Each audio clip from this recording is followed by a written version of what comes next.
1 minute to the deadline.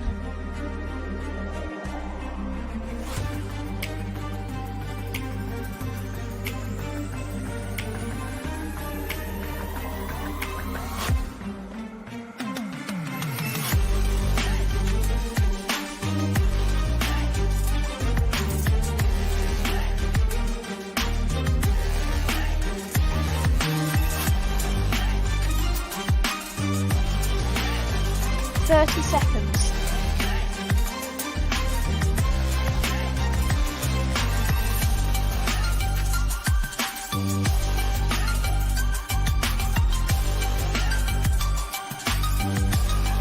Fifteen seconds.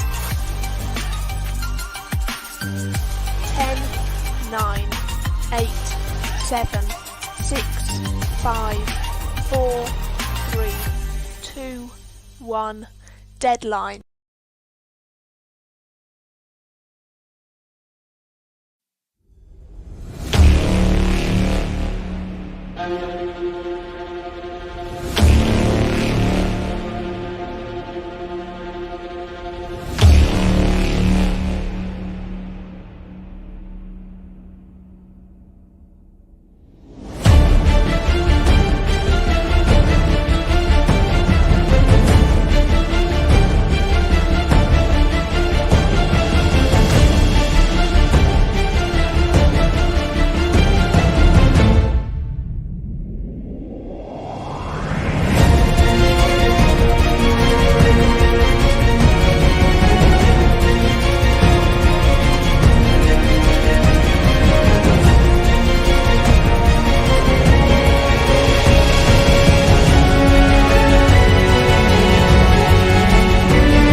Good evening and welcome to the fourth round of the Diplomacy Broadcast Network Invitational.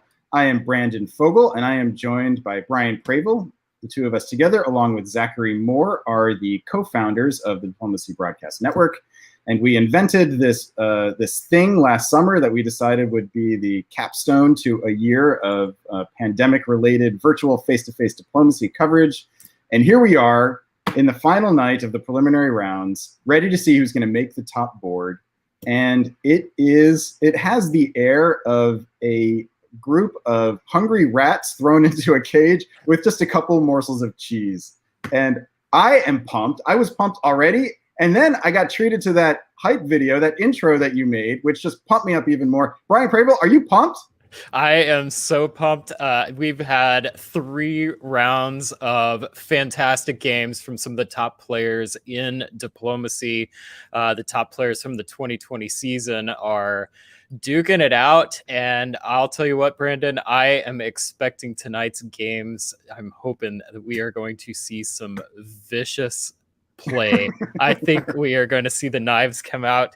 We have got a very small number of slots available for a large pool of players, and I think the knives will be out. We are looking for good-natured deceit and treachery and joy as well. Some of that. The emotions should be high. I'm really excited to. I mean, let's get this thing going. We find out who our 7 are gonna be. Let's do it. Why don't you tell us, Brian, how we got here, the structure of the tournament, and what lies ahead? Sure, absolutely. So, first of all, we are looking at the top 28 players that competed throughout the 2020 season. And then those players are competing in 2 games each, played over 4 tournament rounds.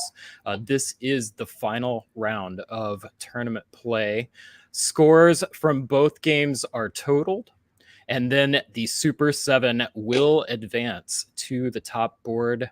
The winner of that top board will be crowned the Diplomat of the Year, be handed the Callhammer Cup, and have bragging rights over everyone else for the rest of 2021 until we do this again next year. Indeed. And and we see how hungry people get, see how hungry people are tonight. That's the theme of the moment right now. After last weekend, where we saw 2 solos out of 2 games in the second round, after a relatively tame first round, we saw 2 sort of regular board tops. One was a 10 center, the other was a 16 center, which is, big, actually bigger than most first round tournaments have been. But then we saw 2 solos last Saturday night. It was this big sort of explosion of activity that was unexpected. We knew that people would be more aggressive in this tournament than they have been in other ones with the top board because there are just fewer rounds and the players are sharper and sharkier. But we did not expect to see 2 solos out of 2 games last Saturday night. Now, this morning we had another 2 games. That was round 3, and all of the coverage of all 3 of those rounds can be found on our YouTube channel if you're just joining, just checking us out for the first time. And this morning's games were definitely on the tamer side relative to both rounds last Saturday. We ended up with one of the games ended in a 4-way tie for first place with 6 centers each. There were 4 players with 6 and 2 players with 5. Now, normally that result would feel like an abomination of sorts because you see those kinds of results happen after, say, 5 or 6 years of gameplay where everyone just sort of decides it's not worth the effort to keep the game going. That was not the case here. This game went into the 12th year, and it was still going 45 minutes before this next round. Round 4 was supposed to start, and several players on that board were slated to play in round 4. And so they pressured the other players into accepting the draw, knowing that that the survival score, the very low score from the split board top, might help them in round 2, or with their second game, would help them get on the top board. And the other players who were playing their last game, they knew it was the end for them, but they figured that it wasn't going to be worth it. They weren't going to be able to make it happen, so they accepted the draw. In the other game, we had a regular board top, and I believe Andrei Gribikov pulled that one out. I had that in front of me a moment ago, and now it's gone. Yeah, Andre definitely pulled out a win with a commanding. He kind of controlled the board as France. Pulled out a solid performance in the West and kind of outpaced his rivals in the East. What I loved about that game is this was another game where the players went for it. Andre made a move. He tried to make the solo. He was not successful in that, but he wasn't alone.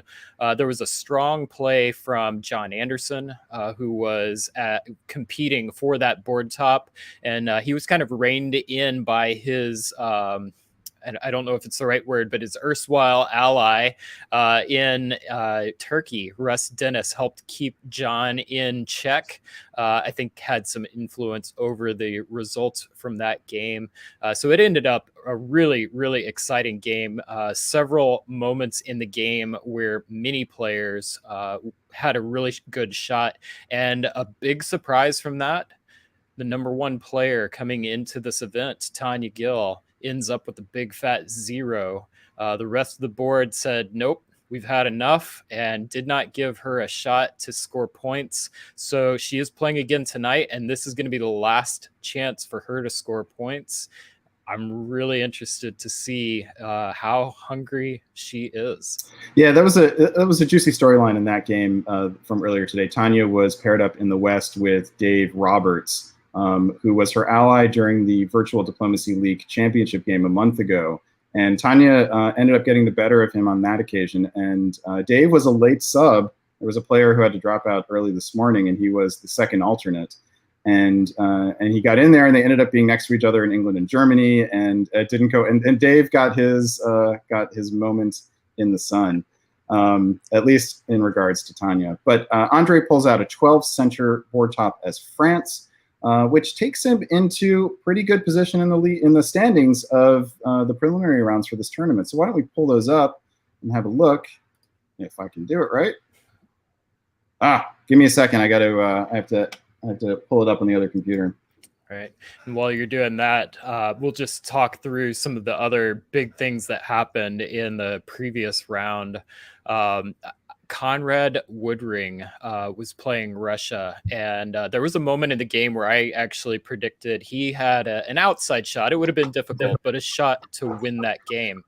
And instead, he was also eliminated. It means his only score came from his previous round from last weekend, which I believe was around 100 points. And I don't think that's going to be enough for him to qualify. It was exactly 100 points, and it leaves him in the 7th spot going into round 4. He's played all of his games, so he doesn't have any more coming up. So that's the most number of points he can get. So he still has an outside shot of making it on the top board, but he would need things to break exactly his way in these games tonight. So it was a long shot to make it. But so here are the standings going into tonight's rounds. Marcus Zelstra, one of the soloists from last weekend, sitting pretty on top, almost certain to go in as the 1 or 2 seed unless there's some more solos tonight, but definitely has already qualified for the top board. Peter McNamara playing out of Australia. Marcus is in England, by the way, I should add, and Peter is in Australia. So we have our 2 top players in the tournament on opposite sides of the globe, which is going to create some scheduling headaches for us for the top board. But Peter has also qualified for the top board with a solo from last weekend, and he is playing in tonight's round. So it'll be interesting to watch how Peter handles that, what he decides to do with his sort of free ticket here. Does he try to influence who gets on the top board with him, try to sort of create some debts, or does he just have fun? That'll be an interesting thing to pay attention to. Russ Dennis in 3rd place was one of the top board toppers from last weekend, gets a survival from earlier today, and is also certain to qualify with 210 points. After that, things get uncertain. Andrei Gribikov is sitting with 120 points. He's playing his 2nd game today. He played earlier, as we just mentioned. He was that 12 center board top. So he's not secure, but probably in. Certainly, if he gets a survival, then he probably will be. But then we've got Maxim Popov, Sergei Sergin, and as you were talking about, Conrad Woodring, who are sitting at the moment in the clubhouse, but could easily be knocked out by the players below. And I'll let you call out the rest of the standings here. Yeah, so in 8th place, we have Natty Schaefer, who put up a pretty good fight in this previous round, but 70 is not going to cut it. John Anderson's two results ended in 58 points. So perhaps a shocker to many. I know that several of us put in predictions for who would make the top 7, including the community. And John Anderson was a popular pick to make it, but we have a little bit of an upset after 2 rounds, and 58 points does not look like that will take place. Christian Klein comes in with 1 result and 52 points. Christian is a player to keep your eye on tonight. He's got probably the best chance to control his own destiny about getting points to force his way from 10 into that top 7. In tied for 10th, we also have Ed Sullivan and our first alternate, Jason Massbaum, who both are tied with 52 points each. Dave Roberts, another sub, came in with 46 points. Ben Kelman at 40, Nicola Sahuke with 40, Hunter Ketcher 34, Brad Blitzstein 30, Jackson Roberts 28, Tommy Anderson 22, Alessandro Tavani with 0. We had 2 solos in round 2, which definitely influenced our score and kind of pushed those scores lower than average, moved the higher points up to the top. And to players to keep your eye on here are going to be Ed Sullivan, who is playing, has another score. So he and Christian both have good shots with good results to move up in the standings. I don't believe Dave Roberts is playing again. Dave is not, but Jason Massbaum is. Breaking news, Jason Massbaum got 2nd game in thanks to another player drop. This was Thomas Moe. Unfortunately, had to drop because he had his 2nd COVID shot and had a bad reaction to it. Thomas was, I know, really looking forward to finishing the tournament and really excited about being part of it. So Thomas, we miss you. We're sorry that you weren't able to play. We hope that this passes quickly. We congratulate you on getting some acquired immunity. I have to say, though, we're also a little thankful that you're letting Jason mass bomb the tournament. Twice. We've got a mass bomb cluster. So Nicolas Sahuguet is also playing in his second game. He is fully capable of picking up points here. He is a former world champion and widely recognized as one of the best players in the world. So he's definitely one to keep an eye on. Beyond the top 20, we've got everyone else with 0 points. And everyone in this part of the list is playing tonight. I'm sorry, except for Eustachio Raulia, who has left the tournament. And Tomo. But everyone else on this list is playing, and that 7th spot is very much attainable. 100 points, 110 points will get you into the 5th place, and 110 points is attainable with only an 11-center board top. With the scoring system that we're using, it's called Open Tribute. The board topper gets 10 points for each supply center that they have, regardless of what the other players on the board have. Below that, it's a little more complicated, but there's a whole rationale behind how it works. Brian, you and I helped develop it, and so far it's interesting. You've got Sergei Saragin, who's in position to make the top board, hasn't even topped a board yet, not even a shared board top. Maxime was part of that shared board top, the 4-center shared board top earlier today. So for a system that prizes board topping a lot, it's interesting to see people in position to make the top board without having done that. And that's, I think, a testament to some of the adjustments from the previous versions that we instituted, which boost second place and some of the lower places a bit more relative to the predecessor system called Tribute. All right, so enough Brandon, about that. Yep. You are saying that the sharks are out, that they are hungry, and it's feeding time. It is feeding time. Let's get the chum. Let's do it. So I think before we do that, we are going to bring on a guest. Is that correct?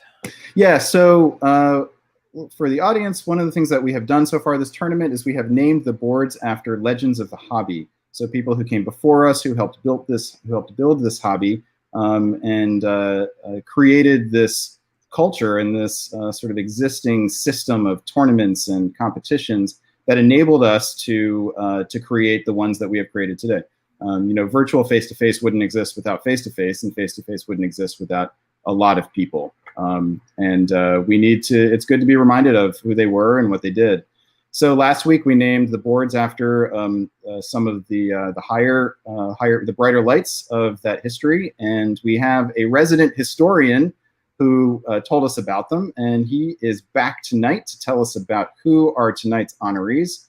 Let's welcome to the stream Mr. David Hood. David, welcome. Hey guys, I think somebody said earlier that tonight we were looking for deceit and treachery and joy. Yes. You two guys can take the first two. I'm here to bring the joy. Indeed. So can you tell us who we are honoring tonight? Well, one of our two honorees is Walt Buchanan from Indiana, who entered the hobby in 1970. He's primarily known for bringing together something called the Hoosier Archives in the early 70s, which at that point, and he kept it going for many years after that, it was like the collection of all the diplomacy zines that had ever been printed starting in 1963 on. That eventually, believe it or not, was passed along to Bowling Green State University in Kentucky, where it is still there and is a part of their collection of memorabilia for Americana from the mid part of the century. It's really interesting. Walt, the Hoosier Archives was also a zine that he published. Later, he turned that into something that many of us will recognize, Diplomacy World. He was the founder of Diplomacy World in 1974, the flagship publication of the diplomacy hobby, which is still being published to this day. So Walt really established something that has left quite a mark on all of us, being a source of diplomacy strategy articles and tournament news and everything else, literally since 1974. Walt, unlike some of the other people that we have focused on, is still alive. He left the diplomacy hobby some 20 years ago, but he still is alive, and he's a professor actually of engineering at Texas A&M, and even at age 80, which is what he is now. So congratulations to Walt, and I actually do have contact information to Walt. I'm going to send him a copy of this video so that he knows that people haven't forgotten him. That's great. That's fantastic. Maybe we can get him to come on the stream next week, huh? Oh, that would be cool. I'll see if I can do that. I mean, it would be quite a sell because he's literally been out of the hobby that long, but you never know. Well, it'd be cool if we can swing it. All right, so that is our first board tonight, named after Walt Buchanan. Why don't you tell us about who the other board is going to be named after? Let's talk about Fred Hyatt for a minute. Fred Hyatt from New Jersey. Fred was known particularly as a games master. He was well regarded. In fact, the Hobby Award for GM Excellence that used to be awarded every year was named after Fred. He was from, as I said, from New Jersey. I know that for sure because I forgot to pick him up at the airport one time. This is pre-cell phone days, so we just couldn't communicate. It was a scheduling confusion. He eventually got to my tournament and gave me what you would expect to hear from somebody from New Jersey. It was very New Jersey-ish. But we were best friends afterwards. I thought he was a great guy. He was also well known as a variant designer. The picture that we've got up here is actually from my collection. I took it today. This was his variant called Colonia, which used to be very, very popular, particularly in the 80s and early 90s. We played it a lot by mail, and then it was played face-to-face. I actually took a blow-up of the map sometime around 30 years ago and mounted it on cardboard that was that fit together like a puzzle. And this is literally my face-to-face Colonia map that I used to play on 30 years ago, thanks to Fred. And Fred also was the Miller number custodian for a number of years. We talked about Miller numbers last week, being the identification numbers that were given to variant game starts in the postal hobby. So Fred was one of those guys that could always be counted on to get a lot done for the hobby, and I'm really glad that we're memorializing his name here tonight. All right, David, thank you so much for that. Fred seems like a worthy candidate for this honor, and we will next year look forward to honoring him. This year, however, we have decided to go in a slightly different direction. The hobby legend that we want to honor tonight with our final board is someone who has not only been making contributions to the hobby for decades, but is continuing to do so today. This legend started playing diplomacy nearly 40 years ago, has won 2 North American championships, is the director of the longest running tournament in North America, if not the world, and has served as the editor of Diplomacy World, and is currently the anchor of the only network news show ever devoted to diplomacy. This legend is, of course, Mr. David Hood. David Hood won the North American Championship at MadCon in Madison, Wisconsin in 1987, and at Regatta 2 in Denver in 2001. David founded the DixieCon tournament in 1987 and recently directed its 35th edition, which included the innovative DixieCon scoring system. And it's worth pointing out that DixieCon is older than several players we'll be covering tonight. Under David's direction, DixieCon hosted the World Championships in 1990, 1998, and 2014. David served as the editor of Diplomacy World from 1990 to 1993 and has 2 openings named after him, the Hood Wink and the Hood Hog. Most importantly, however, David has been a friend and mentor to countless players, people like Mr. Doug Moore, who is here to tell us about it. Doug. Hey, congratulations, David. This is experience that I had with David is probably something that a lot of people have shared. So my first diplomacy tournament was in 2003. And that first tournament was DixieCon. That's the first time I ever played tournament diplomacy. I played in a couple of house games, and I traveled down there on my own, drove down in my car, was late. Dave is talking to me on the phone and making sure that I'm going to be able to play. But the most important thing was I was very welcomed in the community. There were people there that were talking to me, and the person that was making sure that folks were checking in on the new guy was David Hood. And, if I don't have a good experience at that DixieCon, which is still my favorite tournament to this day, I probably am not playing diplomacy today because I probably never come back. Now, maybe a lot of people might enjoy that, but, I really love diplomacy, and the long career I've had is all set up because David invested in me as a person and as a player at that first tournament. So I just want to thank you, David, for that. And on behalf of all the players that you've done that for, thank you so much for all the work that you've done. I appreciate that, Doug. I'm actually a little bit speechless here, which is Mission accomplished. I think so. Basically, what I just heard is that Doug Moore is David Hood's fault. We have you to blame. There are many things that I would be ashamed of in my past. That is not one of them. David, you are a person of peerless integrity, grace, kindness, and fun. I speak for all of us at the Diplomacy Broadcast Network and the hobby at large when I say thank you. Again, I'm not actually sure what to say here. I don't feel actually in the same category as some of the folks that we have memorialized and honored lately, but I appreciate this very much. We appreciate you. We're glad you're with us. One of the true joys of doing this work over the last year has been getting to know you, becoming friends with you, and I don't know if we would still be doing this if you weren't a part of it. So thank you for that. Well, thank you guys for doing what you do. All right. Before David cries on camera and never forgives us, like it happened.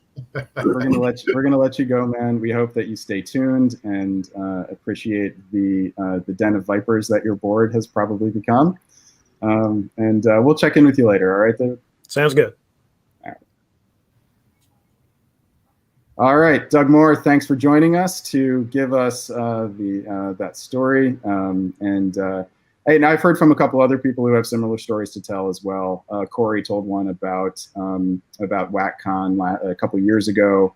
It was her first travel tournament, and David was a really calming presence for her. She was really nervous to be there, didn't know anybody, and so your story is important, and a lot of people share it with you. And Brandon, I think it's worth pointing out, we would not be on this stream right now if he had not taken a risk and for virtual DixieCon. He was like, hey, like we had this idea and we're like, let's try it. And David was the one who took the risk, proved to all of us that it could work, it could be successful. And look at this, here we are with the largest invitational event in diplomacy history. Thank you, David. We are very much in your debt, and you are 100% in the category of everyone else that we've covered. Absolutely. Hobby legend David Hood, ladies and gentlemen. All right, Doug, we will check in with you later. We're just going to see you on the comments, the chats. Right? I'll be in the chat. All right. If you knock back a couple of those loggers I saw you with, then maybe we'll get you back on to make a fool of yourself so we can have it on camera. Sounds good. All right, man. Have a good one. All right, Brian. Enough of us. Enough of this junk. Let's bring on the analysts for tonight, and then we will bid you adieu, and then we will get to some games. All right. Joining us tonight on the stream is Mr. Adam Silverman. Sorry, I was flustered. Almost forgot your last name. Adam Silverman, welcome to the stream. We also have the most interesting man in diplomacy, Chris Brand. Chris Brand, welcome. Thank you. And I Chris, don't always build in Trieste, but when I do, it's a fleet. Oh, thank you. All right, Brian, thank you so much. We will see you behind the scenes. Maybe you're not going to stay up till the end of this. So nope, not tonight. All right, maybe, but I'll let you know. But have a good night. All right. Have some insomnia and then come back and join us. All right, man. We'll see you next week either way. All right, Chris, before we get started, you have got to model that for us. Hold on. Let me see if I can give people the full view. Oh, looks like I can't. All right. Wait, can I do it? No, I don't know what. I don't know what I'm doing. Wait, I think I can do it. Guys. So here we go. All right. Oh, there we go. Show us the blazer. Oh yeah. I was dress shopping with my daughter last weekend or sometime anyway, and saw this and it was on sale, and I'm like, oh, that would be perfect for DBN. So. And is it velvet or velour or? It's like fuzzy. I don't know what right word. I'm not a fabric expert, but it's something like that. Yes.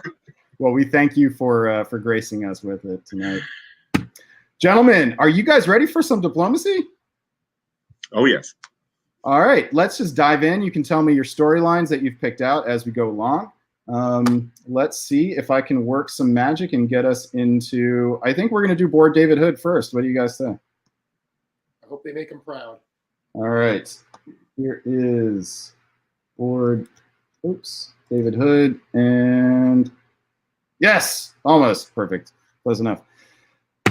Austria on board David Hood is DBN's own Siobhan Nolan, playing in her second game of, I guess they're all playing in their second game. England is played by Karthik Kanath out of California. In France, we have Nicolas Sahuguet, the Frenchman, coming to us from Montreal. In Germany, we have the Australian Peter McNamara playing out of Melbourne in the morning, Sunday morning for him. In Italy, we have Chicago's own Christian Klein. In Russia, we've got Matthew Krill out of Everett, Washington. And in Turkey, we have Riaz Virani playing Turkey for the second time this tournament. On the right-hand side, you can see two columns. Sorry, on the left-hand side, you see their seeds. And on the right-hand side, you see what place they are coming into the round today. Peter McNamara is the only one currently in position to make the top board. And he had a solo last weekend, so has already secured his spot. On the last column shows you how successful they were in getting the country that they wanted. People with a number one there got their first choice. We have an auction system, which is a little bit complex. We can talk more about it later. But here, for the first time, we have players who didn't get any of their top 3 or 4 bids. Most people have been getting their first or second choice as we've gone along. But here we have 2 players who dropped all the way down to their 5th choice in Siobhan and Riaz. Be interesting to see how that works out. All right, Adam, what do you see on this board? Talk to me about it.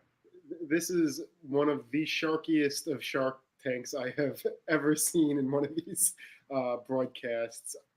This is just a A-plus list of players. And there's some here who are obviously did not score in their first round and are desperate for a great score so that they can make it onto the top board. This is going to be a bloodbath. It's hard to really even describe how good a board this is. A few things in particular that I'm going to be looking at are the Austria-Italy relationship. Christian and Siobhan are both great players. Christian is a little bit pushy diplomatically, and Siobhan's the type of person who doesn't like to get pushed around. So it'll be really interesting to see how they're able to manage that. I'm also really excited to see Nicolas in France. This is a strength position for him. He's somebody who really has a chance to break out and is looking for that good result to get pushed onto the top. Yeah, and Chris, there is definitely a West Coast connection here. Yeah, it's interesting. I mean, once upon a time, people always talk about West Coast Care Bears and things like that. But I think the 4 people you've got here, this is not, it's particularly given that I think all the West Coast people are the ones who basically need a really good result from this one. Yeah. So this is not going to be a West Coast Care Bear type board at all. The complete opposite, I think. I also have to mention we've got 2 Canadians on this board. So I'm expecting great things from at least one of them. So. Nicolas is French, though, right? Maybe he's a Canadian citizen, but he grew up in France, right? Yeah, he grew up in France. He's been in Canada a long time, and he recently became a Canadian citizen. Okay. He took the test that you have to take, and then his ceremony was delayed because of COVID. But I believe that he is now officially a Canadian citizen. I presume he's both Canadian and French, but I don't know that for sure. Best of both worlds. Congratulations to Nicolas on that. All right, let's dive in and let's see what happens here. If I can work the controls right. This board really is amazing. Yeah, lots of this is chock full of world-class players here. All right, guys, Adam, I'm going to give you the choice of East or West on this board, and then Chris, you'll get your choice of East or West on the other board. I'll start in the West. All right, so Adam's going to start in the West. Here are the Spring 1901 moves for board David Hood, and here they are. Tell us how the West works out, Adam. Yeah, so we have an empty channel, which is something I think we haven't seen a ton of in these DBNI games. But England and France both move towards their neutrals. I think the most fascinating thing we see in the West is that Munich to Tyrolia move succeeding, right? We sometimes see Germany going there with the intent to bounce Italy out, but in fact, he's let in. And it's going to create a little bit of awkwardness for everybody in the fall. I'm sure Peter is thrilled to be there. And Chris, what do you see in the East? Yeah, the East seems to have played out fairly cautiously. There's a bounce in the Black Sea, bounce in Galicia. Venice holds, doesn't do anything. That's at least a little bit interesting. But with Rome to Apulia, I don't think Siobhan has anything to be worried about just now from that. So yeah, nothing particularly exciting, but yeah, that Army Tyrolia is going to be a bit of a spanner in the works, shall we say? Yeah, it's worth remembering. Well, we'll just keep repeating this so everybody, is aware of it. Peter has already secured his spot on the top board, right? So he has a free pass here to sort of pursue other goals. Maybe he wants to try to choose someone to be on the top board with him, or choose someone not to be on the top board with him. I did that once at a tournament. It didn't work out well for me. Which direction did you go? I chose someone and got them onto the top board with me at WAC. And it turned out to be a very bad decision. I did very badly on that top board as a direct result of that. So that's a story for another time. Okay, but it backfired on you because that person ended up harming your game. Got it. All right, so this is a distrustful or a cautious East, I should say, and a very not cautious West. There's no aggression towards each other, but it's very aggressively DMZ'd.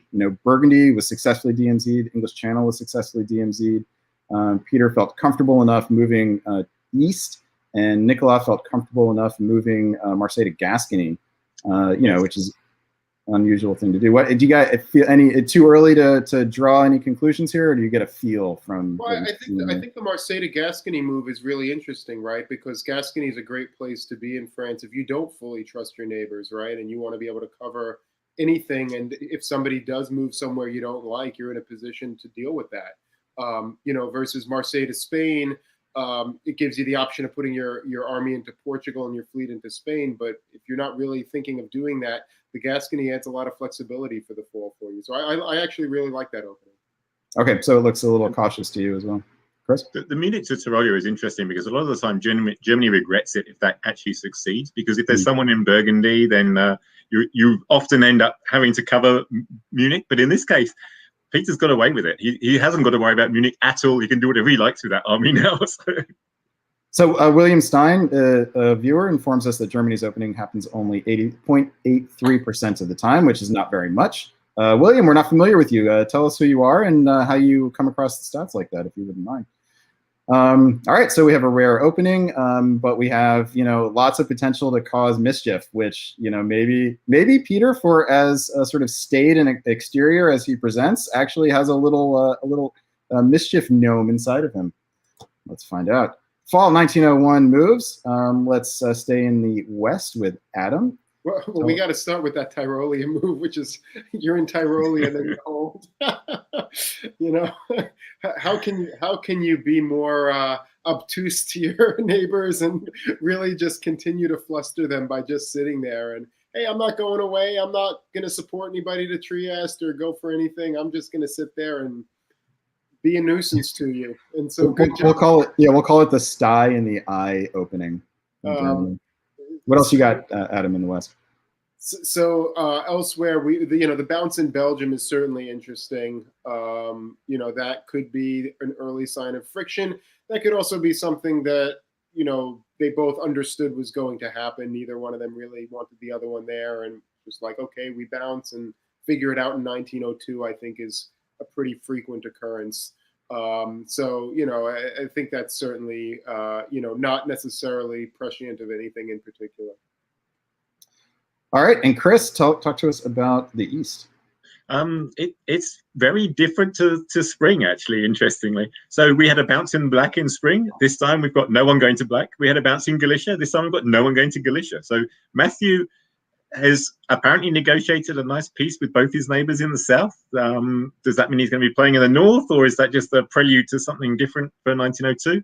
I guess we'll find out. Riaz pushes the fleet out to Constantinople, so that's a pretty pro-Russia move. That's signaling he's quite friendly to Matthew at this point. You would think. There's still options there, of course. The other thing I noticed is that Sweden. Matthew just walked into Sweden. No bounce there. So that's nice of Peter to allow that to happen. Again, indicating that Matthew doesn't seem to have any enemies at this point, and also an English fleet in Norway. I mean, you couldn't really ask for much better than that as Russia. Other than that, the bounce in Trieste, I don't think we can really read anything into that. With that army in Tyrolia, a bounce in Trieste is quite a sensible move for those two to arrange. I would imagine that's probably what happened. And convoy over to Tunis is that could be read as anti-Turkish. Some people reckon that if you convoy over, then it leaves the fleet a move forward to attack Turkey. Again, we'll have to wait until next season to actually see whether that's true or not. It seems like a nice opening for Matthew here, and he probably he's a lesser name than the others. I think the face-to-face players who've been around for a while might know something more about his skill level, which is well regarded. But he's not, for the virtual face-to-face people, he's probably not a big scary name. So I wonder if he's flying under the radar a little bit, and that gets him both a build from Sweden and Romania as well. Matt is very smart strategically. He's also very calm. He's very even-keeled, and he has a very calm presence, which is very comfortable. He's a very comfortable person to negotiate. He's a very comfortable person to work with, and that he uses that to his advantage and does great in a lot of games. So, Shimon and Riaz both know Matthew fairly well, so there's people on the board who know him for sure. How much chance do you think there is here of an ART, a three-way alliance between Austria, Russia, and Turkey? Chris? I could definitely see it as a possibility. I mean, those three players could do that. Having said that, I mean, they're all in that position where they need a big result from this game. So you've got to wonder, they'd all be looking at it as a short-term thing, you would imagine. But yeah, I mean, it certainly could happen for a few years. Then the question is, when does it break and who breaks it, right? All right. Well, what would you expect from Matthew's builds here, real quick, Adam? 2 armies, Moscow, Warsaw. Moscow, Warsaw, not St. Petersburg. All right. He's got to decide a target, though. So the builds might give us the clue as to where he's seeing his next dot coming from. All right, let's find out. The answer is St. Petersburg and Warsaw for Russia. England, we get a fleet in London, which could go either way, nicely ambiguous. Nicolas puts down a fleet in Brest and an army in Paris. This is a common thing for Francis to do, which still has some ambiguity in it. Obviously, England would probably prefer not seeing a fleet in Brest, but is usually okay with it. We have Peter McNamara dropping down Army Munich and Fleet Kiel. I mean, what a luxury it is to be able to build in Munich and not have to worry immediately about attacks from France. Let's see. Siobhan puts down 2 armies, no surprise. Christian Klein puts down a fleet in Naples, and now you really wonder what might happen here with this triad. Now there's real play for Peter. He hasn't shown his cards in 01, but maybe wants to play one of them in 02. And Riaz puts down a fleet. Now he's nicely positioned to fight against a possible Austria-Italy alliance. All right, let's push ahead into spring of 1902, and let's stay in the East for the moment. Chris, we'll start with you. Okay, so I was going to say we're probably going to see a conflict between Italy and Turkey at least, and sure enough, we do see that. We also do see Siobhan taking the Italian side, actually managing to get into Bulgaria, popping that army of Riaz's. So that's a big disadvantage for Riaz at this point. He's got the fleet out into Aegean, but he's lost Bulgaria, and he's not going to be in a position to recapture it. He's going to be lucky to recapture it. It's possible, but he's got his work cut out unless Siobhan has something else in mind. Siobhan also tries to dislodge that army in Tyrolia with Christian's help, but it's moving up to Bohemia anyway. And we'd see Matthew forcing his way into Galicia. So this is now starting to look more like the fairly common AI versus RT in the East here. The other thing I'm not sure whether I'm quite stepping on Adam's toes here, is the bounce in Baltic is interesting. I'll let Adam talk about that. Why not? It's German. That's all right, Chris. Adam, let us have it. Actually, there's 2 bounces in the West, right? There's this self-bounce by France and Burgundy, and there's a self-bounce by Germany and Baltic. And this is super cautious play. I think, I've commented about Nicola on this show before, that he's an extremely patient player and often doesn't want to show his cards too early, and he's definitely doing that here. Certainly putting himself into Burgundy to give play on Belgium or Munich or something would have been a more aggressive play, but he elects not to do that and leave the army in Paris and just sort of wait and see a little bit. I would be really surprised if the moves to English Channel weren't prearranged. And this is really just buying a little bit of time before making your move. As far as Peter goes, it looks like Peter's playing out a little bit out of the same book here with the Baltic move. I'm not ready to commit something against Germany. I'm not ready to go up to Helgoland either and commit something against England. So I'm just going to kind of wait and see here. It's also notable, though, that Peter does use Holland to support the English convoy into Belgium. So this could be a premonition of something that's happening. He does go up to Ruhr.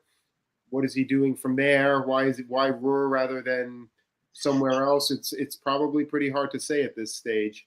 Also the movement to Bohemia. I mean, again, that could be there for a lot of reasons. Maybe he knows he's getting kicked out, so just figures he'll go to Bohemia as to make sure that he doesn't get both kicked out and have an Austrian army in Bohemia, so that he doesn't have multiple units on Munich come the fall. I think it's clear that he heard Doug Moore talking about Bohemia early on the earlier broadcast and just really wanted to be there.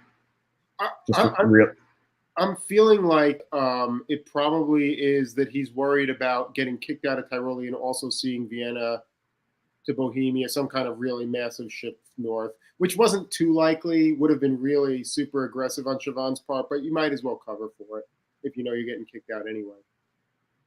All right, well, let's push ahead into fall of 1902 and see how things transpire further. Really interesting to see what happens around the Burgundy, Belgium area. Let's see how it goes. Adam, why don't you tell us about it? Yeah, easy come, easy go. The place where English armies go to die and all that. And indeed, indeed it is. Is Picardy supporting Peter, supporting Ruhr there? Yeah, it looks like it. Yeah. Well, so this really looks like a pretty aggressive set of moves against England, right? So we see Denmark cutting North Sea, Brest getting into the English Channel, piffing that army in Belgium. This was probably planned, right? And that explains the move to Ruhr, and this was the way they were going. Strand the army and be aggressive. Look at Russia takes Norway. This works out great for all three of those powers, and Carthage is left in the lurch. And take us on a tour through the East, if you wouldn't mind, Chris. Well, we have to start in Austria because there's this little triangle of arrows in the center there that Siobhan is probably very upset about. What the hell happened here? I think Siobhan just got outthought. I think she was trying to get into Galicia and didn't realize that she was actually leaving Budapest open for an unsupported walk into Budapest. She cut the she cut the support from Romania, but forgot that you have to actually have a unit in the country in order to actually prevent someone else occupying it. So she's lost Budapest, which is a real setback. Not as bad because at least she's taking Bulgaria, but still, that's very unfortunate for Siobhan there. In a fall turn as well, right? So yeah, exactly. Oh boy. It's super problematic because it's basically leaving open centers behind Budapest. So you can't even really and Trieste and Serbia both open. She's going to have to do some serious work to recover from that now. Riaz, I really like Riaz's move down here. They're supporting the fleet to Eastern Med, dislodging the fleet, preventing the convoy over to Syria. Very good play there from Riaz. I really like that. Presumably he saw the convoy was coming. He had his fleets in the right position to be able to dislodge it, because convoys, you really don't want that Italian army over there. Once that's there, it's pretty much all over. It's just a matter of time. Now he's got himself a fighting chance, particularly with that move from Matt into Budapest. Matt also put the fleet down into Black Sea. Riaz, I would imagine, is probably okay with that, but it does give Matt some options there as well. That's about it in the East, I think. Yeah, so Turkey's have had. You got something else? Norway. All right, so Matthew takes Norway. So Turkeys have had a real hard time this tournament, and it's become a bit of a theme at the latter end of the virtual face-to-face tour this past season. I have to think that this is just a temporary thing. because this is not our experience of Turkey in person, face-to-face prior to this. Do you think this is just sort of one of these cultural trends that comes and goes, or do you guys think there's something else going on here? I don't think it's that uncommon to see Turkey often, people trying to dig Turkey out of the box early in games. I think what often happens and what may well happen here is that, you get as far as Bulgaria and Turkey holds on long enough to make a play in the mid game and the end game and is actually a factor or even can top the board. I mean, I think we saw one, I don't remember when it was, that Turkey was knocked down to 2 and then went on to solo. I don't remember if it was in one of the previous tournaments or what, but we see that kind of thing happen all the time because you don't have the power to take Turkey out. You got to turn around and they come back in the game. But definitely, if you're Italy, you're Austria, and you're Russia, and you say, hey, let's take Turkey out, usually people are on board for that. It's a pretty easy thing to orchestrate.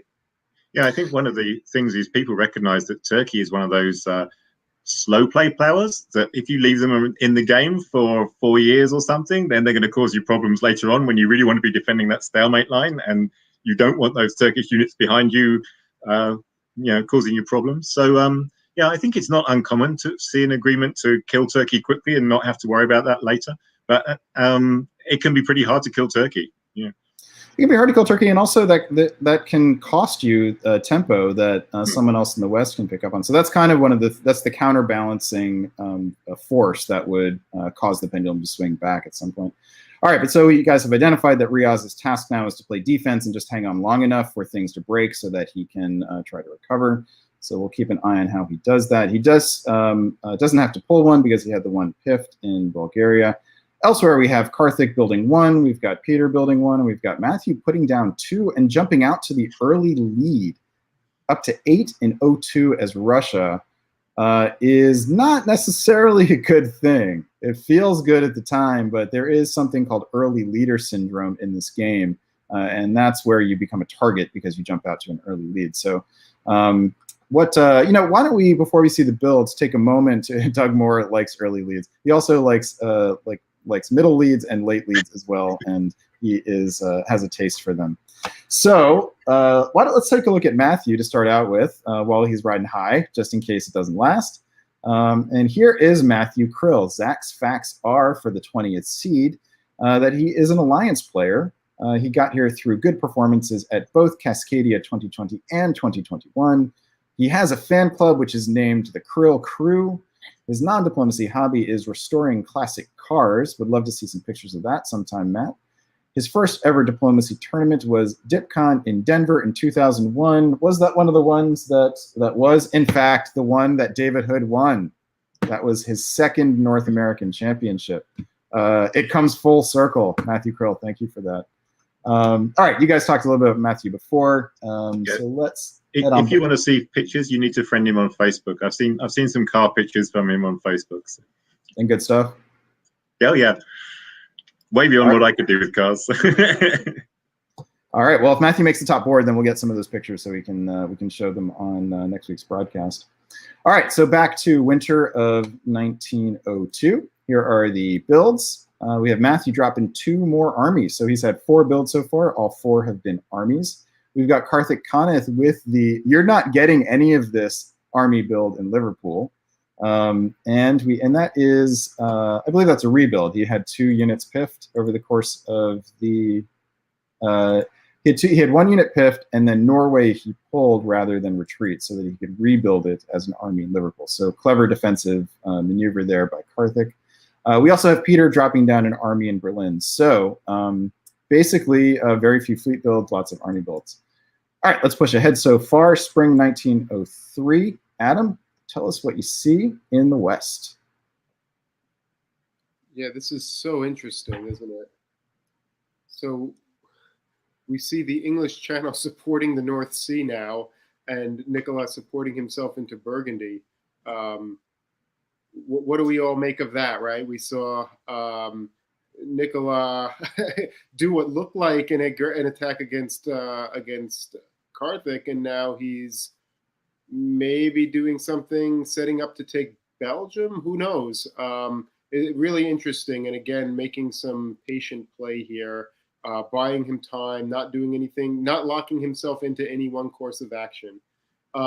Meanwhile, Peter does a whole lot of nothing. I think Peter's expecting to get the North Sea right here, and he doesn't get it because of Nicola supporting it. So I think that's going to create some interesting conversations between the two of them. Wouldn't we like to be in a fly in the wall? I also, the self bounce in Silesia, again, this is the second self bounce we've seen from Peter. That doesn't seem to keep itself for very long. He's obviously not ready to actually be in Silesia, but wants to make sure Russia's not there. But I think he very easily could drop into Prussia Silesia very quickly with those units. Maybe not now. Maybe not now that France is in Burgundy, though. Yeah, and he's certain to lose Belgium, and Nicolas is certain to get it and get the upper hand. It's an interesting moment here in the West where Nicolas sees an opportunity for a strategic realignment that favors him. England has been pushed down a little bit, and now Nicolas can convince him to be a junior partner, at least for the short term. All right, would always rather be the senior partner than the junior partner in an alliance. Cue chat comment from Doug Moore. I also like to be the. All right, take us on a tour of the East, if you would. Most interesting man in diplomacy. So again, starting out in Austria, there's a whole lot of shuffling around. That Budapest army makes it down into Serbia, and Siobhan pulls Tyrolia back to Trieste. She cuts Romania, but that doesn't help her much.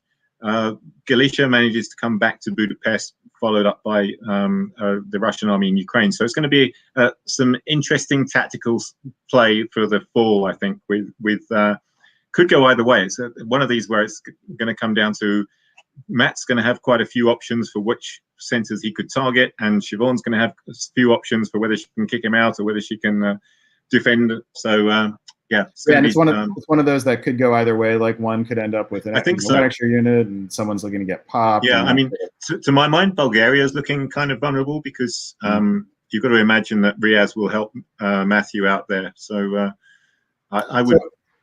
Sorry, go ahead. But then obviously Matt's looking to gain one. He's probably lost Budapest, but he's looking to gain one to compensate for Budapest and gain another one on top of that, ideally. Got it. To go to 9 by 03. Perhaps? Yes. Sorry? Ankara, perhaps. Yeah, so... Well, I would step down to Armenia is one of those moves that you really want to hear what they were talking about, because it could be invited, yeah? It's not unreasonable to bring that down there to deal with that Italian fleet in Syria. Okay, it's not there anymore, but it was there at the time. But equally, it's a very nice position for Matthew to be sat next to Ankara and Smyrna potentially, So, although it will be interesting to see, whether he would rather ultimately have had this in Sevastopol to help out with the follow through to Romania or something like that. This is an interesting moment here. Tactically, there were guesses about what might happen, and there was a good chance that Riaz could have had his fleet blown up, and then be looking at fleets in Aegean and Eastern Med. Yeah, Aegean presumably supported Syria to Eastern Med. So they were guessing that Riaz would go Eastern Med to Syria to try to blow up the fleet. But so Riaz guessed right here, and it probably gets him at least another year, unless this army in Sevastopol to Armenia is not friendly. All right, let's check it out. Find out what happens in fall of 1903 with a focus on the Turkish senators and the Austrian senators to start out with, and Chris Brand, the answer is... The convoy from Armenia to Bulgaria. Always fun to convoy that army from Armenia through the Black Sea, usually to Romania, to be fair. Usually it's a Turkish army being convoyed through the Black Sea to Romania. But this time it's a Russian army being convoyed from Armenia through to Bulgaria. So still a nice result for Matt there, getting that army to where he wants it in the Balkans. Serbia, though, does get dislodged and doesn't have a dot to retreat to. So... the net result is they're both even because Siobhan's going to pick up. No, because Budapest doesn't end up with anything in it, does it? That's right. And Serbia gets the retreat to Albania, by the way. And Budapest there's a bounce here. So Matt ends up +1 out of this. So Budapest is still Russian. Serbia, the army doesn't end up in a dot, but still ends up where it can influence dots for next turn. And Matt brings that other army over there. This is not looking good for Siobhan, right? You've got to say that she needs to start getting some of these guesses right now. And then lastly, in the east, we do finally get a successful Yes. convoy into Syria. So lots of action in the east this time. So again, Riaz could have done the same thing again. He could have dislodged Eastern Med, right, to prevent the convoy. Instead, he tapped Greece, presumably to guarantee that convoy went through to Bulgaria. That's right. That was which you can kind of understand, because you don't really want that Russian army sat in Armenia. But now he's got an Italian army sat in Syria as well, which he would probably like even less. So difficult decisions to make when you're playing that kind of position, right? You've got to, you can't do everything you want to do. You've got to pick which is the least bad option sometimes. So. Yeah, and the friendly army in Armenia is only marginally better than the unfriendly army in Syria. Exactly. Yes. But all right, so we'll lots to look at here going forward. But let's head on over to the west, where there's also some action. Tell us about it, Adam.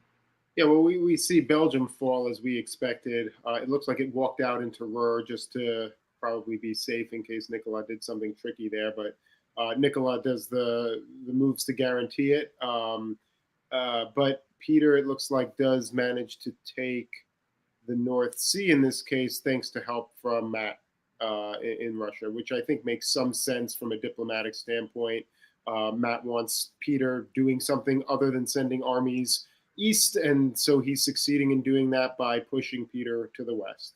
And so that's a nice play there by Matt, decision to continue working with Peter there. But meanwhile, Nicola is going to be up one and Peter's going to be down one. Again, I think this is setting up for a great game for Matt. It's interesting Matt doesn't seem to have any designs on Edinburgh, though. A lot of the time when Russia is helping Germany attack the North Sea at this point, they're planning to go to Norwegian and then Edinburgh. But we could see a North Coast fleet now. I mean, I'm still thinking maybe Army Sev, but Fleet North Coast has also got to be tempting, I would think. Yeah, I would agree. Yeah, I'm with you guys. If there's not a Fleet North Coast St. Petersburg here, Army Sev wouldn't be terrible either, though. You really have a lot of play in the south, and there's a lot of dots down there that you still can take. So, yeah, but you can take the Austrian ones for now and save the Turkish ones for later. I don't think Riaz is going to complain if he ends up losing dots to Matthew at this point, right? All right, let's find out. And the answer is Army Sevastopol. So Matthew is laser focused on the south, letting the north evolve as it may. Nicolas puts down a fleet in Brest, which is a little interesting, right? If you thought his target were Germany, you might have thought another army, maybe Marseille, goes around the side. But another fleet gives him some naval flexibility to possibly go around the top up north, or maybe he's also got an eye on Christian in the south and wondering what might happen down there. Do you guys like that build, Fleet Brest? Yeah, I think it makes sense. I mean, I don't think his goal was to take Germany out yet. Yeah, and I think he's got that Army Gascony that is not actively. If he does decide to keep pushing against Germany, he can bring that army across and use that one, right? All right, why don't we stay with this for another year? There's only so many armies you can channel through Burgundy, ultimately, right? Yeah, I mean, you can make the argument for going to Piedmont here, but I'm with you guys. I think another fleet gives him more flexibility. And if England is fine with you coming over the top, then great, right? All right, you know what? Before we move on here, I want let's go another year, and then we'll take a pause from this game. But before we leave the game, I will ask you guys for your predictions on who you want to be, or who you think is going to top the board. So keep that in mind as we move through 1904. And here are the moves for spring of 1904. Adam, tell us about the West first. Yeah, so Nicola just completely sets himself up to defend Belgium. He goes up to Burgundy, makes sure there's no shenanigans there, and he's up in Irish now and English. I mean, he's really set up to take Liverpool in the fall, make sure he holds on to Belgium, and then can go where he wants to go next. Really nicely played by Nicola here. Meanwhile, Peter's made himself into the enemy, so Peter's forced to support himself in the North Sea if he wants to hold it, and make sure he's covering other things. I think the choice to go to Ruhr in Munich and abandon Holland right now, I think it's probably, again, concern over having too many units in the Bohemia, Tyrolia, Silesia region, and wanting to make sure that that's all covered. All right, Chris, tell us about the East. See a lot of black arrows. Yeah, that Sevastopol army was not pro-Riaz. So another convoy through Black Sea, this time from Sev to Ankara. So and Riaz didn't even try to defend against that, because why would he, right? He's defending against Italy because Italy was the first person who attacked him, which is you can't defend against everyone, right? But isn't it possible that was invited? Riaz. It's not impossible for sure. Because Riaz knew that he could not reposition. He couldn't move Khan to Ankh and pull the fleet back into Khan, because he had to figure that Smyrna was going to get hit by 2. And really, if you're defending your 3 home dots in Turkey at this point, you really want 2 armies and a fleet rather than 2 fleets and an army, because you have that problem with a fleet in Smyrna can't influence Ankara and vice versa. So it's not impossible that Riaz invited that. At the very least, it's certainly possible that he's not too unhappy with it now that it is there, even if it wasn't actually invited. It might be forgiven, Yeah. I guess we'll see. It could stay there. It might move out. Who knows? The supported attack to Smyrna failed. So those Turkish dots, they don't looking like they're going to be Italian very quickly. Although Riaz has lost the fleet in Aegean. Greece went out to Aegean with support from Ionian, so they guaranteed that they were going to get rid of that fleet. I think, well, almost guaranteed that. Would you be overly surprised to see Ankara support Smyrna now, so the AI? I wouldn't be surprised by that at all. I mean, if I'm Matthew, either way, I don't want that dot going Italian. I want it either staying Turkish or going Russian. Right? So, at this point, if I'm Matthew, my target is to take all those Turkish dots. Maybe not immediately, but at some point. I don't want anyone else taking them. In Austria, Siobhan got a bit better off this time. So they just traded places. Budapest and Serbia. Yeah. Presumably the Galicia to Bohemia is positioning. He's going to try and bring the other army down into Galicia, giving him 2 on Vienna, but that's not going to happen until for a little while. So but he's even in Austria, and he picks up 1 in Turkey. So I think this is there's more Russian armies than there are Austrian armies there, so it's going to slowly grind down anyway if things continue the way they are. I was interested by the Italian army that moved up to Tyrolia last turn and then moved back to Venice this turn. But whether that's worried that Siobhan's going to get desperate and make a grab for Venice, or whether he just had nothing to do, you would imagine that Siobhan might welcome an Italian army in Tyrolia that could support Vienna or something. So. Yeah, you would think. It's an unusually cautious play from Christian, I think. He's a player who likes to play with his foot on the pedal. It's a little surprising. One question that I think we might be worth discussing is, if we look at the West, we've sort of see maybe Nikola being in the most dominant position in the West, yet he's far behind where Matt is, and Matt looks to continue to be making gains. I mean, if you're in Nikola's shoes now, what are you doing to try to break up the other side of the board and put yourself in a position to top this? Well, you've got to wonder if that's why he stopped attacking Germany, partly because you free up those German armies and they can go east, right? And it's possible that he's not actually attacking England here as well, right? We could see North Atlantic to Norwegian. That's what you had in mind, right? I imagine he's going to take. I mean, he's got to grow himself at some point, so I'd imagine he's going to go for Liverpool. But it's an interesting point. I mean, it's certainly not out of the question. Yeah, I would think you'd probably take Liverpool, but as you say, I wouldn't guarantee it. I wouldn't be too surprised to see that fleet go up to Norwegian instead. Or both, right? Convoy to Liverpool. And all right, let's find out right now. The answer is convoy into Liverpool with support from North Atlantic. All right, Adam, talk us through it. Yeah, and that's interesting, right? Because he's giving Peter Belgium back. So the build is going to Peter. So this is clearly, I think, right along the lines of what Chris was just saying, or that you need to feed the German so that you can slow down the Russian, and that's probably the price that you're trying to make pay. Whether Peter follows through with that or not, is maybe harder to say. But I think that's probably the idea here. And otherwise, Matthew goes into the Norwegian Sea, possibly opening up an area for a fleet to come through if he ever builds a fleet. But the fireworks on this turn is in the east, so let's head on over there. Chris, give us the skinny. So the basically, to me, this reads that Christian has decided that Siobhan is dead anyway, so he'd rather have some of those dots than leave them all to Matthew. And Matthew is on board with that because they're actually working together here, particularly in Turkey. You see that Matthew takes Constantinople, allowing Christian to take Smyrna, which was not a given that he would want to do that. So how do Matt and Christian continue working together after this, though? It's mind-boggling why Matt would do this, because Christian's going to put 3 units down, and how do you continue working with him?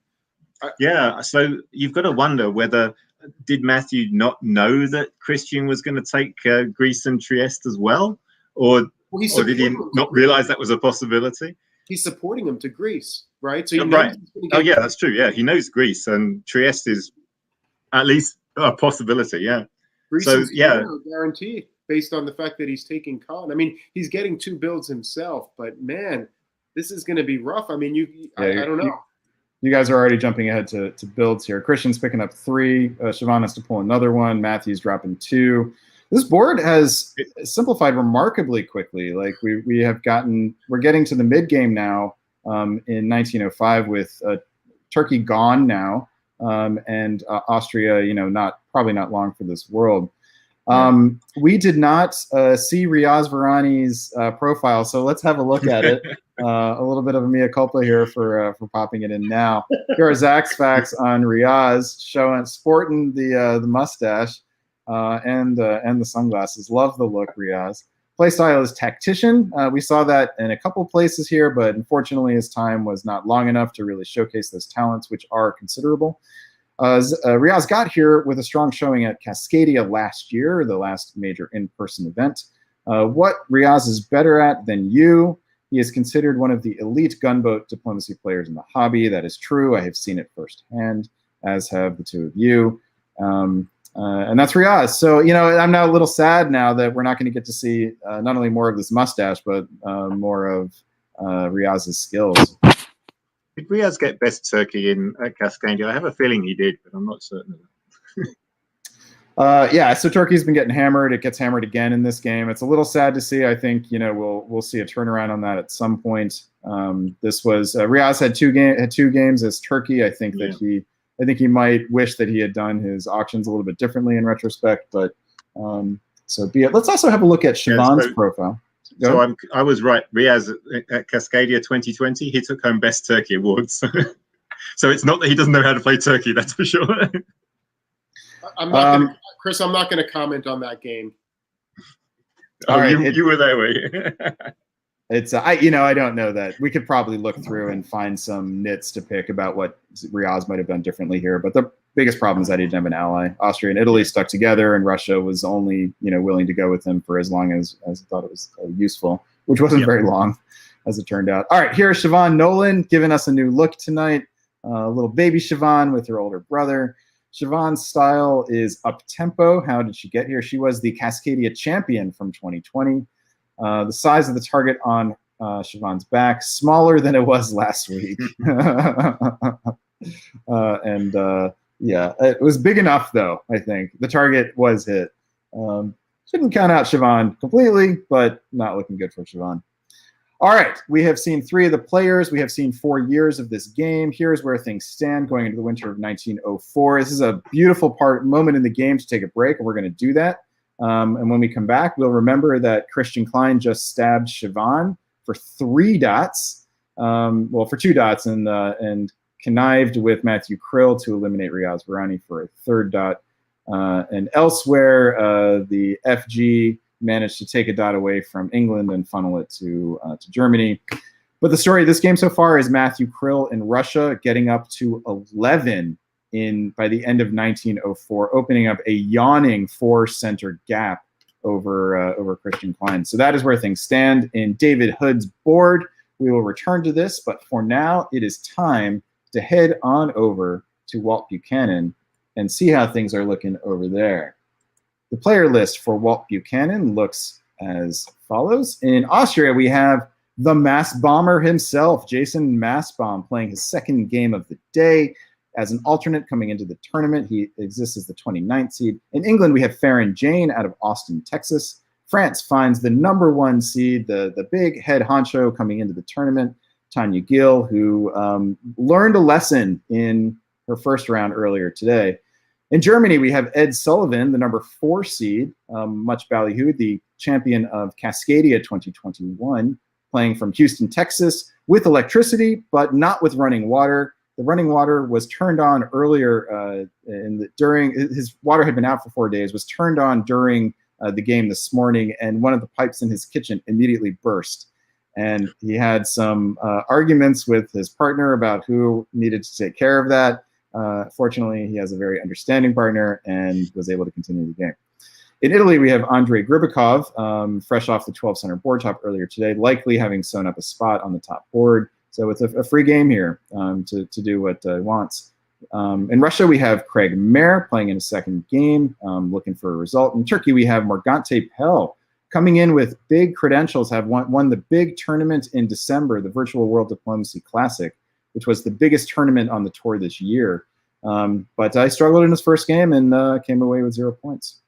All right, you guys, you have seen the lineup. I'm going to switch you on the screen. So, Chris, you get first crack at this lineup. What are you going to be looking for here?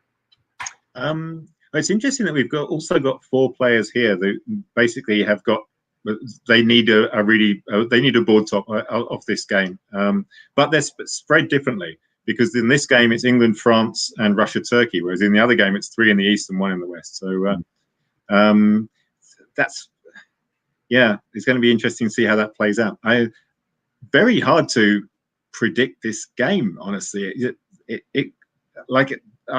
Sometimes you look at a board and you're like, oh yeah, those players will work well together and they won't get on with that player and things like that. But this one, I'm having a hard time pulling anything like that out. Adam, how about you? I'm going to be looking very carefully at that triangle in the West, England, France, Germany, with Tanya, Ed, and Farron in there.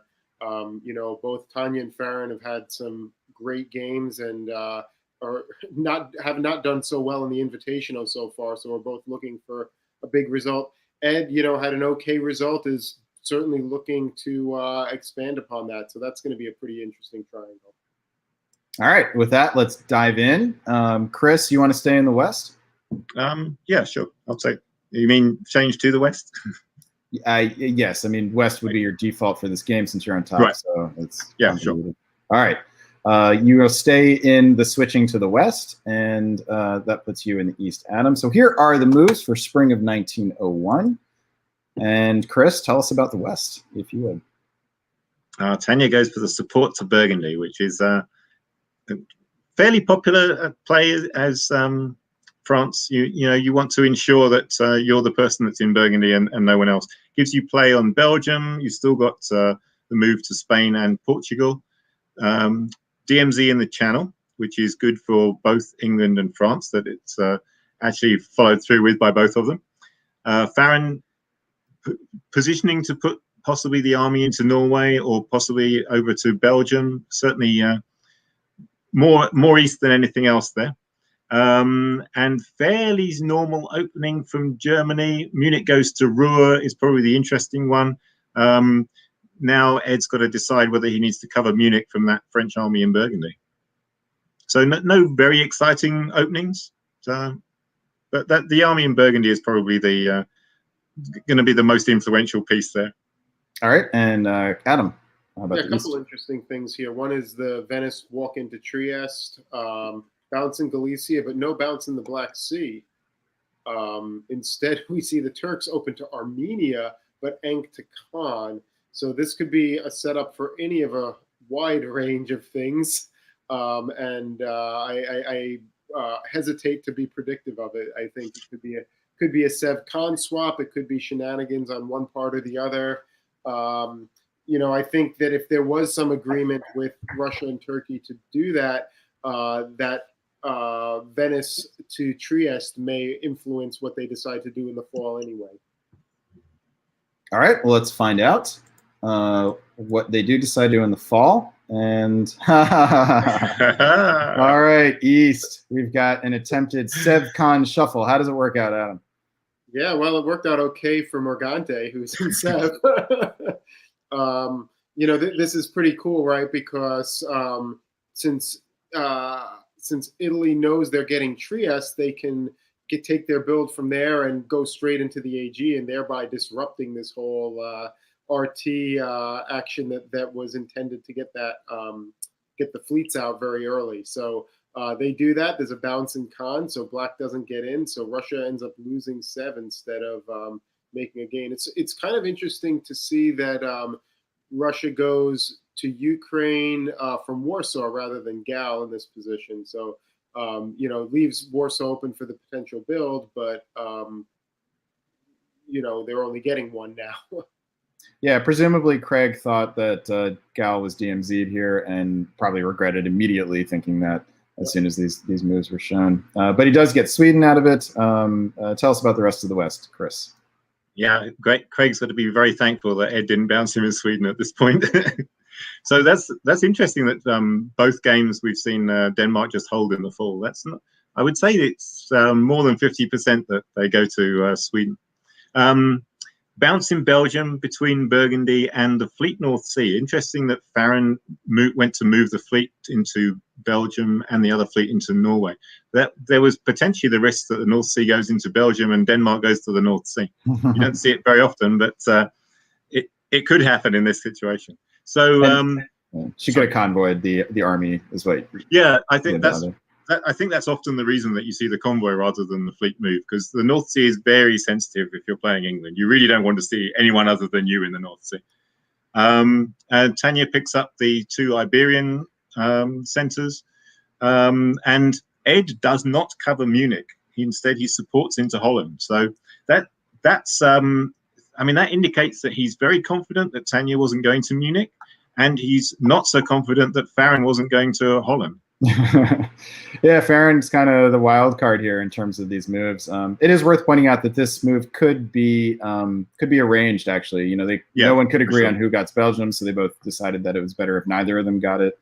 So the Ed's builds will be interesting here. It'll be hard to imagine he doesn't put an army in Munich, but if he doesn't, Ed likes to fashion himself as a very strong alliance player, so it's not inconceivable to see him put an army, say, in Berlin and a fleet in Kiel here. And then just cover Munich from Berlin or not, as a real strong alliance offer to Tanya. Tanya's build's also going to be interesting as well. Does she do the Nicolas thing and fleet Brest, army Paris? Let's find out. All right, you know what? Why don't we do a profile? Let's get out on the profiles in this game. We didn't fall behind last time. So who looks like they had the worst 0-1? Craig Mayer, Russia. I think that's Sev. Without Con is probably the probably indicates that Craig's a good choice. Yeah, I saw someone in the comments post that Hallelujah Turkey got to 5 builds. I think it's only the second Turkey of this tournament that got to 5 units. So Michalis Kamaridis, thank you for that. All right, here is Craig Mayer. Craig Mayer, according to Zach's Facts, is an alliance player. Got here by having a good showing at Liberty Cup, Carnage, and VDL. Favorite DBN broadcaster to stab is Siobhan Nolan. Not going to get the opportunity today, but duly noted. Tournament director of SkyCon, the biennial face-to-face tournament in Big Sky, Montana. The only tournament where you can get mauled by a bear on and off the board. The diplomacy hobby notably filled with bears. Not sure about that. But SkyCon, the inaugural SkyCon was not last summer, but the summer before that. And I believe all 3 of us were there. Were we not? Indeed. I think so, yes. And we had a good time. That was a real fun tournament. Beautiful scenery. And we look forward to going back there at some point in the future. Definitely. The weather was something to behold as well.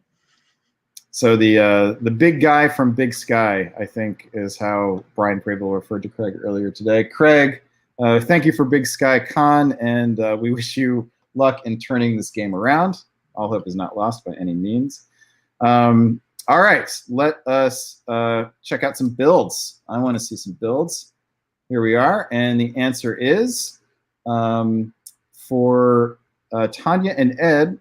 Tanya puts down an Army Paris and a Fleet Marseille, which is very southerly focused.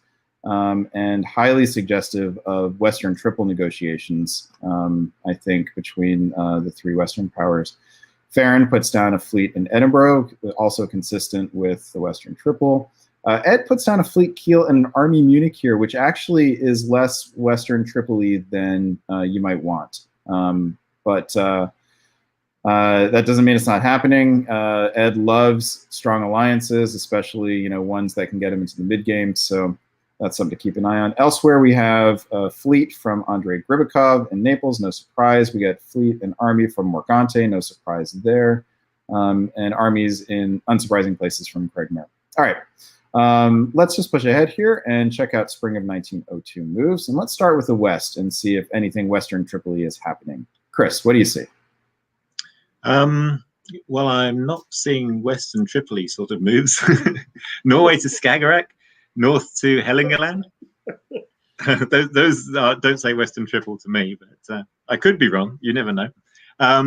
Yeah, so this looks like ER, which is actually, I was wondering about Craig's build because he built Warsaw, which meant that St. Petersburg was going to be wide open to that fleet in Norway.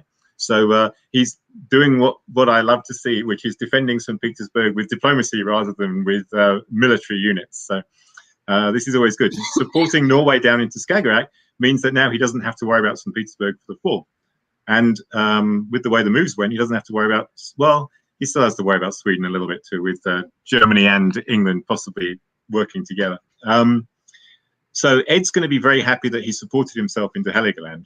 Obviously, this England-Germany war wasn't a surprise to either of them in that they both knew that they needed to get into Heligoland. Ed just had the support in there. And you've commented that the build in Marseille was a southerly focused build. The fleets go to mid-Atlantic and Spain's south coast, which is really just pulling them back, and they could go either way from there. They could go north, they could go south. The armies just support. Basically, this is a non-committal, very, very non-committal move from Tanya. Just pull back, wait, see what happens elsewhere, and then maybe she'll make a move somewhere in the fall. Maybe she won't even make a move this year. Maybe she'll just wait and see. It's very passive from Tanya. It's unusual for her, I would say. She comes across as a fairly aggressive player, so to see her just sort of pull back and wait and see is. It's interesting. Yeah. It's interesting. I would have at least expected Paris to Picardy, right? Because even if you get kicked out of Burgundy, it's not the end of the world if you're up in Gascony and whatnot. So. Yeah. But it's cautious play. She doesn't feel pressed to choose a strategic direction. Clearly, she read that Ed and Farron, were not necessarily coming after her, right? So the alliance structure in the West is the only thing that's clear is that Ed and Farron are fighting each other, and they both knew it when the turn adjudicated, before the turn adjudicated here.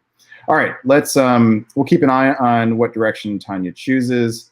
It now looks to me like the fleet build in Marseille was designed to keep her options open. She wanted another fleet, didn't want to put it in Brest because she worried that might scare Farron and commit her in some direction. So, all right, head over to the east here, and Adam, what do you see? Lots of black arrows. Yeah, well, I mean, Morgante and Craig are continuing to work together here. You can see that in the moves where Craig is forcing himself into Galicia and beleaguering Romania by supporting the Morgante's army in Sev there, which is really a nice play, right? Because it frees him up to do something else with Romania rather than just asking Sev to hold. He can cut the support potentially for Budapest or for something else. So that's a nice play there. Of course, ultimately, Morgante makes the decision to move his fleets out, which makes sense, which leaves Bulgaria vulnerable, and it gets piffed by the Austrians. I'm interested to see where this goes with the AI. You see the Italian army moving back up to Venice. That's certainly a sensible move on Andrei's part, but definitely is leaving options open for where he's going to be going from there. All right, let's move ahead into the fall and see where that leads him. And we'll stay in the east with you, Adam, and still a lot more black arrows. It's nice to see so many. Yeah, this is interesting, right? So Andre is now in Trieste in Albania. He supports the Austrian back into Greece. I'm trying to. You've got to wonder if that's an unwanted support. Yeah, I'm trying to figure out, was he supposed to bounce him, or what was he supposed to do? No, I think they recognized that the AI recognized that they could not keep Bulgaria, and they didn't want the unit to get piffed. So that's fair. Yeah, that makes sense. Yeah. So it's a strategic retreat, but it's great for Morgante because he's going to get to rebuild that unit where he wants, and he's cleared out all of his home centers. So the army that was piffed in Bulgaria, he can rebuild how he wants. But Craig has lost the position that he gained in the fall, or in the spring rather, by losing Galicia here. And now Andre is in sort of tantalizing position, right? Like Andre really has strategic options here. I think though with the RT, unless he really feels like he's on the same page with one or the other, I think it's a hard sell for him to actually attack Austria at this point, because he's really not going to be putting himself in a great position with those two Turkish fleets already in the Aegean and Eastern Med, and clearly a lot of coordination between the two of them. Attacking Austria could get him a dot or two, but in the long run might be make a very difficult game. Yeah, one thing that's a problem for him as well is that Turkey and Russia are aligned in a way that's going to be hard for one of them to it's going to be hard for Russia to stab Turkey, at least, because he can't take Seb. Seb could retreat to Moscow, and maybe in black, so it could sort of try to steal Ankara or something like that. But that would be the deal that Andre would need to cut, is with one of them. Brandon, I think we need to back up and do the West. Yes. Whatever. We can do it. We can do it fairly quickly. Whatever. The West. Did something happen in there? So we still see the England-Russia alliance. They tried to take Denmark and fail. The interesting thing is Tanya just walks into Belgium with two supports, I believe, from Germany, and pulls the other two armies up into Picardy and Burgundy. So she's in that nice position where she just picks up that neutral and gets the build and still doesn't have to commit to anything, really. Ed might be a little bit worried seeing all three armies right over in the west on his border there. Yeah, it's that follow up into Burgundy from Gascony that might concern him the most. Yeah. Yeah. Particularly as he needs those supports to hold Denmark by the looks of it. Well, yeah. All right, so now we can move to the builds. Finds that Tanya gets one. So now Tanya kind of has to put a card on the table, right? Fleet or army. Fleet Brest probably worries Farron. She's probably looking for an army, so that may, depending on how Farron would react, that could be a card showing of Tanya's. Andre, would you build an army if you're France here anyway? You're still in that position where you can't really put more than 3 armies against Germany, even if you want to. I think you'd probably build a fleet anyway. It's a question of where. You could make an argument for Army Marseille and go to Piedmont, try to get up into Tyrolia if you were going to fight. That's true. Question is whether that'll be fun. Whether Italy would let you do that or not. But either way, she's whatever unit she builds, she's got to use it. So if it's a fleet, like she can't use that against Germany. It's really only against England or Italy. All right, and Morgante is most likely putting down another fleet here. But Andre's build here is interesting. Let's see what he builds. He opts for a fleet in Naples, and Morgante puts down a fleet in Cannes. And Tanya waves. Nice. So we just had this little conversation about Tanya having to show her cards, and she recognized that and said, not going to do it. If you are Ed, what do you make of that, right? Because Ed could sure as hell have used a build here, right? And he could have taken that. He could have taken Belgium. Maybe, but instead he gave her 2 supports in. So yeah. All right, let's push ahead here and see how it works out. Spring of 1903. We'll start in the West, which should go quickly. Chris. So Ed's obviously a little bit nervous because of those armies sat on his border, so he does cover Munich. But we do see a change around in England. I guess not taking Denmark has maybe made Farron decide that perhaps a different approach is in order. So she puts the fleet up to Norway. You've got to wonder whether that's not looking good from Craig's position, really.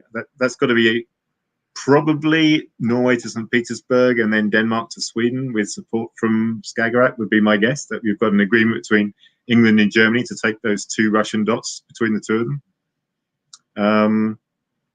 Yeah, and a big bounce in Western Med is the other thing that's of note, but I imagine that's probably arranged. But we should start counting the number of self bounces that Tanya does with those 2 fleets.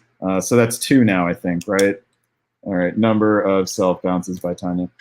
Okay, what about the East? Also, not a whole lot of action. A lot because there's just nobody's gaining any momentum, right? And so I think that it's one thing to play patiently, but I think that there's been opportunities for folks to gain some momentum that just haven't been taken by these kind of switcheroos with what we're doing. Ed's now covering Munich. Before he supported Tanya instead of taking the build himself. Just opportunities to get a little bit of an edge, not even necessarily a strong one, and they're not there. And Tanya's again sitting here doing nothing, which I think as France she probably can get away with, but maybe there's more productive things you could be doing. Yeah, I mean, maybe she's a little worried about being the early leader. She's the only person on 6 as it stands, Well, we'll find out whether Tanya. I mean, there's a possible Western triple again forming here. There's a moment now, so we'll see if Tanya jumps on that train or decides to jump on one of her neighbors. But in the East, there is a little bit of surprising action here. What happens over here, Adam? I'm not sure that I think that the Blacks being supported into Bulgaria was probably an agreed upon tactical move. To either beleaguer Bulgaria or result in this. I think the fleet building Khan was, I thought, a little bit puzzling to me just because it's not in a position yet to get another fleet out. But and so it just goes to Smyrna. I mean, it's in a great position to I guess, sit back and support Aegean and let him do something with the other fleets. But it might be a little bit limiting, especially now that he's got to retreat. All right, and then so let's push ahead into the fall here. Craig is in deep doo-doo in the north here. He stands to lose 2, both Sweden and St. Petersburg, presuming that that Farron and Ed can put aside their differences over Helgoland and work together. If they've done that so quickly, though. That'd be yes, very impressive. It'd be a nice strategic turnaround here. All right, and let's focus on that north here and see what happens. And Craig only loses 1, so perhaps Ed was interesting that Skagerrak didn't support Denmark to Sweden. So all right, so because North Sea is doing something else. North Sea. Tell us about it, Chris. What did North Sea do? North Sea supported something in the lowlands, but I can't see what. It's supported Belgium to Holland. Belgium to Holland, yeah, okay. So which did not succeed because Kiel successfully held. Surprising set of moves here. Maybe Tanya and Farron thought that they had talked Ed into leaving Holland vulnerable here. And this says to me, my guess would be that there was an agreement between Farron and Ed, and that Farron did not follow through with that agreement. Maybe Tanya came and said, "Hey, I want Holland, and otherwise I'm going to come and take your dots." So Farron didn't have much of a choice there. It's hard to tell for sure. It's peculiar knowing that she's getting a build here, though. So, but there are fireworks in the East. And lots of stuff moving and changing places over there. Can you help us understand what happens, Adam? Well, I think you've got to give some credit to Jason here, because I think he ends up as the main recipient of the benefit of all this movement, right? Because basically the RT has broken up. You've got Russia holding out in Bulgaria. I'm assuming that Morgante was supposed to retake it. And you've got him kicking Morgante out of Sev while covering Moscow from the retreat, right? And clearly the move from Warsaw to Moscow is with some trust that Jason's not going to be sitting there, against him. So he's clearly struck a deal with Jason. And Jason gets Romania out of it, gets the build. And what does Craig get out of this? I mean, maybe his position is I don't know. It seems to be a bit compromised regardless. I guess he's no longer fighting with Craig, but now he's fighting with Morgante, who's maybe in less of a position to do something against him. Craig does pick up one in the south, it's worth saying. It's just counterbalanced by the loss in the north. Yeah. Whereas Andre is idling. This is an idling turn for Andre. And for Tanya as well. I mean, this is a moment where I kind of wonder if maybe Tanya outsmarted herself a little bit. You know, she doesn't gain position. She doesn't gain a dot. She still has the one in hand. So, you know, maybe patience is the game that she's looking for here, and maybe it'll pay off. Bad turn for Morgante. So what do you say we have a look at Morgante on this moment? Here is Morgante Pell. He is the number 3 seed. His play style is not mad, just disappointed. Morgante got here by winning the Virtual World Diplomacy Classic. His extracurricular activities include being the occasional host of the Diplomacy Masterclass on the VWDC Discord server, and that is a plug. Somebody please drop the invite link in the chat if you would. The VWDC server, of course, is Bill Hackenbrack's baby, and that has rapidly become a place where people can go to find games and tournaments. You know, there's one-off games happening, and there's also tournaments being organized there. The Invitational is being played on the VWDC server. Wouldn't mind that acronym being a little bit easier to pronounce. I won't lie. Such as it is, we go with where the river takes us. Morgante's diplomacy player that he tries to emulate is Ed Sullivan. I don't know if that came from Morgante. I'm going to suspect not. Morgante and Ed have a bit of a feud going. Morgante is also into poker, and that is Morgante Pell. Why don't we look at another profile here while we're at it on Walt Buchanan? Who would you guys like to see that we haven't looked at yet? Let's see, Masked Bomb. Yeah. Masked Bomb. The Masked Bomb. Here he is in his high school photo. Jason, seed number 29. His play style is ask for the moon. Even if you miss, your ally might give you a star. How did Jason get here? I must have rigged this for ratings. I am sorry, Thomas Moe. I did slip something into your second COVID shot. That's how it goes. Fun fact, Jason's trip to Cascadia in January 2020 marked 10 consecutive years of traveling to at least one diplomacy tournament, which means he still has time to make it 11 in a row. If we can get a face-to-face tournament in this year in person, then he will get to travel for it. For anyone who's a little confused about the photo, this is Eddie Brisson. Eddie Brisson is a hobby legend that we honored last week with a name on one of the boards. Eddie is probably the person who has played diplomacy for the longest amount of time. He started when he was 16 or 14, I think, and that was back in the 60s. So, and Eddie is our stand-in. What's that? 1860s. Right. It was when he was dealing with food shortages because of the Civil War. He learned how to play diplomacy. All right, back to the map. I feel like we should do one more. Why don't we close out the East with Andrei Gerbikov? Here is Andre. Andre is the 8th seed. He's an alliance player. He got here by winning the Tempest tournament. He started playing diplomacy in May of 2020, which isn't that long ago. And he's very good. Damn it. Andre has passed the bar exam, indeed, and his other gaming interests include poker and chess. All right. We are back to the board here for Walt Buchanan, and we are ready for some builds. There's a lot of them. We have Morgante pulling 2 more units off the board, and that was that a 3? He only lost 2. Okay. We also have Tanya with another opportunity to put down a unit, and Farron gets to drop a unit as well. So happy day for Sharon. And Jason gets a build, which is interesting. Jason finally gets another build.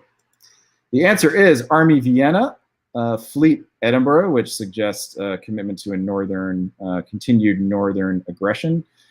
Tanya puts down an army in Paris, which is the least interesting place that she could have put an army. Army Paris. How do you guys feel about that? That's got to be anti-German, I would say. That's I'm planning to get some of these armies into Germany, so I need to be able to follow up behind them. Alternatively, it could be I need to get an army onto the English continent, onto the English island, and I want to make sure I have enough back at home, I guess. But she hasn't really. I think you still would rather have the fleet if you're going after England. So Yeah. If I'm going after Germany, I want the army in Marseille. I mean, I think so. you know, you ask for forgiveness from Andre in that case, but Piedmont is open. You're guaranteed that, and then Tyrolia, you know, you can negotiate. But you know, look, Tanya isn't where she is for no reason. So we look forward to seeing what happens with that Army Paris. Morgante. That relationship with Italy might be quite delicate, and she might not feel that she wants to push it too hard.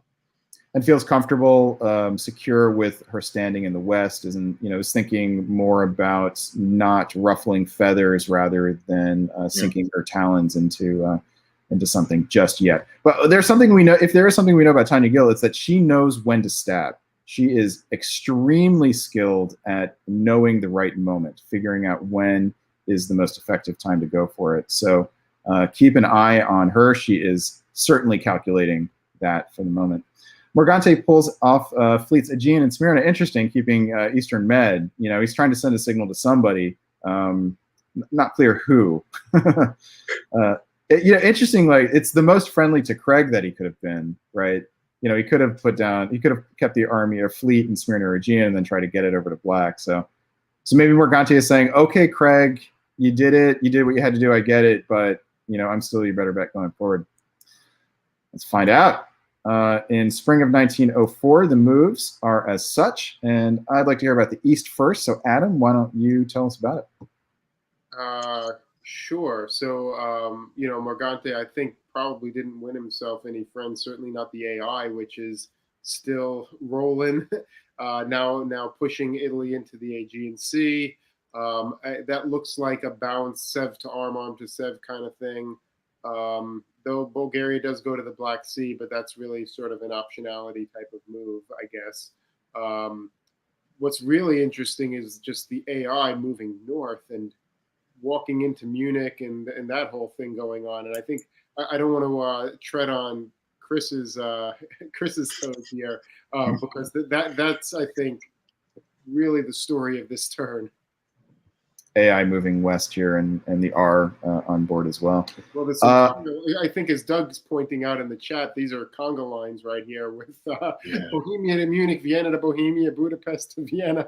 I mean, and they succeed because Ed doesn't cover Munich, and you know, given Ed's moves here, Kiel to Berlin and Ruhr following to Kiel, it's not inconceivable that Ed didn't know about this and might have just decided to concede Munich in order to have the Italians and Austrians on his side rather than against him.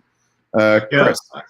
I was curious about the Austrian army in Bohemia anyway, because it moved there from Galicia, which is obviously pro-Russia, but then what was it going to do from Bohemia? So now we know the answer to that at least. But yeah, that conga line through Germany, Berlin, Kiel, Ruhr, Belgium, Picardy, Paris is just bizarre. I'm finding it extremely hard to figure out what was going on there. Why did Kiel move to Berlin at all? I mean, I don't think Ed needed to move to Berlin. He didn't need to cover it for anything. And he didn't need to vacate Ruhr. We could have just exactly. There. So I'm not sure what Ed was doing here. Whether he was conned or whether he's got some very cunning plan that is way above me, and I can't quite grasp it. We'll find out. The other curiosity here is Sweden moving to Bosnia, just vacating. Yeah. My read on that is that Craig's more worried about recapturing St. Petersburg. He figured he was going to lose Sweden anyway, maybe, but he can take St. Petersburg because he also moves to Livonia and Moscow. So even if Farron had put a fleet into Norway, he's going to guarantee that he can take St. Petersburg. It's very defensive, though, right? Like, he could have moved to Norway here, assuming that he would just bounce something. Yeah. It is. I mean, it feels a little too unaggressive. I think. Not sure quite what the opposite of aggressive is. It's not passive. It's the opposite of passive. It's like anti-aggressive. I don't know. All right, let's push forward here and see how it goes. We'll stay in the West so you can tell us how it works out. Chris Brandt. Well, St. Petersburg does fall and retreats back to Norway.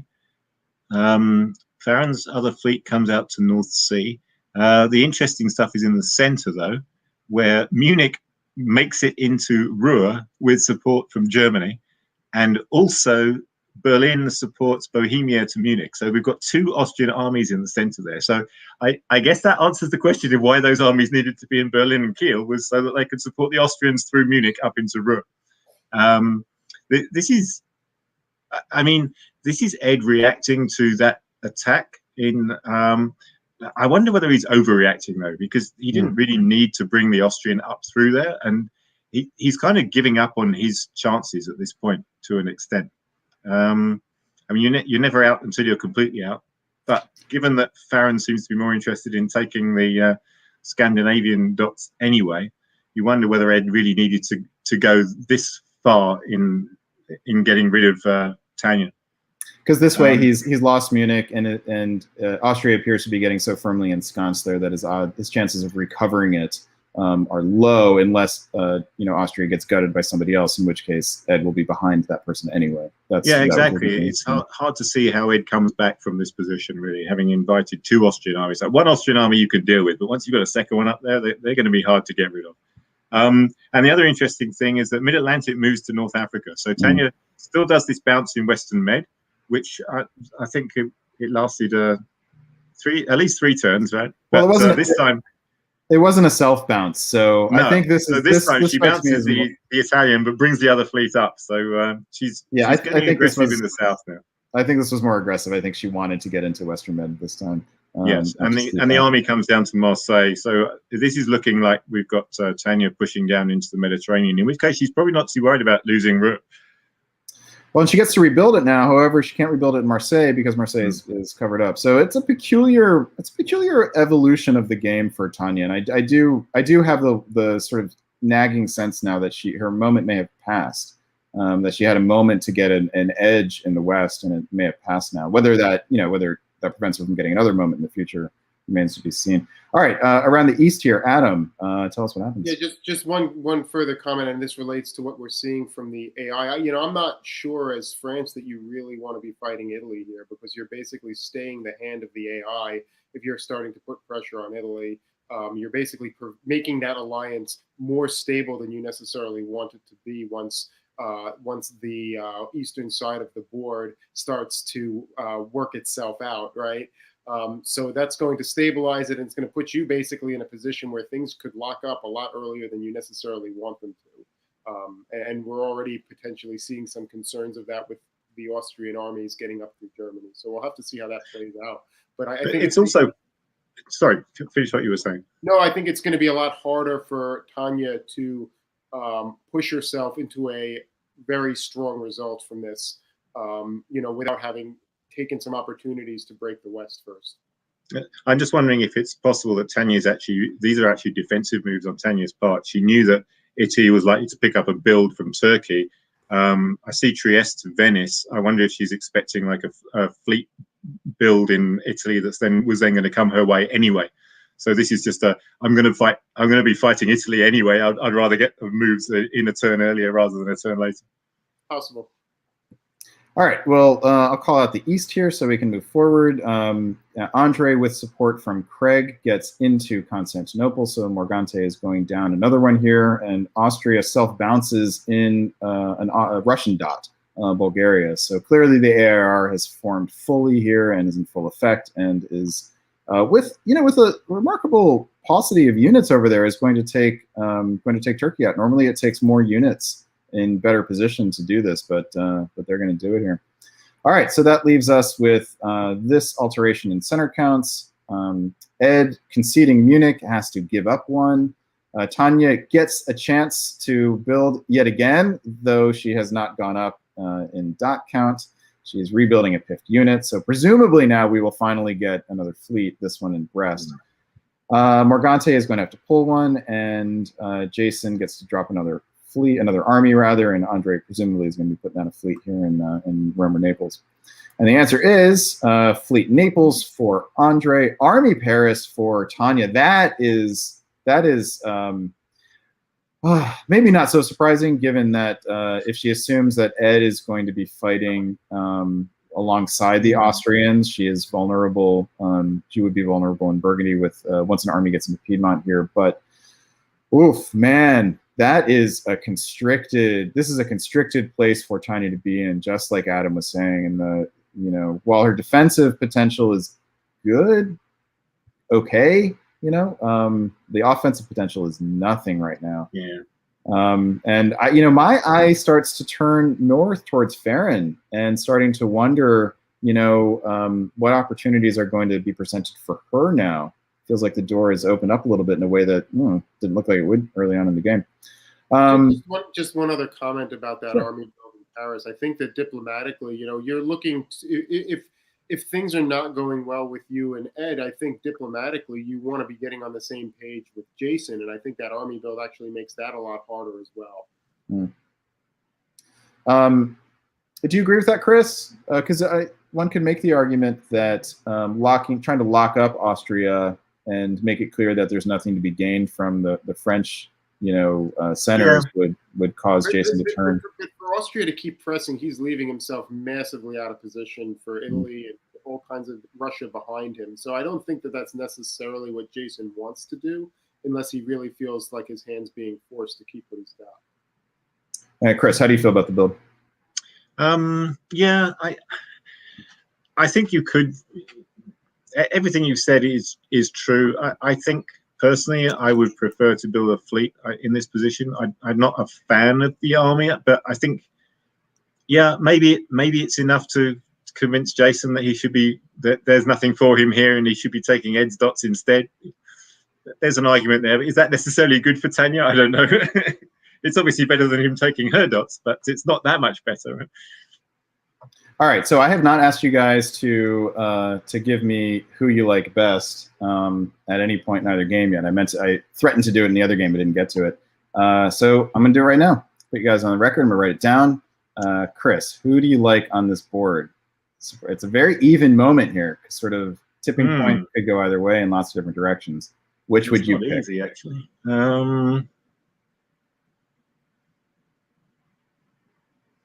Adam, you can go first if you got it. All right, I'm going to say Italy. I think he's got a lot of opportunities. He doesn't have too many enemies here other than Morgante, and he's got a lot of opportunities to move forward. He seems to have a pretty good relationship with most of the other players. I think he's going to get locked up in that whole Western Mediterranean thing with France. So, I'm torn between Farron and Jason. So I'm going to have to go with Farron because I can't be on the record as backing Jason. I really want to pick Jason in this scenario. I really do. That there's so much to work with that Austrian, and Farron and Craig are going to be at loggerheads presumably. So you could make the argument that Jason's going to have chances to stab and get big. So I will go diversity wise and I will pick Jason here. All right. So Farron and Craig have a good opportunity here to let bygones be bygones and each go separate ways and both do much better out of it. So I'm hoping I see that because they seem like the kind of people who could do that. Farron is new enough that I think strategic flexibility isn't something that she has had to demonstrate very much of yet because her games have generally either gone really well or really poorly from the outset. So this is an interesting game. That is going sort of moderately, right? She's now in 1904 after 1905, and hasn't done great, hasn't done poorly. In fact, has bounced back a little bit from a tenuous early position.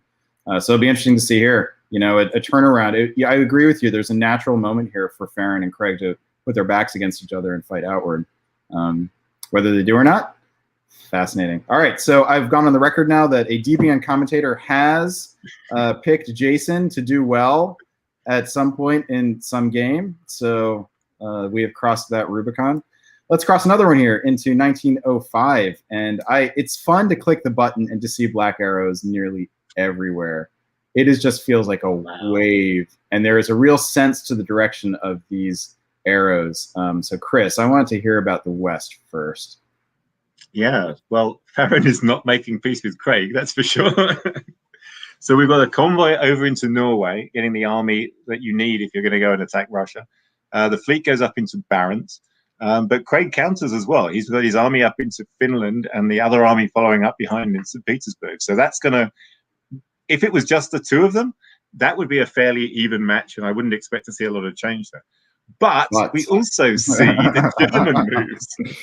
So the fleet Denmark comes over to Baltic, the other fleet moves back to Kiel, and the army goes out to Berlin. And you've got to imagine that Austrian army up into Silesia that's working with Germany still, right? Austria is working with Germany, so that's got to be by arrangement as well. Wait, you think Germany? What do you think? So Austria is still working with Germany, but you don't think Germany is working with Austria anymore, right? I'm wondering why. I'm thinking that army in Silesia has got to be at Germany's request, surely. I'm looking at Holland here. So Holland supports Belgium to the that's Ruhr. right. Holland's. Yeah, so Holland supports Belgium to the Ruhr. Belgium goes there and succeeds because Burgundy also supports the move. Yeah, that's true. And that blows up this Austrian army, which was so deliciously placed in Ruhr. Yeah, it was nicely placed, but it was only there for as long as Germany wanted it to be there, right? So, which apparently is not anymore. And then other than that, Tanya shifts down to the south, which she pretty much had to do, right? She needed the fleets down in the Mediterranean. She's only got 2 fleets. She needs them both where they can do some good. Yeah, so clearly it's been a strategic turn in the West, and a very late-breaking Western Triple has formed here. And presumably Tanya didn't see this coming, because if she had, then a fleet Brest is almost certainly what she would have wanted. So you've got to read that as meaning that the Western Triple came into play in the spring negotiations rather than before the builds. Yeah. So in the East here, I'll call it out for you, Adam, and then I'll ask you to give us your thoughts on whether it's a good thing that's happening here or not. I mean, the movement here is just Sev into Armenia and it gets in. So the AIR is continuing their attack on Turkey, and Turkey will fall here. Andre does some clever tactics here and manages to hold on to Constantinople, which was not guaranteed.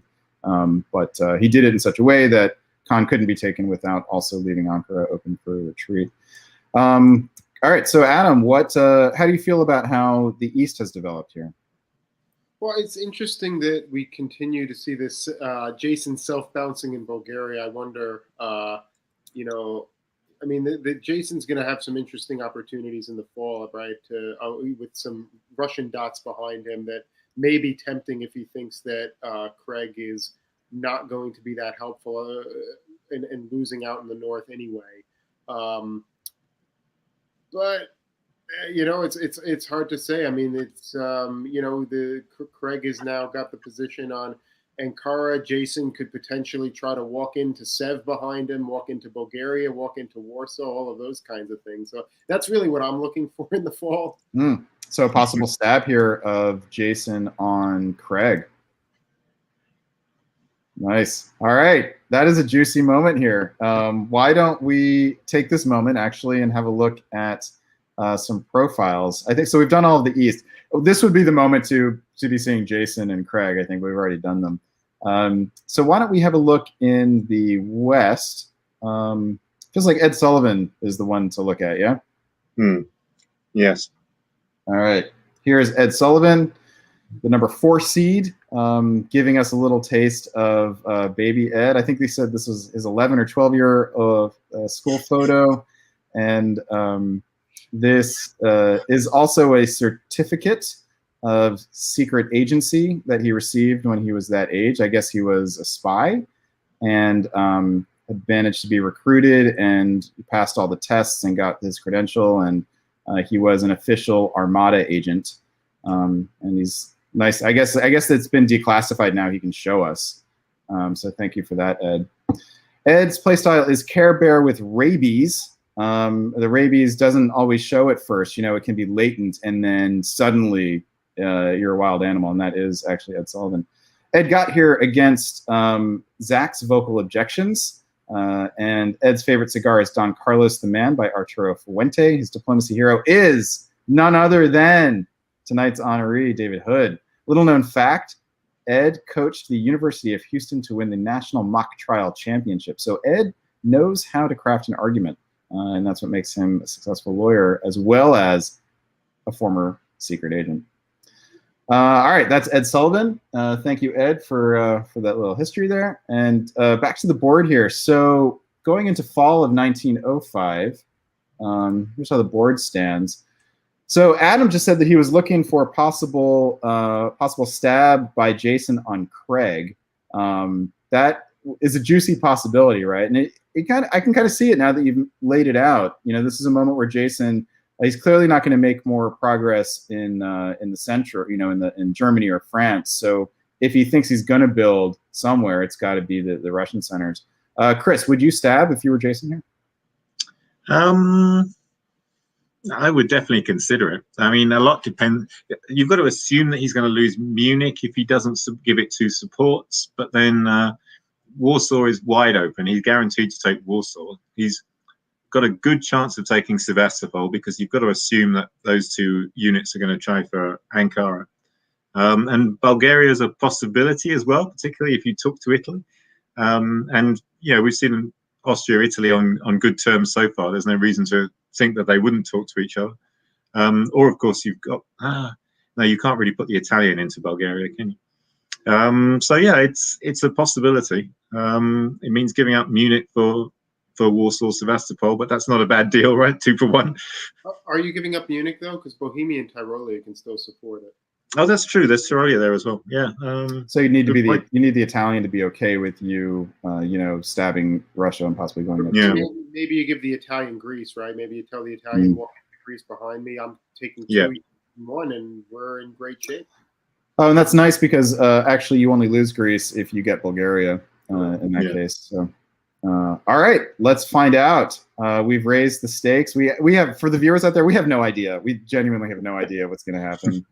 But it is the only spot on the board right now that looks right for a stab. And if anyone's capable of orchestrating it, I think Morgante. This would be a wonderful way for Morgante to get a little revenge on the rest of his eastern neighbors if he can do it. And the answer is, whoa!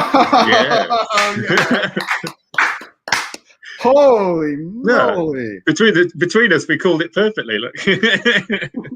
Wow! Wow! Oh wow! Wow! Andy holds on to Munich. Yep. There it is. Oh wow! Oh, Craig. Jason. Ionian flies up into Greece. Yeah. And Craig lost. And this we didn't analyze St. Petersburg, but actually he was guaranteed to lose it. With where all the units were aligned. Wow. Oh my goodness. There was a guess over Sweden, I guess, but wow. So Craig drops 4. He goes from 5 to 1. No, he picks up Ankara, so he's going to end up at 2 here. So he drops 3, but he's lost 3 of his home centers. So Jason goes up 3 here, but no, but he loses Greece, so he only goes up 2. Okay. So Jason's going to get 2 builds here. Morgante, he got the stab that he wanted, but it's not going to keep him in the game. Elsewhere, nothing else happens. Tanya doesn't grow. Farron is growing, so this is a good turn for her. So nice turn for Austria and England here. And everyone else is either static or, Italy goes up 1. So. It's interesting that Morgante tried to cover Ankara with 1. I guess he assumed that Craig would be covering Sevastopol with 1. Yeah, it's surprising that he didn't just support Aegean into Khan, right? Which is pretty guaranteed to work. Yeah. You've got to assume that Craig's sending something to Ankara so that fleet won't in which case that's guaranteed to bounce. So, I mean, yes, you hold it in that case, but yeah, I would have thought the support to Khan would have been better. Yeah, I mean, at that point in the game, you're, you're just looking at bad options, I think. So, true. Jason actually has the opportunity to put down 3 here because he had the army in Romania piffed. So he goes up 3, but only has 2 home centers available for builds. So that means he'll have 1 in pocket, which is, both good and bad. Let's pause here on this game. This is a nice moment to remember and come back to. I'll give you guys a chance to revise. Nah, screw it. I'll force you guys to say where you were after 1904. All right. This is where this game, we're going to pause on this game. It's at the moment of another big stab. Jason has stabbed Craig Mayer, who's gone down by 3 units. Farron has made some progress in the north. And Tanya and Andre are looking like they are stalemating against each other. although you can make the argument that Andre is going to have the upper hand with another fleet down there. All right, we will leave Walt Buchanan here for the moment, and we will head on over back to our other board of the evening, our board David Hood. And here is where we left things. This was an eventful turn, which netted, let's see, which netted Christian, that's right, so Christian with a big stab on Siobhan picked up 3. So Italy goes up 3 here, Siobhan loses a bunch of dots. But because of piffs, is only gonna have to pull another one. Matthew Krill, that's right, Matthew Krill is at 11 after 1904 and is dropping down 2 more units. But you guys wondered whether his position in the south was more precarious than it looked, especially given that his possible antagonist down there is one Christian Klein, who is an excellent tactician. And now that the diplomatic situation in the south has simplified, this is perhaps the moment where Christian's tactical skills will come to the fore. Okay, before we see the builds, I feel like that turn with the agreed stab between Russia and Italy, that might have been the time for Matthew to agree that, but then not follow through on his part of it. To take the dots for himself and not let Christian gain 3. Oh, interesting possibility. The wild card here going forward, though, is Siobhan, because Siobhan has 2 units still and can flip the balance of power between the 2 of these. So she may be more angry at Christian than Matthew. Yeah. Which would not surprise me. Yeah. All right, so before we see the builds here, I want to hear from you guys. Put you guys on the spot here for this game.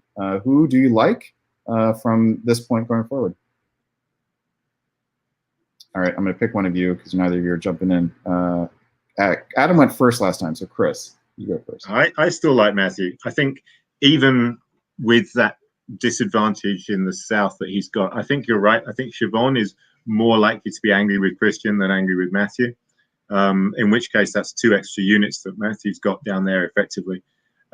He hasn't done anything in the north really, but still he's got a great position there, and there's no sign of his alliance with Peter not sticking around for a long time, because Peter's just playing for fun, right? Yeah, or to sculpt the top board. Well, yes, or to put a good friend on the top board with it, maybe. Who knows? All right, and Adam, who would you pick on this? I mean, it's hard to pick anyone other than Matt. I mean, it's not inconceivable that Matt and Christian will find a way to work together, and Christian will put down, Fleet Rome, Fleet Naples, and just fly west, and Matt will show some restraint, maybe take Vienna, give Christian Serbia, and start forcing units into the middle. So nonetheless, regardless of how it goes, I think Matt's got the upper hand by far. I'll be honest, I really want to pick Nikola. Like there's just something in the back of my mind which is saying Nikola, Christian and Matthew are going to start fighting, and it's going to be stalemate. It's going to be even.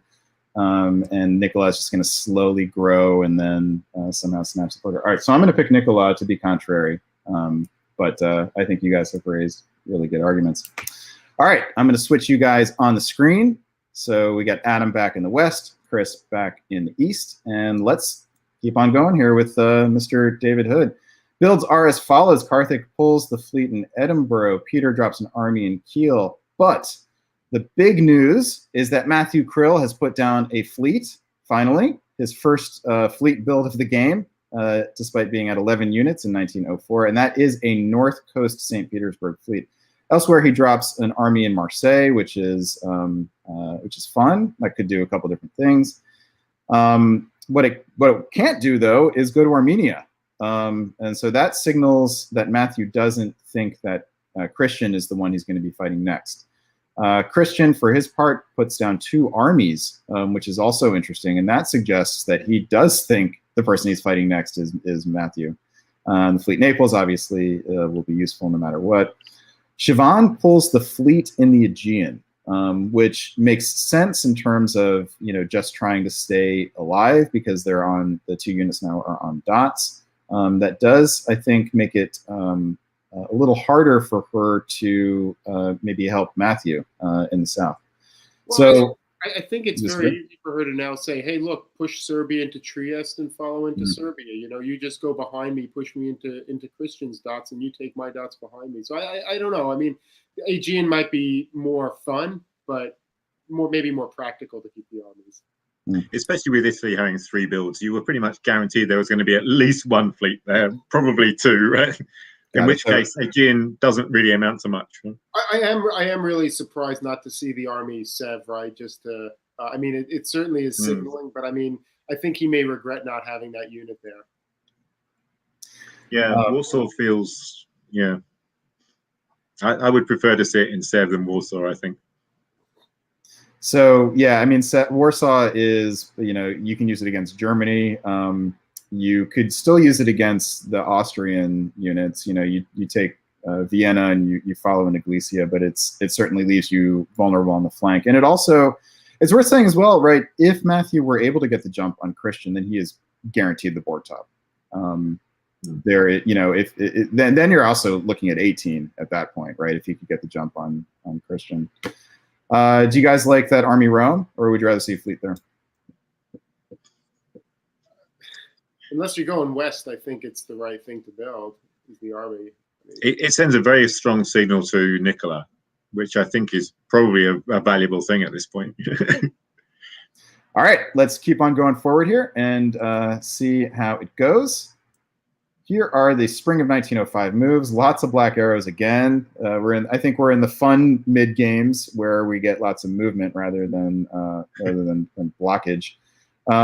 Let's go through the west first, because I think that may end up being more straightforward. Adam, what do you see? Yeah, I see a lot of red around the North Sea and something trying to convoy, which I can't really tell what it is, but it looks like Germany trying to convoy into Edinburgh and bouncing with the Russians of all things, with the English maybe supporting the Russians in. Is that right? It's very hard to see what these moves are, but not a lot's happening other than the French ending up in Wales. Let's see. Norwegian supports. I'm sorry. No, so York supports Norwegian to Eddie. That's right. Yeah, that's what I thought. And so that's getting cut by. Oh, and Liverpool supporting Belgium to Eddie. Okay. So basically, Nicola's trying to help the German army up into Eddie. That's right. We're focusing here. Yeah. So it's 2-on-2. Liverpool and Belgium versus Norwegian and York. Yep. Meanwhile, you know, we've got. Peter now has an army in Denmark, you know, which is maybe not what he wants. I mean, you know, I guess if he was convinced that Russia was going to move like this, you might have preferred to move Holland to Kiel and Belgium to Ruhr, so you really have everything covered. This is going to be rough going right now for him.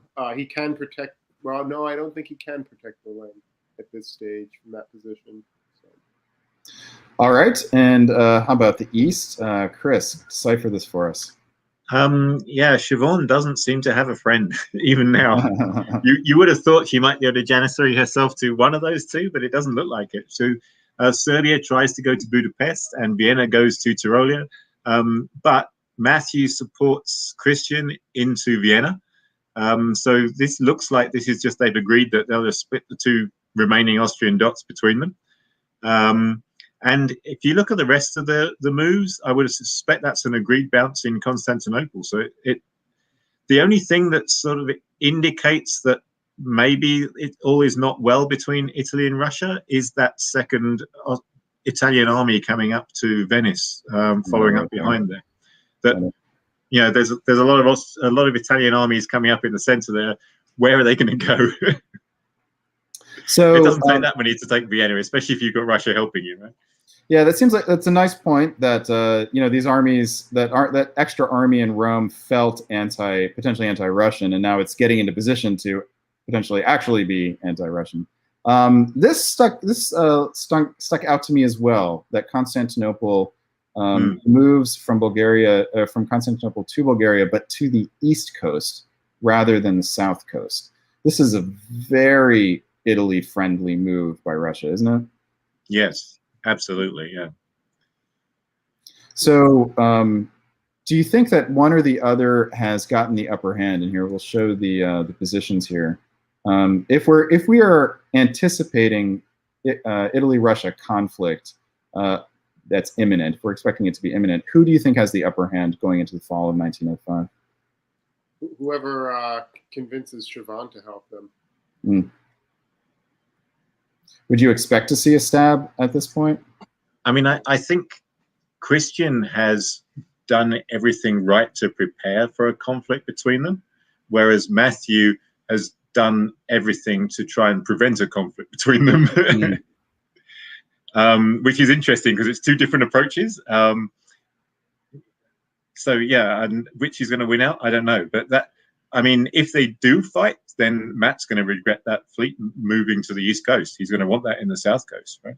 And I think you could have made a good argument for at least even for leaving it in Cannes, right? Yeah. And I mean, I suppose they had to cover. I suppose they had to cover Bulgaria. No, because the Serbia came from Bulgaria. Anyway, I mean, I will say that it, you know, if Matt has Siobhan on side, it's not inconceivable. I mean, they could take Greece this turn. They could take Trieste this turn, and probably can they take all three potentially with using Bohemia and Budapest to take Vienna and Tyrolia. I think there's definitely some plays there. I'm not sure. Yeah. If that moves on. All right. We're projecting a possible working with Siobhan that hasn't. I don't think it's going to happen. I think it's unlikely based on what we saw in the spring, because I think there were better moves if he was working with Siobhan to have made in the spring to set something up much more effective than where they're at now. But let's be clear. If it did happen, it would be delicious. That would be a nice diplomacy move, a nice feat of diplomacy to get Siobhan to help you on her way out, get the edge over one or the other. All right, what do you guys say we have a look at fall of 1905 moves? Or before we do, maybe it's best to look at profiles between spring and fall, because I think when we get to winter, we're ready to see the build and see what happens next. So we got Karthik here. I don't think we've gotten Karthik, so let's do Karthik.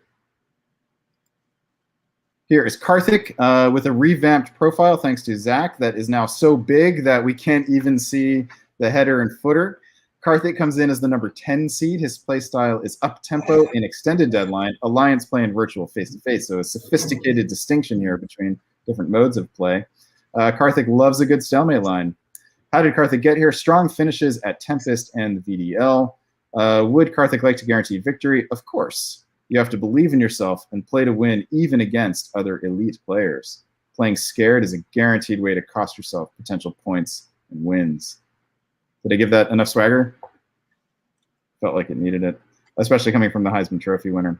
Karthik's alum is he is proud alum of the University of Texas at Austin. Hook 'em, go Horns, go. I don't really care about Texas. I don't have strong feelings one or the other, so it didn't hurt to say that. Maybe I don't know who. Yeah, I don't think there's any of Texas rivals that are that are with DBN. So can't make fun of anyone there. Stuck, dead end, jokes. Let's move on. You guys want to see anybody else's profile right now? All right, I'll take that as a no, and we'll move on to fall of 1905 moves. Here they are. Let us start in the West with Adam. What happens there? Well, I think Russia taking the North Sea but losing Norwegian to the French is definitely really interesting. Also losing Sweden to the Germans is really interesting. That's going to actually make their lives in the North. I think that's going to put them in a tough position up there. Otherwise, they do take Berlin as we expected, and everyone else is making sort of the other defensive moves. And they don't take a shot at Edinburgh, which is maybe makes sense since it wasn't guaranteed. I am surprised that Nicola did not take London. Why did he not get London there? Let's see here. This may be a tactical error. So, yes, English Channel supported London to York. So he probably misordered it in how he entered his orders, because you have to imagine there's no reason why. I mean, he tapped Yorkshire. There's no reason why he wasn't trying to make the guarantee on London, which was in fact guaranteed here. So that's really unfortunate. Probably just a mistake in entering orders. That's a big mistake, though, isn't it? It's going to hurt, because I think he really does want to get that extra build here. So. Especially, in Italy has now shifted a unit to the west. I'll call this out for you, Chris, and then we'll get you to analyze it, because it's pretty straightforward in the south here. So Christian shifts one fleet further west, but the rest stay in place.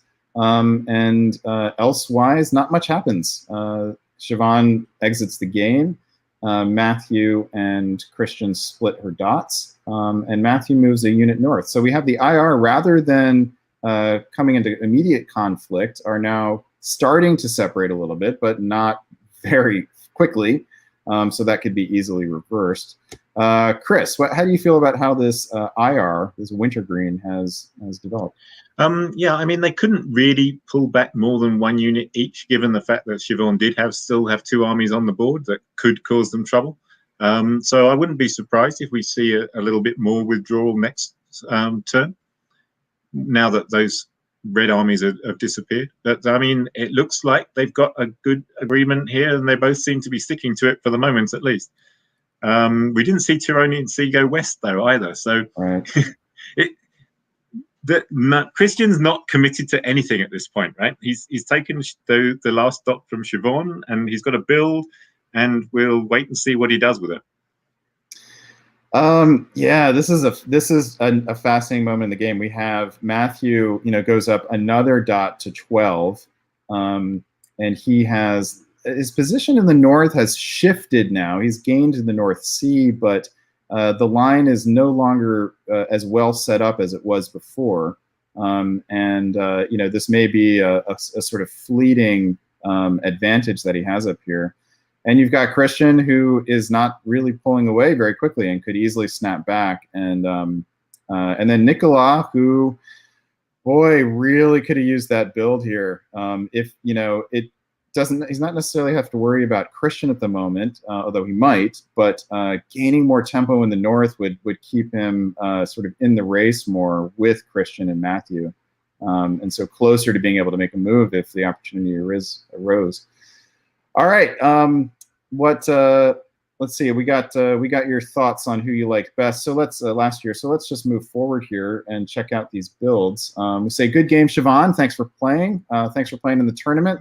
Looking forward to seeing you in the booth again. It's going to be sooner rather than later, it seems. I just want to comment about what a nice job Christian has done here in setting himself in a relatively safe position, and now seeing the trouble Matt is having in the north could really open up opportunities for him.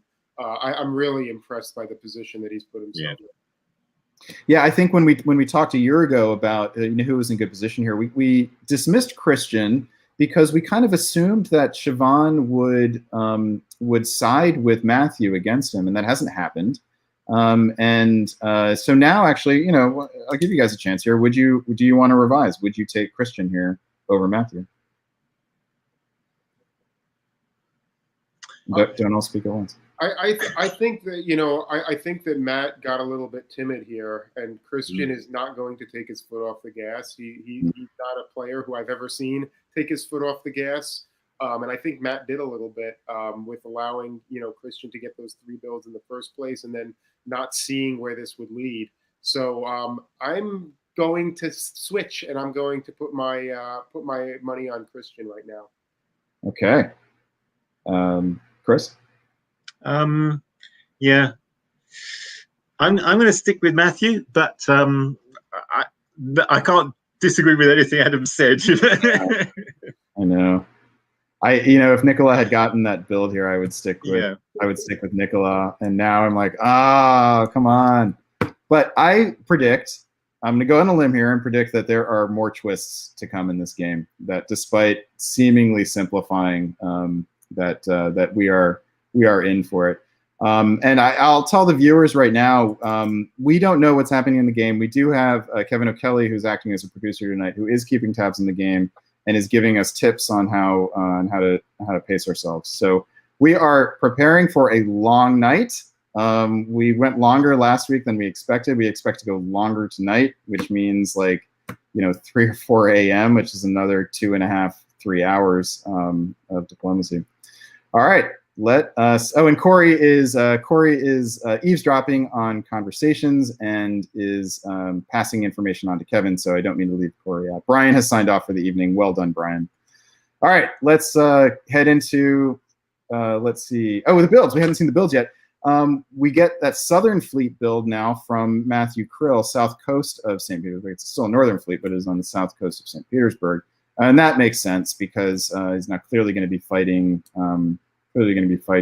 Germany. But again, this is a moment where Nicolas wished he had a fleet to spare to send into Barents, and doesn't. Not this year anyway. Siobhan pulls her 2 units. That was foreseeable. Christian puts down Fleet Naples, which if he really wanted to give Matthew a gift here, he could have built Fleet Rome. But Fleet Naples is something that can go either way here. All right, let's jive full speed ahead here, and lots of black arrows all over the place. Again, really nice for this moment in the game. It looks a little simpler in the east, Chris. So why don't we start with you, get that out of the way, and give Adam a chance to digest for us. Well, I said we'd have a chance for the Italians and Russians to move a few more units away from each other at this point, and sure enough, that's exactly what happened. It looks like almost every Italian unit goes west. Greece doesn't, but apart from that, they pretty much all go west, basically. So you've got to wonder whether this is a direct result of Nicola failing to take London, because this could just be, it might not have been what was planned on Christian's part. It might literally just be opportunistic. He saw that that move didn't succeed, and he had the build, he's got the position, he can push west now while he's got the chance. Or it could have been planned all along. Who knows? And apparently we must have said something risque that is getting us some chiding from the comments. I think it's the chat. I think they're talking alcohol in the chat. So. Oh, I see. They're talking to. All right, they're chastising each other. All right, we're off the hook. Well done, us. I'm gonna throw something else out there, and you guys can chastise me for it or not, but. Christian has a sort of middling score from the first round, 50-ish or something like that. Is that correct? Yep. And Matt has around the same or a little bit less than that in his first round? Let's pull it up. So Christian is tied for 10th at 52. And Matthew, I think it's a 0. Yeah, I thought Matthew was one of our desperados. So with this idea that something like 110, 120 points could get Matt in, and something like 60 points could get Christian in, is it possible that there's a little bit of meta action going on this board between the two of them, and they've basically just said, hey, let's stick together and get us both on the top board. We can do that if we stick together. We can maybe guarantee is too strong a word, but we can make it extraordinarily likely. And Christian says, okay, yeah, you can have that top as long as I'm having a close second behind it and have enough to get on myself. I think that's a very good point. That makes a lot of sense to me, yeah. It's a very reasonable... This is very common in tournament games with top boards. So. It's a very reasonable scenario and argument that you've laid out, Adam. And it's hard not to think of that parable of the scorpion and is it the frog? Yes. And I don't know Matthew's play style as well as I know Christian's, but Christian is known among the Chicago hobby as the scorpion. So so that makes Matthew the frog, does it? In this analogy. So, all right, in the West, let me call it out again here, and I think it looks complicated, but it's ultimately straightforward here. I think there are Matthew and Peter's trade dots in Sweden, and when they trade Munich and Berlin, rather. Oh, this is more complicated. Matthew takes Sweden. Karthik follows behind, convoyed over Nicolas' fleet. And then Karthik also takes north here with support from Peter McNamara. So we have another late-breaking Western triple, clearly in response to what is a gargantuan IR. So the West has read the wintergreen's integrity here, that it's staying together and is responding in kind. I think you have to credit Nicola for sniffing this out, right? I mean, he very easily could have stayed up there to finish off Karthik first, but he needs to be in Mao right now, and he made the right decision. Do you think if Nicola had gotten that build, do you think he would make the same calculation, or would he finish off Karthik in that case? He may not need the unit down there immediately. He may be able to afford the next turn, because if he had built in Marseille, for example, army or fleet probably doesn't matter. He probably can hold off for a year, and he's better off getting those builds later. Okay, let's see. Oh, I'm sorry. Yes, in that scenario, he would be better off taking out Karthik, is what you're saying. Okay, let's look at fall 1906. Adam, we'll start with you and tell us about the West. Sure. I mean, it's a little bit surprising that he doesn't defend Marseille at all, and instead decides to support himself down to Spain. And that's going to be costly, I guess, though he gets Edinburgh, so he won't have a pull. But, you know, it is kind of interesting that he made this choice to focus. Why would you do that, actually? Why wouldn't you bounce in both? Or are you taking the chance that Marseille doesn't go? Well, the reality is, what you could have done is, well, I mean, you have to put 2 on Marseille to guarantee it. And I think what he may have been worried about is that Munich going to Burgundy, to cut Burgundy's support for Gascony to Marseille, or if he does it the other way, potentially letting Russia into Burgundy. So he may have just felt that this was a safer overall option. And it guarantees that you're getting, you know, that fleet down into Spain, and you're getting the second fleet down into Mao. So I suspect something like that may have been going through Nicola's mind when he made this kind of tactical decision. I'm trying to think, what is Burgundy supporting here? I'm guessing it's Berlin to Munich. Yeah, it's supporting Berlin to Munich, which doesn't go. It's kind of dramatic. Yeah, this is kind of a dramatic tactical win by Matthew Krill here.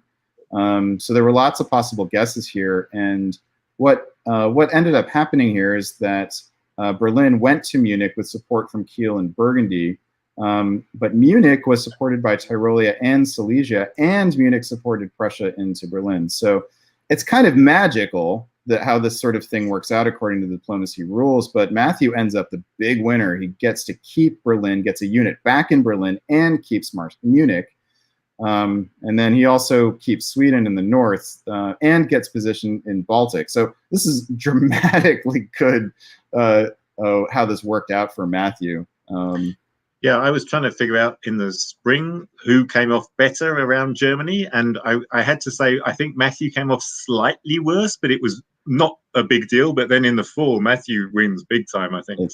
That's a huge win, isn't it? And then in the south, so you know, you get Christian getting units into position, and Matthew and Christian have now worked out an interesting deal here. So it's worth pointing out here that this arrangement of Matthew self-bouncing in Constantinople and Christian sort of moving units into both places opened up an opportunity for Christian to take Constantinople with some mischief, right? Could have used Smyrna to support Bulgaria into Constantinople and take Bulgaria from Greece. If you are bouncing, looks like Bulgaria didn't move though, right? Right, and so what I wonder here is, did Matthew know that that opportunity was there and deliberately held Bulgaria without telling Christian in order to prevent that? But a lesson for people: if you're setting up an alliance sort of a line where you guys can separate units but keep units to keep each other honest, it's always better to be bouncing in your opponent's dots. So this was a moment where it was, you know, Christian had the advantage because they were bouncing in Matthew's dot here. But Matthew correctly sniffed out the opportunity, and then also they have set up another bouncing situation in one of Christian's dots. So this is a nice equity that they've built here. Seems like a very well done and sort of impressive way to set up this middle game IR. both of them there, though, there's the opportunity to not do the bounce and instead go to where the other unit's moving from, right? So, so there's still, but it's more balanced in the opportunity for mischief. Yes. Right. Okay, so this was a dramatic turn. Lots of stuff happened here, and who is the winner and who is the loser? Well, in terms of putting dots down, IR both get a dot here. Matthew Krill now has increased every turn and is up to 13 at the end of 1906. Wow. Am I right? That's the kind of graph you want to see when you're playing Russia, right? Just that straight, steady growth.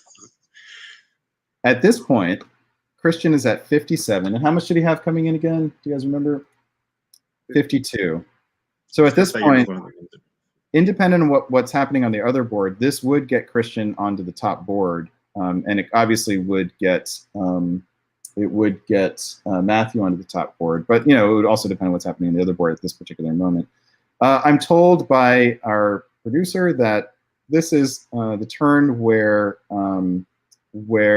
draw proposals start to happen every season. It doesn't look like there were any votes, just lots of people started proposing them and people vetoing them. I'll try to get more information on that. Okay, so it is fall 1906. Let's look at some builds, and then I'll ask you guys to sort of break down the overall strategic situation here, and give you another chance to revise who you like. It's nice. This is a game where it's sort of it's in the balance and it keeps tottering. In each turn, it seems to totter one way, lean one way or the other. So Matthew drops an army in Moscow. I'm guessing he would have built another fleet in St. Petersburg if it had been open for it. And Christian puts on an army in Venice, which is delightfully ambiguous. But clearly, it can go to Piedmont and help out with Marseille, but could also be used to turn around and go the other way. All right, break it down for me. Who's got the edge here? Is it still Matthew, Chris? That's who you were sticking with last time.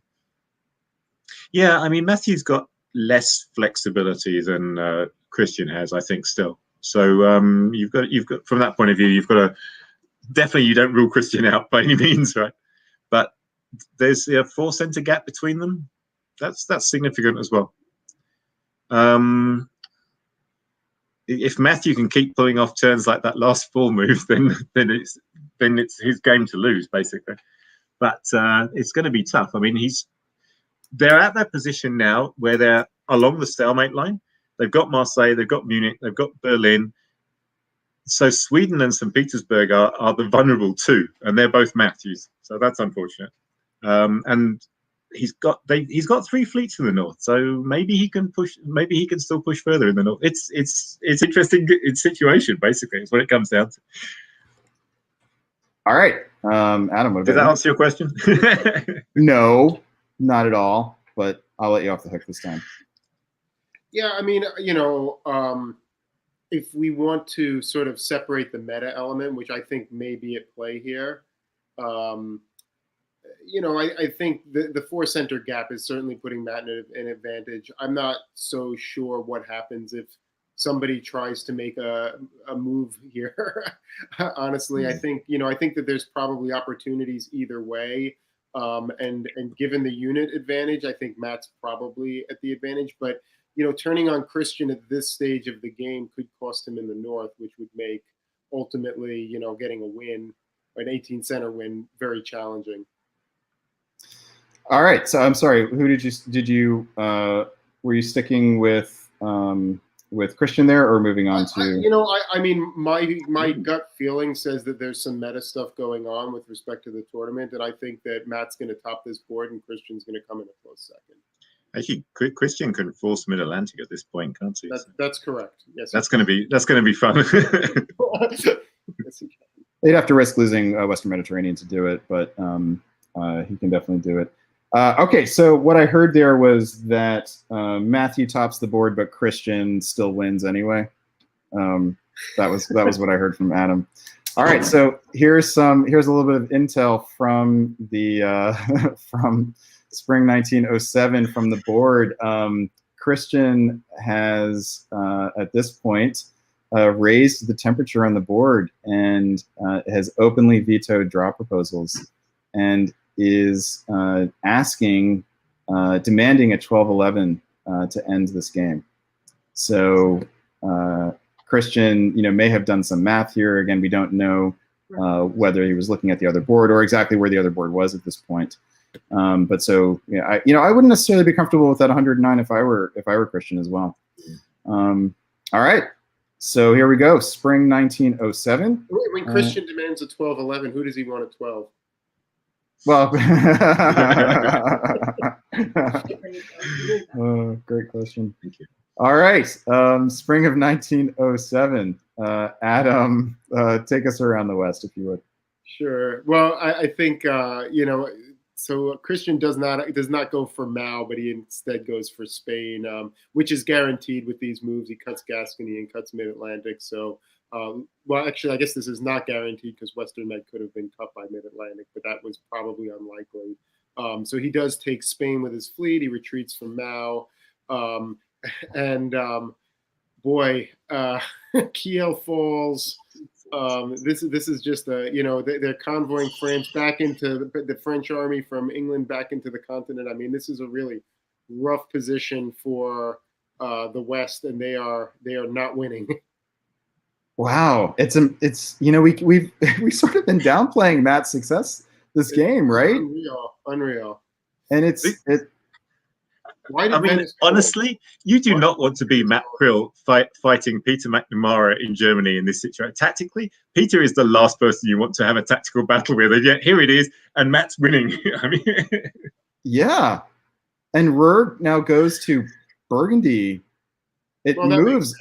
That does make sense, but the potential for losing Ruhr now is they needed to cover Burgundy, but now in case Munich went, but Munich going to Burgundy wasn't going to happen here. I don't know. Now you can't. They could have guaranteed. They had 4 on Kiel, so if Ruhr were still there, but now it's not. So Matt is guaranteed to keep to hang on to Kiel here, which is going to force another disband. And Carthick convoys the army in Edinburgh into Belgium, which again makes sense for holding up the line, but is another foreign unit on German dot. So German units are going to be coming off the board here.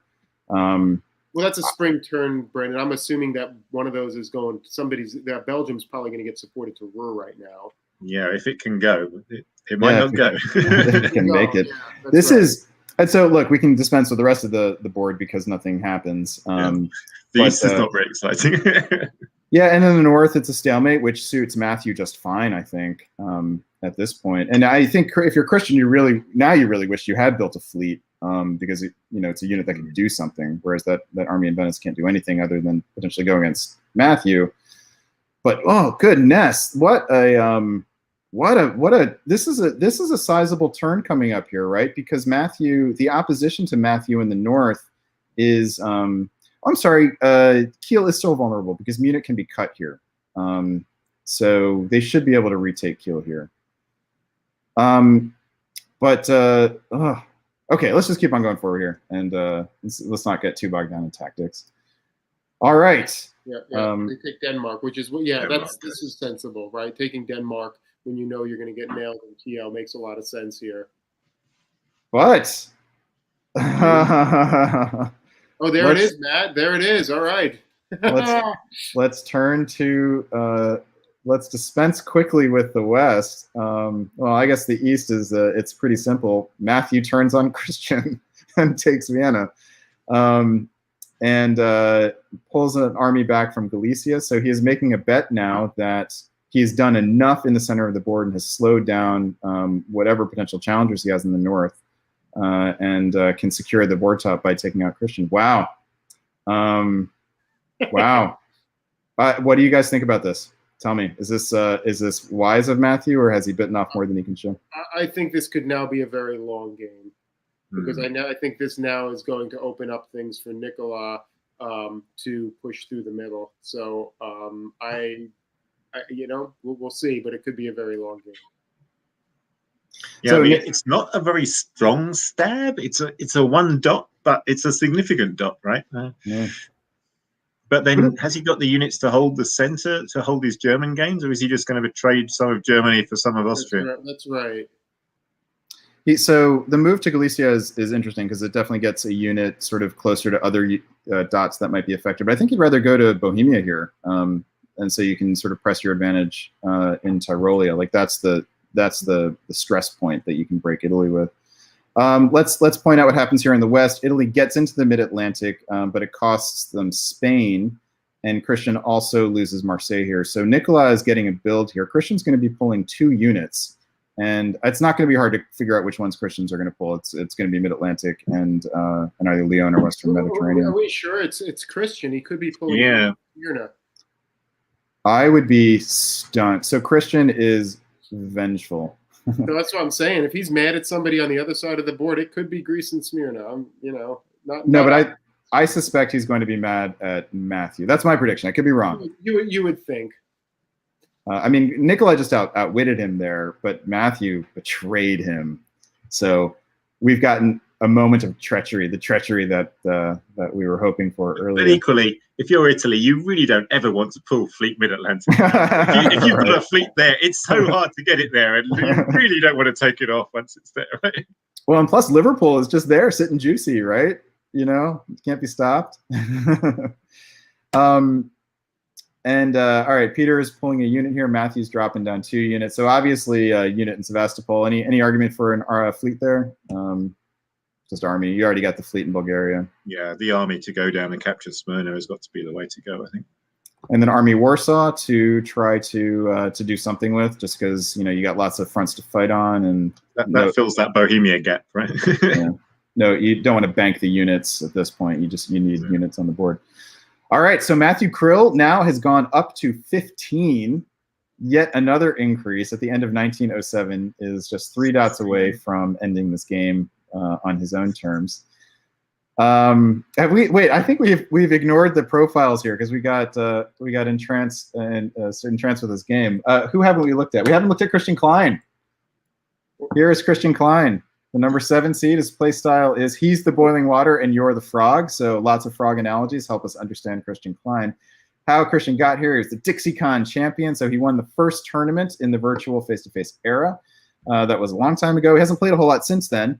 His nickname, as I mentioned before, is the Scorpion. And this is also his high school photo. So he dug back in the archives for us. I always get him and Jason Massbaum mixed up. They look so similar. Indeed. All right, let's also look at Peter McNamara. Peter is the number 14 seed. His play style is quiet. Too quiet. How did Peter get here? He had strong results at Weasel Moot and Virtual World Diplomacy Classic. Has not won a tournament, though. Everyone, we always have to say, whenever we talk about Peter, is that he's capable of doing it. Just isn't doing it.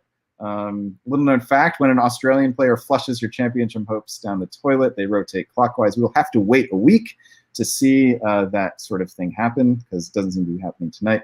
How does Peter prepare to play on a top board? Get some sleep. Those top boards for him are usually first thing in the morning, and this one will be when he appears on it a week from now. All right, I think Nicola Sahugay is the only one we haven't seen. Why don't we save Nicola? I think he's going to be around for a little while. And back on board, David Hood, which has not failed to disappoint us. I think you guys agree with me on that one. All right, let's see some builds, and I think we're going to stick with this game unless my producer tells me to go back to the other one. But here are the builds. We've got Armies Warsaw and Sevastopol, no surprise. We have the pull of Army Smyrna as Adam predicted. We also get the pull of Venice, which it's a sad unit that didn't do anything. Just built, held, left. We do keep the fleet Greece, which is interesting, right? Like if you were going to go sort of full FU on the west and allow Matthew, you might have thought you'd pull fleet Greece here, but on the other hand, you can use fleet Greece to head west now. Wow, what do you guys think of that? What can you read about Christian from his pulls here? Maybe he's not as mad at Matt as you think, right? I mean, yeah. Wow. With those pulls, I'm having a hard time seeing Matt not soloing this now. Well, I mean, yeah. I mean, even if he loses some of that stuff in the center, He's still looking at. Yeah. He can pick up all of Italy, and basically all that grid stuff is his, pretty much, isn't it? Yeah. I mean, he's only 3 dots away. Denmark and Sweden. Denmark's hard to hold, but the question is, can he continue to parlay, losses with gains and keep things even up there? But Christian's making a play here that that Matthew won't solo and will allow him to get enough points to make the top board. He is at 52 coming in, so 47 is not enough. He will definitely need more than that. So, wow. All right, so I'm told to go another year, and let's do it. Spring of 1908. Here are the orders, and I'd love to hear about it. Let's start in the East with Chris. There is activity finally. What is it? I mean, a lot of this is positioning, I think. Matt walks into Smyrna, which is understandable. I'm not. Oh, Bulgaria has to go to Constantinople because it's on the East Coast. That one move from however many years ago it was when he went to the East Coast rather than the South Coast, and now it's going back to haunt him and possibly costing him, at least temporarily costing him Bulgaria. Well, he'll be able to get it back because Serbia is bounced here. But.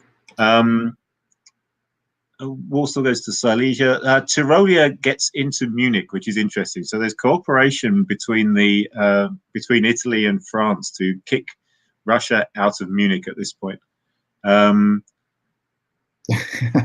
Most of the north, though, is like all around Scandinavia. There's not a lot of movement there, right?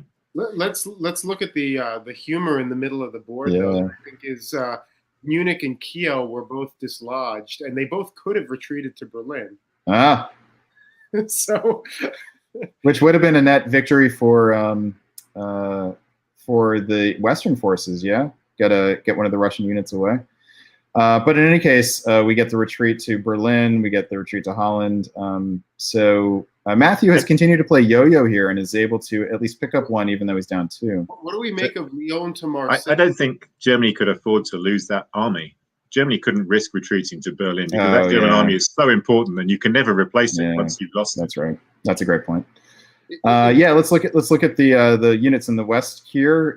We've got lots of movement here, but interestingly, so Mid-Atlantic goes back to North Africa. West does not move, and Lyon goes into Marseille, which could be arranged. That can be easily translated into Army Naples or Fleet Naples, which. I don't know. If Lyon goes to Tyrrhenian Sea, then it can go to Ionian, and it's one move ahead. But this way, at least, Christian would get a little bit of security from the Western powers that they're not just going to jump all over him. That would be my logic if this was negotiated.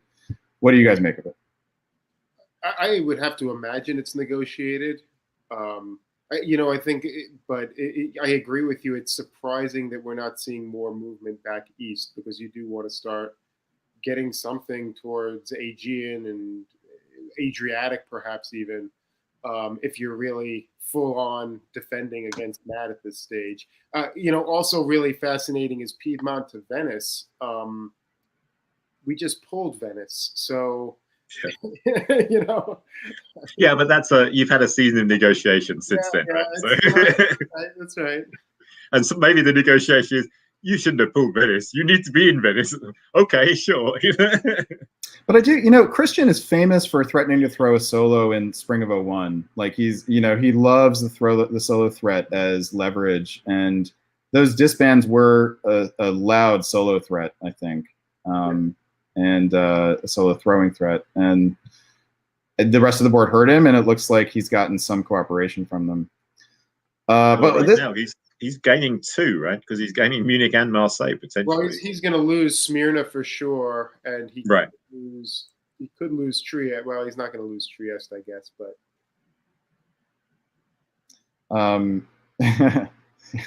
so we could get 2. So all right, let's all right. So we have a great quote coming up apparently, which I assume is Christian Klein related. We still haven't seen Nicolas Sahuguet. I think he's the only one on this board that we have not yet seen, but I think we can keep him in the pocket for a little bit. longer. So here is fall 1908 on board David Hood. Wow. Oh, wow. I did not see this coming in over here. That was not. Didn't you guys assume that Bulgaria would be pushed back? Yeah. Into Greece? You got to wonder, was that all? Was a lot of this? Was any of this staged or anything like that? On Matthew's part, like. So I mean, they actually made the South more stable, right? By swapping Bulgaria for Smyrna. I mean, Christian can't be happy about losing Vienna, but Christian essentially swapped Vienna for Munich and Smyrna for Bulgaria. I mean, was it staged, or was it this turn saying, okay, let's see where it goes? Yeah. It's a fascinating play for Matthew, actually, because, the board top is not at risk even after this. So he's going to go down 2 units. Is that right? Or just 1? I think he's just down 1. So, in fact, let's not ask. Let's just look. Yep. So he's down 1. Christian's up 2. Nicola is down 1. So is it worth talking about the tactics here? It doesn't look like Matthew manages to hold on to Kiel. But I don't think it's that surprising. It was 4 on 4 with Silesia cutting Munich. So they could have taken, right, the West could have taken Kiel, but they would have had to risk Munich to do it, which they didn't want to do. Okay, so here's where things stand after 1908. And I wonder if Matthew is allowing himself to be pushed back a little bit here, A, in order to gain position, so push back in terms of dot count, A, to gain position, and B, perhaps to allow Christian to get up to a score that he might be willing to accept now, that he may think he's got less of a ceiling than he did before, a lower ceiling. Remember, he's at 52 coming in. 56 would get him into a tie for 5th with Maxim, notwithstanding what happens on the other board. And Christian is higher seeded than Maxim and would win that tiebreaker. So this would put Christian into 5th. If he were willing to accept the result, but then he would get pushed down to 6th because Matt would pass him, actually. So that's worth remembering. Okay, so back to the board now. If that's what Matthew is thinking, playing for position and possibly seeing if he'll get Christian to a point where he'll accept the draw, do you like that? The problem I have is that if Christian's going to accept the draw, he's not going to accept it on 9, right? He needs to be bigger than that. You don't want him taking Russian dots, so you want him taking French dots, and his position against France has just gone dramatically worse than it was before, right? Like, can he take any French dots from here? No, they can be given. He can lose Marseille when Nicolas wants it back, right? Yeah, exactly. Yeah, it's a clever play by Nicolas, but Nicolas is also pulling a unit here, remember, so Nicola's ability to sort of grow quickly is going to be hampered. That's true. All right, let's see what the pulls and builds are. And we have a pull of Smyrna. So Smyrna now gets disbanded 2 years in a row from different powers. Christian puts down an army and a fleet. So Matthew has definitely weakened his southern position, and Christian has strengthened it. Nicolas pulls the fleet in Portugal. So Nicolas now only has 2 fleets over there. Christian has 3. So maybe it's not so bad over there. Wow. Okay, so here is the quote. There was a proposal in spring of 1909, which is with the map as it is here. Christian proposed the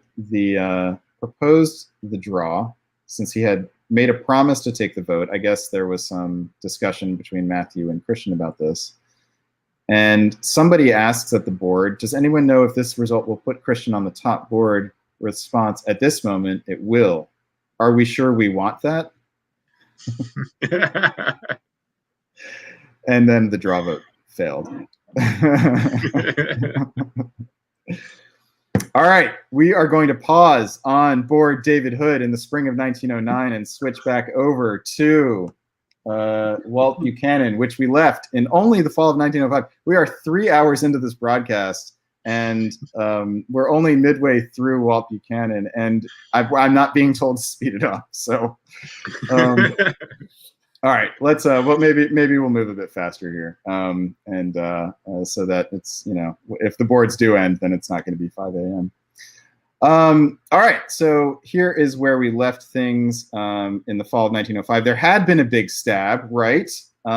This was Jason Massbaum making the move, taking 3 dots off of Craig, who also lost 1 in the north, but gained 1 off of Morgante Pell, who's going to drop to 1 here.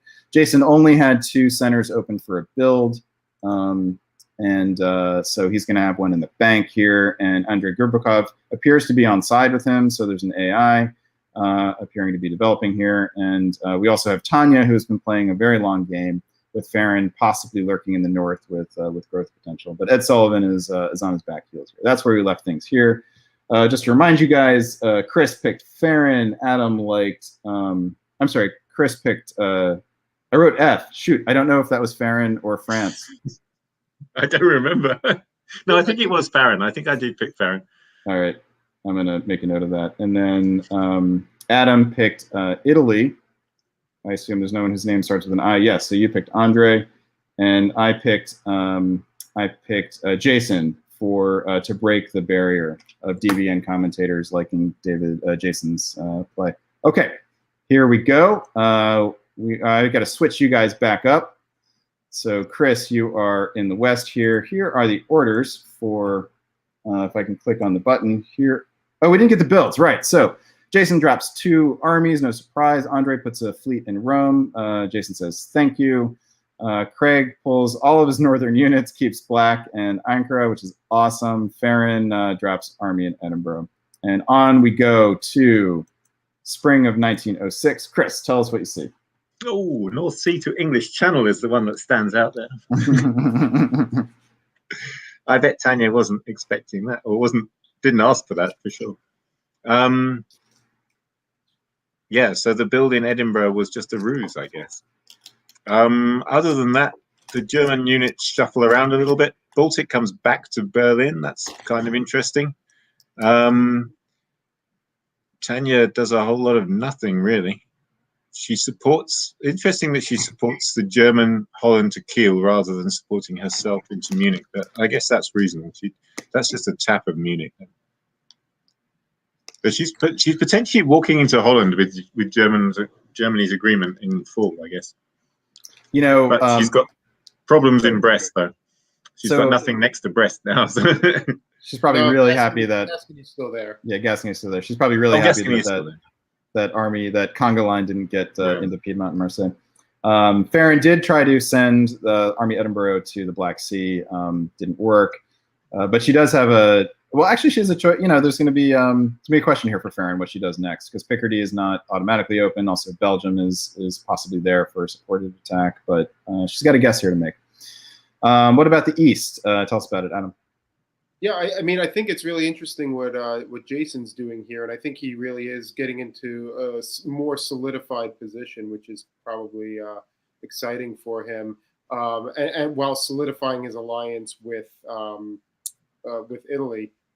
So you know, making it a little bit harder for Italy to do something against him by covering some of these positions in the corner. I think the Rome to Naples move is kind of entertaining, considering, you know, that was, I think that's probably to protect against Morgante potentially moving to the Ionian, but probably not something that Andre really wanted to have to do. Otherwise, you know, Craig tries to take Caen, and that's kind of futile with Austria supporting it from behind. All right. I'm dying to see what happens here in the fall of 1906. Any predictions for what Farron's going to do here? Chris? Convoy all the way to Brest. I noticed that someone commented that, that Tanya might need Farron's fleet. So it is possible that fleet is invited down there to come down into the Mediterranean, because Tanya is playing a fleet short in the Mediterranean. Boy, that would be nice for Farron if she can get that invitation. Yes. I don't know whether I put my money on it. I don't know. I was kidding. I don't think she's convoying to Brest. I actually think it's more likely that she's making a play in the Low Countries or trying to find a way diplomatically to get herself a dot without stabbing someone. I think that's much more likely. Yeah. All right. I'm putting in a vote for convoy to Picardy just because I think Tanya's more likely to cover Belgium. So if you're going to attack Tanya, I would try the convoy to Picardy here.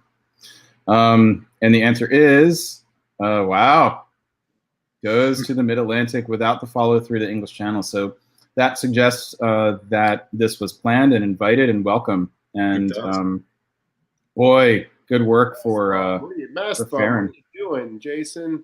Jason, what are you doing?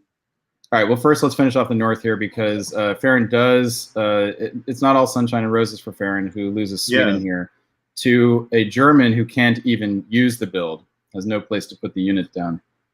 So, yeah, Farron probably not too happy about that. Tanya's happy picking up Munich. Tanya picks up Munich, and yes. So tell us about the East, if you would, Adam. Yeah, I mean, Jason is, forces Moscow, which is fine, but he leaves. He's got to leave something open. Well, he actually doesn't. He doesn't need to take Greece, but he does for some reason. And rather than just covering Sev from Rum and Rum from Gal. So I don't necessarily understand what the rationale here is. You've got to guess that this is something that he talked about with Andre, and this isn't a one-dot stab because it doesn't make a lot of sense because he's got to build in the bag anyway. But why do it this way? Also, why is Andre not taking Smyrna here? Really hard to understand a lot of the decisions made by AI this turn. Well, Andre's worried about the supported attack on Con again. Yeah, okay, that's fair. That's reasonable. Yeah, but yeah, the Bulgaria to Greece thing is weird. You are but it's hard to imagine Andre being okay with losing a dot here. There's really why would you want it? I mean, even Jason, why would Jason want Italy to disband? I mean, that doesn't seem like what you need. I mean, he's got to build in pocket. He's taking Moscow and losing Munich. Yeah. All right. Still, he's up and down and even, but he still has the one in pocket, so he's going to get to drop one. But the big news here really is that Tanya Gill gets a build. And with Farron disbanding, it suddenly feels like the pendulum has shifted in Tanya's direction. Excuse me. Okay, let's check out some builds here. We've got Army in Budapest, no surprise. Fleet in Brest, no surprise. Farron pulls the fleet in Barents and keeps the fleet in Mid-Atlantic, which makes sense for her. Tanya probably deep in her soul was hoping that it would be the other way around. Andre says, okay, fleet Tuscany is gone. If you're going to make it easy for Tanya, then so am I. Okay, who haven't we heard from? Who haven't we seen on this board yet? Anybody? Farron, right? And Tanya. I don't think we've done. Yeah, I don't think we've seen Tanya. Oh, we haven't. Okay, well let's do both of them right now then. So here is Farron Jane. She's the number 16 seed. Her playstyle is Alliance player and personable. How did Farron get here? Strong showings at Carnage and BWDC. Farron's favorite and least favorite diplomacy player is Bill Hackenbracht. Some of that's been chronicled. They had some nice tete-a-tetes back in the tournaments in the latter half of the year. Farron's non-diplomacy hobby is sleeping when allowed by the Army. How did Farron find the hobby? Through Diplomacy Broadcast Network broadcasts. This is your reminder to like and subscribe. Please do it, everybody. If you have not subscribed, please go ahead and do it. All right, that is Farron Jane shown here in her natural habitat, wielding scissors, pointed at Bill Hackenbracht. He's just, actually, we cut him off of the picture. He's just off to the side here. That is Farron, and then here's Tanya Gill. Tanya, the number 1 seed, the big kahuna coming in, playstyle self-described as an Alliance player. How did Tanya get here? Easily, also by winning VDL and Boston Massacre. Would Tanya like to guarantee her victory like the rest of us seem to have? The answer is no. Tanya was recently featured on Legendary Tactics YouTube video, How to Win as Austria, and it is noticeable that Tanya has not played Austria in either of her 2 games here. So I think she understood that that might not have gone over that well. All right, so that is Tanya Gill, and with that, we have seen everybody on this board. Walt Buchanan. Before we go on, by the way, that reminds me, Adam, I'm not sure why it reminds me right now, but you were going to tell us about an upcoming diplomacy event. So I'm going to give you the opportunity to do it right now. Oh, sure. Yeah, I mean, as far as I know, the next major tournament after DBNI is coming up on April 10th, which is the Whipping, which is hosted by California's Bay Area. It's, as far as I know, the longest running West Coast tournament. It started in 2004 and it's been running, maybe not contiguously. There may have been a few years in there we didn't have it, but it's a face-to-face tournament in normal years, but we're going to be holding it virtually this year, as has been done across the way, and we're hoping it will be a great event, as all of the other great virtual tournaments have been, and hoping to get players from around the world and make it a really nice competitive event. So for those in the audience who are on the Discord servers, please keep your eyes out. We'll be posting some information about that soon, but you can mark your calendars now. It's going to be April 10th, so that's a Saturday. It'll be a 2-round, single-day tournament. And Whipping, this really does represent us sort of coming full circle, because Whipping was the first face-to-face event, the first major one that was canceled due to the pandemic last year. So this will mark a full year of us as far as on the circuit goes. I should also point out that before then, you have an opportunity to play virtual face-to-face on the tour with the start of the 2nd Virtual Diplomacy League season. VDL is run by Zachary Moore, one of the DBN co-founders, and you can find information about that on the VWDC server. Zach, if there is a web link, you can post to the DBN website or the Discord invite for VDL. If you can put that in the chat, that would be awesome. All right, so 2 opportunities to play virtual face-to-face coming up. But we've got some more virtual face-to-face to look at right now, and let's keep on doing it. Here is spring of 1907 for board Walter Buchanan, and here we go. Board does seem to be moving. Tell us about the Western units, Chris Brown. So that fleet in mid-Atlantic gets pushed down into North Africa, which is, given that it wasn't followed up, and that seemed like the most likely thing that was going to happen here. So that changes the balance of things in the Mediterranean significantly, particularly with that fleet Tuscany having disappeared from Italy. We've now got 3 French and 1 English fleet down in the Med versus 2 bordering on 3 Italian fleets. And then in the north, the Farron pushes the armies forward, gets into Livonia and Norway into St. Petersburg. It's notable that push into Livonia is with Germany's support. So makes you wonder if Sweden was taken with agreement or if they've just patched things up since then. And the other thing to note is that Germany gets back into Munich with France's support, with the French army being pushed further into the east. Yeah, so France now has an army across the stalemate line into Silesia, and that is something to mark on your diplomacy bingo card. Yep.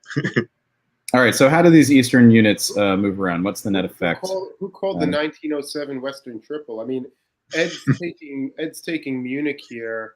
If he ends up sitting there, and he's got to build in the pocket, I think, from Sweden. So in principle, if he can free up Berlin, he could be building 2 this turn. We saw a turnaround for Ed in this game. That would be extremely groovy. Yeah, this feels like this is more balance of power type play that we might have expected on both boards. We're only getting it on one. All right. A few interesting things in the East, I guess, that I'll point out is the bounce in Ukraine. Jason elects or forgets that he can use Moscow to support himself there. I'm not sure if that was intentional or if he wanted the bounce, but that's kind of interesting. But otherwise, he's really shifting down out of Silesia and Tyrolia. It's interesting that Tanya essentially had a free walk-in there. Yeah, it's hard to understand why why Jason wouldn't have supported Romania into Sevastopol here. He probably just forgot the order or made a mistake as he was, on the interface. Or even if you supported into Ukraine, maybe he expected that St. Petersburg would stay. Yeah, who knows?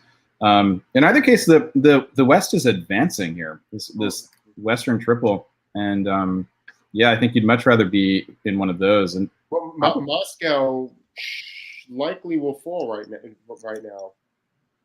Yeah, because Russia will probably help. Yeah, and it may not even be needed. All right, so let's push forward here. It shouldn't be needed, assuming that Silesia taps. Because they're in Silesia, yeah. Well, they just need Craig not to support Moscow to hold. That probably seems unlikely, right? Probably a good bet that won't happen.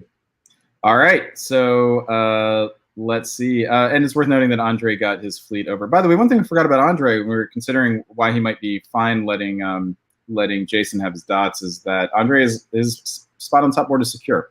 So, he may be happy to go for a second place here and allow Jason to, it's interesting. There's a lot of this metagame that's happening, but everybody is aware of it and they're skilled enough to take it into account. And so it's keeping the game from being distorted by it, right?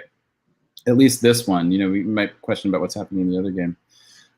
Okay, so here is fall of 1907. And wow. It's hard for my eye not to be drawn immediately to this, which means that Morgante Pell is getting a build here. Morgante Pell is getting a build in 1907. He's going from 1 to 2, and with lots of units sort of in different places. Wow. Okay, and we also have Sevastopol being supported into Moscow. So that was a possibility that we didn't countenance, but it happened.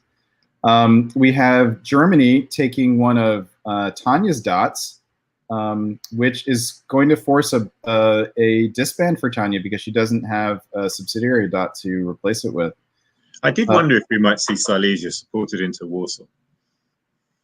So it doesn't get in because Galicia supports it. We have Farron taking Holland here, so we have it's possible that was arranged, especially given that Ed was unlikely. He wasn't even trying to open up Berlin for a build here, which actually he could have gotten away with, right? If he trusted that Tanya was going to support him in Munich.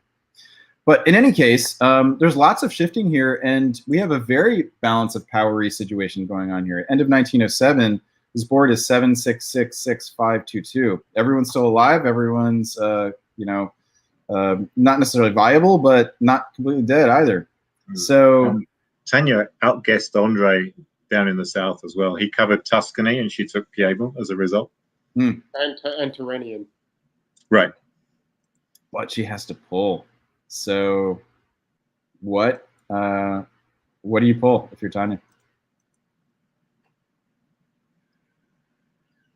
Maybe Army Marseille. Marseille, yeah. Marseille, probably, yeah. And what do you build if you are a Farron?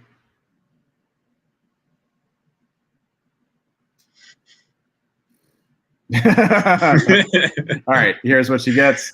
An Army Edinburgh. Yeah. She can't do anything with it, though. So maybe that's... Liverpool would have been classier, but I understand. Yeah. Well, you're using the fleet to pull it. Fleet pulls back to North Sea, and you're convoying it over to Russia again, presumably. But it's an interesting way to slow yourself down, right? So if maybe this was a condition of the arrangement in the West. So Burgundy gets pulled by Tanya, which is a pretty friendly, very Western Tripoli thing to have happen. Allows her to keep fleet mid-Atlantic. Morgante puts down an army. Wonder what it's going to do. And elsewhere we have Jason giving up on fleet Albania. His lone fleet. It's got to be painful, but it's gone. All right, let's keep on going here. And spring of 1908. And let's start with Adam in the East. Yeah, I'm kind of thinking that Jason really needed that fleet. Actually, they needed that extra fleet to cover Ionian so that they didn't have to do what happened here. But anyway, in the East, it looks like Morgante and Andre work together to pop black. Wow. Could we be I have a feeling we might be about to see Morgante building again. Absolutely stunning. Jason loses Warsaw and takes Sev. I mean, you know, again, this is a really advancing position for the Western Triple. You know, Tanya continues to come south. Is in Tuscany. Kind of a mess for the East. And Chris, tell us about the Western units. Yeah, more gains from France in Italy, getting that army down into Tuscany is a big deal. Even though she doesn't manage to follow up into Piedmont, that's not as big a deal. The other fleet comes down into Western Med. As we suspected, the English fleet moves back up to the North Sea.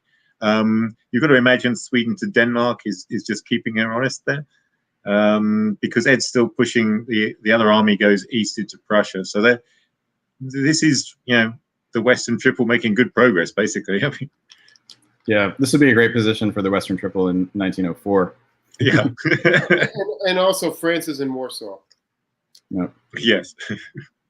Has the advantage shifted? How significantly is the shift in advantage towards Tanya at the moment? You know, I mean, I think Farron is still in very good position. I think he needs to find where those gains are going to come from, but I actually think Farron is in a solid place here as well. Would you rather be Farron here or Tanya? Tanya, it's certainly a little bit smoother and clearer where things are, you know, where you're getting your dots. Yeah. But on the other hand, I think Farron has got some game if she can make some good decisions. And again, I think that the diplomatic situation is going to largely define that. So it looks to me like Farron has some stab options against Tanya if she wants them. So Belgium is open. Tanya also needs Farron to take Tunis in the south. Strategically, would it be a good idea or a bad idea for Farron to move on Tanya right now? Well, I mean, I guess you could take Belgium and drop North Africa back into Mao, and I mean, you could do some stuff from that position, I suppose. Yeah, Tanya's very committed to, like, all her units are committed to taking Italy at this point, which is a disadvantage, whereas Farron has got the more flexible position. The question is it the right thing to do? It's not bad because it eases up the pressure on Italy, but that's not a bad thing from England's perspective, right? I guess one of the key questions would be, how would Germany react to it? Would Germany be on board, or would they turn on you? Yeah.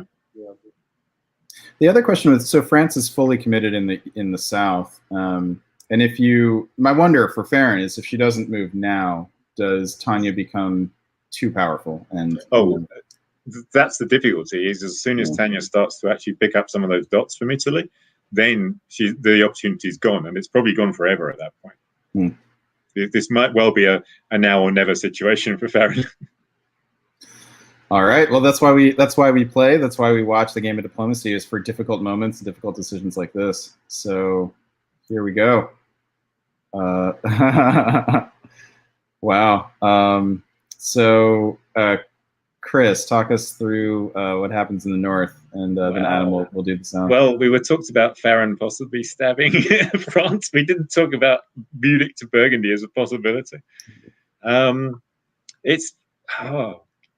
Ed's play here is fascinating. He pulls Prussia back, fair enough. He walks into both Holland and Burgundy. So this is stabbing both of the other two parts of the Western Triple at the same time. Probably, but they've done so many trades of centers and things, it's hard to say for sure whether that's what's happened here. But that does look like it. At the same time, Tanya doesn't make any gains from Italy, so Tanya's in a bad way here. She's getting a rebuild, which is, if Farron had gone to Belgium here and joined in with Ed, it would have been devastating for Tanya. Adam, sorry, go ahead. Yeah, sorry, where's she getting the rebuild from? From Warsaw, the unit in Warsaw. Oh, because she didn't own Warsaw. Yeah. Yep. That makes sense. Adam, talk us through what happens in the south. Yeah, it's interesting. So Morgante and and Andre bounce in Ankara, and actually Morgante moves out to the Aegean, which is really quite a fascinating thing, knowing that he's leaving himself at risk for Jason just walking in, or Black Sea and Bulgaria supporting there. So that's quite interesting. And Jason is basically walking out of Bulgaria, going to Greece, which suggests, is he worried about Andre? I mean, I don't see why Andre would possibly move to Greece there. So I'm not quite sure what the purpose of that is. But otherwise, he retakes Warsaw, which is a big deal. Cuts Moscow. And so talk us through what happens with Tunis. Why doesn't Tanya get Tunis? Sorry. Yeah, no, I think that's great. And this is a really interesting tactical play here. So it's basically beleaguered, right? Because you have Tunis going to the Tyrrhenian Sea with support of Naples and Ionia, and you have Tyrrhenian Sea going to Tunis with two support. So it's a 3-on-3, and they're basically bouncing with each other with equal strength. This was a guess, and that Andre got correct. I don't think that there was a way to force this. Actually, there was a way to force this. Yeah, there was. They could have just tapped Ionian from the Tyrrhenian Sea and then taken Tunis from either the Western Med or from North Africa. They probably did it this way because they figured it was, Andre might not make these particular orders, and certainly position-wise, this is better because they don't lose the Tyrrhenian Sea. But if the unit is what you want, then this is a mistake. Yeah. So okay, this is where we're at the end of fall of 1908. Yes, Morgante passing up the build is fascinating, right? Could make a real strong argument that fleet in black doesn't belong there, but. All right, so Ed with his 1-dot stab and positional stab goes up 1, but also has a fleet or an army in Burgundy. Farron has to pull 1 here, and Tanya gets to rebuild. So here is how things shake out in terms of the builds. And we have obviously an army in Paris. That was no surprise. Farron pulls the army in Livonia. So a difficult pushback, or difficult, interesting Livonia, right? You could have made an argument for Prussia being the one to pull there. And then Jason puts on an army in Vienna. I guess if she wants revenge on Ed, then that's much easier from Prussia than from Livonia. So. I see. Oh yeah, maybe we'll see Austrian armies, and maybe we'll see a Red Munich again very soon. Okay, let's take stock here. Winter 1908. Who do you like? This is another sort of transition moment. Could kind of things sort of seem in the balance, and there's some strategic instability suddenly on the board. Who do you like? Start with Chris. I mean, Ed's made a nice comeback here, but I don't know that it's enough, especially if he's now fighting both England and France. Tanya's been stalled for a while. She's looking like she's going to lose something there. I don't like anyone. I don't know. It's tough. It's really difficult, actually. This feels like a game that could go on for a long time. Yeah, it really could. I like the fact that Ed has not just given up and has taken the initiative here. So I'm going to go with Ed for exactly that reason, because we've seen Tanya play very static and not do much. Farron hasn't taken advantage of opportunities she had. Ed's taking the advantage of the opportunity here. So I think he's going to continue to do that, and he's going to dominate this game. You're going to pick Ed? Is that what I just heard? Yep. Wow. Wow. All right. Adam, what about you? I think the position is really cleaned up for Jason. Without all of the English armies in the north, Morgante is potentially a concern, but if he can work with Morgante a little bit for a short time, or he is able to maintain the AI, I think he's got some potential here to have a modest but solid board top. All right. I actually feeling Jason as well, and it's making me uncomfortable, but I'm going to stick with it. All right. Quote from the board right after the fall 08 turn adjudicated, from Andrei Gribikov to Ed Sullivan. Ed, if I could kiss you right now, I would. So Ed, Ed really was a people pleaser move there. He really had a little bit for everyone. All right. Why don't we, let's see. It is spring 1909. We've just spent, I think, another 4 years or 3 years. Why don't we go one more year in here and then we'll take a break. So here is spring of 1909. I see lots of arrows everywhere. Chris, why don't you start in the West? So first thing, Tanya pulls the armies back. She basically abandons the army progress in Italy, covering Gascony, basically.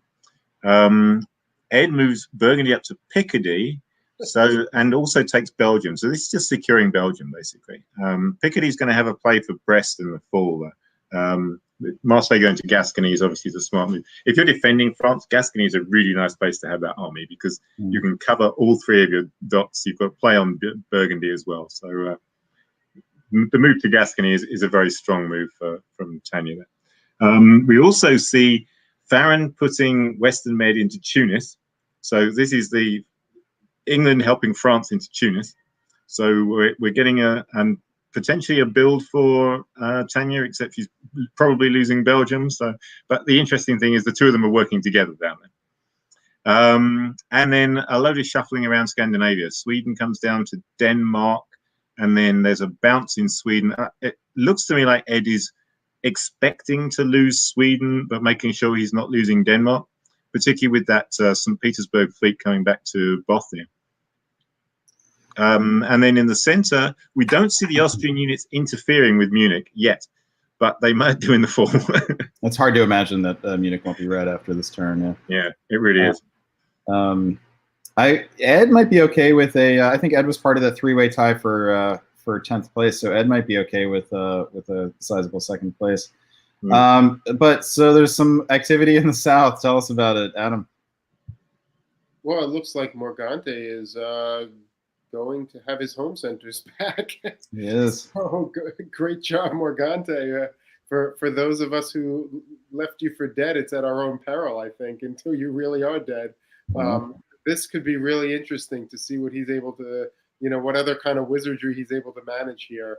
I think that's the most meaningful thing. I mean, I find myself wondering, there's clearly no love lost between Ed and Farron. She walked out of St. Petersburg, allowing the Russian unit to yeah. So, clearly she is not seeing eye to eye with Ed this game, and they are just not meshing diplomatically because there were opportunities for other things to happen this turn, and they're still butting heads. All right. Let's Morgante getting all of his home centers back is just gorgeous. It just really is. He was down to one center and he's going to be back up at 3. Very nice. And could easily be a factor in this game because Jason is, Jason's kind of like the one we're looking at right now as the opportunity for the game, but with a yellow cyst growing on your backside, like that's a real problem. All right, here is fall of 1909. And, the question is, can Ed hold on and get another build? Probably not. And the answer is, wow, he does. He does. Yep, he holds Munich, he holds Belgium, and holds Sweden. There you go. That's surprising. Yeah, I'm trying to gauge whether it's strong play by Ed or weak play by Farron or just guesses that happen to turn in Ed's favor. Well, no, it's all on Jason, right? Jason could have taken Munich and didn't. So Jason made a choice here, and Jason knew that he was getting Moscow, but losing Bulgaria. No, that might be a misorder, actually, because did Prussia support Silesia to Berlin, but Silesia went to Kiel? Oh, yeah. That's a mass-bound misorder, I believe. But that might be on purpose, right? Like if you're going to take Berlin, you also take Munich here. So I think that's on purpose. I think he given the self bounce in Munich, yeah. Adam, you got more for us? No, I mean, this is, Massbaum takes Moscow and is continuing to advance up to Livonia. With Farron and Ed fighting, it's conceivable that you could have an Austrian St. Petersburg next year, which is really just great news for Massbaum. What's not great news for Mastbaum is the Turkish fleet in the Black Sea. With the build coming. Oh, this is so delicious. And Morgante again leaves Constantinople open in a full move. Just hope that, like, no one will go there. It's fine. There's just no reason for Andre not to go to Constantinople here, right? Has Jason just passed up an amazing opportunity to grab control of this game by not taking Berlin and Munich? I'm not sure that he's wrong in doing this, right? Because he's ensuring some balance in the West, right? He's on top right now, and so really what he needs to do is make sure there's balance in the West. Now, Ed is now at 7 centers. You know, you got to think about that, but you've still got a lot of units right in the middle of the board. You've still got a great relationship with Italy. The chances are it's not his last chance to do that, right? The question for me with Jason now is where is his growth coming from? If it's not coming from Germany, if it's not coming from Italy, and it's not coming from Turkey, where is it going to be? And Jason, I think, needs to keep growing in order to top this board. I don't think 8's going to be enough. So, all right, let's. I am being told to go another year here, so let's do that. And we got builds. We have Morgante dropping an army, delicious. Andre losing that fleet in Bulgaria. And elsewhere we have Ed dropping an army in Munich. So Farron pulled that fleet in North Africa, which helped Tanya, not Farron. So that's a bit of a lesson, right? Use your units to help you. All right, so looking at the board right here. So it's only been a year. Let's go another year, and then I'll ask you guys to give me your thoughts on who you like. All right, spring of 1910. Here are the moves, and Adam, tell us about the East. Oh boy! So Jason does the supported attack in Bulgaria, and so does Morgante. But except now Morgante's in Armenia as well. So you know, Jason's got some choices to make come fall. One thing that Jason does that I think that is really important is piffing that English unit in Prussia, which is, I think, probably a thorn in his side, especially since he is working well with Ed. You know, that kind of gets one thing out of his backside, which I think will give him more flexibility moving forward, whether he decides to move on Ed now or later or at any point. Yeah, I think that's probably all that there is to be said. It's also, I guess, notable that Farron from Bothnia actually supports St. Petersburg. So that's kind of interesting. Yeah, you know, but that was an English army that was willing to help Jason. So this had been the previous string, whether it was still at this point or not. It's an unknown question. All right, Chris, is that mass of red worth disentangling in Belgium? I mean, all you can really say is that France and Germany are still fighting, and neither of them got anywhere this turn. And I mean, Ed's repositioned a little bit against Farron. I don't see any real cooperation between England and France, but then maybe there's not really the opportunity at this point because they're not quite positioned in such a way to do it. Right? Yeah, maybe after Farron gets to rebuild her, if she gets to rebuild that unit. Why doesn't Brest get into Picardy here? That's a good point. Yeah, I actually don't understand that. Brest, Picardy. Yeah, Burgundy supports Brest to Picardy. Because the attack comes from Belgium, not from Picardy. Yeah, sorry, I was thinking the attack was coming from Picardy, but it's not. It's coming from Belgium. All right, so here's where. Go ahead. Yeah, just Adam's comment about the blue army. The blue fleet isn't helping Jason, so I guess that implies the blue army probably wasn't willing to either anymore. So yeah. But Morgante is growing again. I think it's guaranteed. Yeah, he can guarantee. Oh no, he can't guarantee. No, it's a guess, right? Yeah. Yeah. So Romania has to guess. That's it. Romania has to choose either to help cover Bulgaria or cover Sevastopol. Well, no, he can cover Sev from Moscow and Moscow from Livonia. So but Sev, there's a supported attack either way. Right. fair enough. Yeah. Right. Okay, let's find out if Morgante gets up to 4. And the answer is no, he does not. Jason guesses right and gets the unit into Ukraine, which is crucial. But, you know, without fleets down in Aegean and Eastern Med, I mean, Turkey, this is like 1903. Turkey's not going anywhere. All right, what about the West? Why don't I just call it out? You guys can provide the analysis afterward. Farron gets Sweden. So Farron's going to be dropping 2 units here. Ed is going to be pulling 1.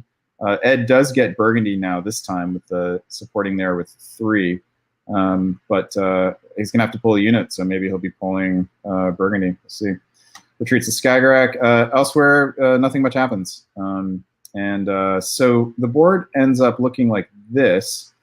We are going to, there were 2 failed draw votes in 1910, by the way. So for what it's worth. All right, we're going to, before we look at the builds here, we're going to turn back over to the other game. But I'm going to ask you guys to go on the record here who you like. So, you know, Farron's putting down 2 units here. He's only getting 1 from a build. Morgante's not going up to 4, so you can't pick Morgante. I mean, you can pick Morgante if you want. Who do you guys like here? Adam, start with you. Wow. It's rough. I'm going to stick with Jason, though. All right. Sticking with Jason. What about you, Chris?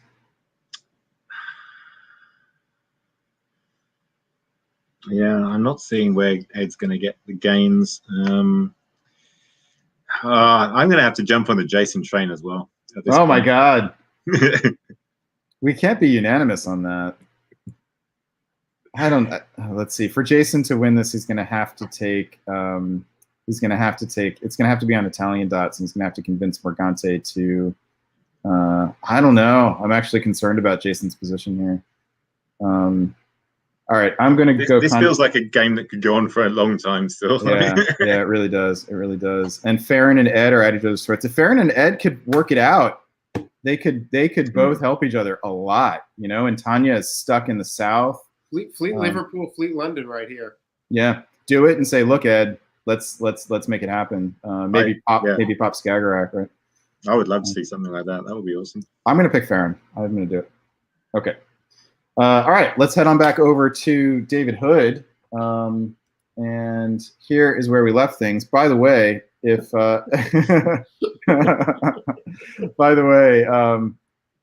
yes. So yes, if you guys need to take a break, just turn off your video and come on back. We could be here for a while. You guys know it's almost 2 o'clock Eastern time right now.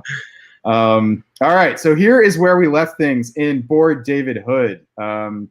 Matthew Krill had finally had to take a unit off the board, finally lost a dot. Christian Klein was given at least 1 dot, probably 2. Bulgaria was, it looks like Bulgaria may have been, if not negotiated, at least acquiesced. And Nicola was playing a long, big strategic play here in 1908 and giving up a dot in order to allow Matthew Krill to allow Christian Klein to push Matthew Krill back. Peter McNamara is on his last legs, and Karthik Kanath is somehow sticking around with 2. You look at that daybed of chart line, and you got to admire the tenacity, right? Like chip in a chair, anything is possible. All right, I'll switch you guys back up. I'll remind you guys of your picks when we left this game. It was, I actually didn't ask you guys before we left this one, but you were both, in winter of 06, you guys were both picking Matthew. You were going out on a limb and picking Matthew to top the board. All right, here we go into spring of 1909. Well, it's been 2 years. Hey, yeah, I'll let you guys reassess here. Do you want to change your picks? Nope. No, Chris? I right. like Matt. Matt's position is great. Yeah. Okay, here we go. Spring of 1909, and we find, talk us through the South, if you would, Chris. Well, this looks like they're genuinely fighting, but then it looked like that before. So,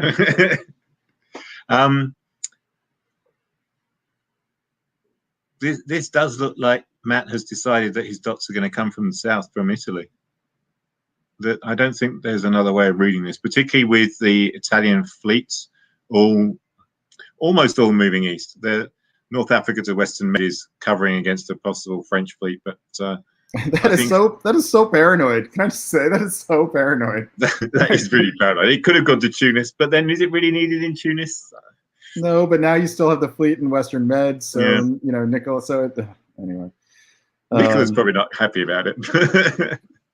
So Matthew, you know, these moves here, I think they were designed to guarantee Trieste and Bulgaria. You know, it's easy once the moves have been seen. You could have done something more aggressive, like Khan to Aegean, and push the fleet back a little bit. You would have had to use the support from Serbia. But he's looking to pick up 2. If you can hold on to Smyrna here, there's going to be a guest down there. Does lose Kiel. And we've been kind of marveling at Matthew's ability to sort of stay even in those northern centers. But I'm getting a little bit too frazzle-brained to figure out the tactics. Adam, were you able to parse through that and see if somebody made a mistake or somebody did a brilliant outwitting? Ultimately, he only had 3 there, didn't he? Well, I mean, you know, I think you can't guarantee to hold Kiel, right? If you're going to get, but I think that, you know, if they were going to do it this way, you could have gone Kiel to Munich with some supports, right? But again, that can fail under other sets of orders from the players. Those have been the guesses. Really, I mean, there's not really a clear winning set of orders for Russia here, right? Because if you go Kiel to Munich, supported by Berlin and Silesia, and then they go Holland to Kiel with support of Denmark, and then they go against Munich, you lose it the other way. So, you know, there's not really anything that's assured. But those are the guesses that Matthew has been winning for a couple of years now, right? So it's notable that he finally lost one. I mean, it's probably inevitable, right? If you're the one who needs to advance by guessing, you're likely to lose at some point. All right. So the question is, going into fall of 1909, does anyone have an advantage? And boy, it looks like Bulgaria can't be taken. Trieste can't be retaken. So it's all on Khan and Smyrna. Can Christian outguess Matthew? You know, do they bounce in Smyrna? Does Christian go to Khan and get in, thinking that Khan is going to go to Smyrna? This is one of those psychological mind game things. Nicola moving up to North Atlantic is interesting. Let's see how it goes. And the answer is, I think Christian wins that guess. Yeah. Yep. Christian keeps Bulgaria. So just goes down 1, but is gaining a lot of position. I think a lot of players here. If you go back for a second, sure. I think a lot of players here would probably not cover Smyrna, just because with the risk of a fleet going into Smyrna is not really putting a lot of pressure on your other centers, and so there's other things you could have thought about doing, like going Bulgaria to Greece and Khan to Aegean or something along those lines in case they went the other way. It's kind of, again, it is a coin flip. It is a guess. So there's not a clear way to do it. But walking out of Bulgaria maybe was not what you necessarily wanted to prioritize doing. Yeah, I think this is it's a nice year for Christian, even though he loses one. He's gotten lots of units into good positions. I think the one downside here is that unit that's now in Bulgaria is a fleet, not an army. And Matthew has the opportunity here to build a fleet Sevastopol if he wants to, and try to open up some southern possibilities. It seems like an army is more likely though.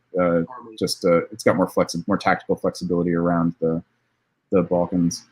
And Trieste is likely to fall now. All right. So what is Christian disband? Is it Lyon or is it something I'm sorry, Christian got Munich, yeah? Or did he have Munich already? He had it. He had it already. Okay. Yeah, thank you. Sorry. Okay, so Christian is going down 1. Yeah, what does Christian disband? You would think it would be Lyon, but you would think.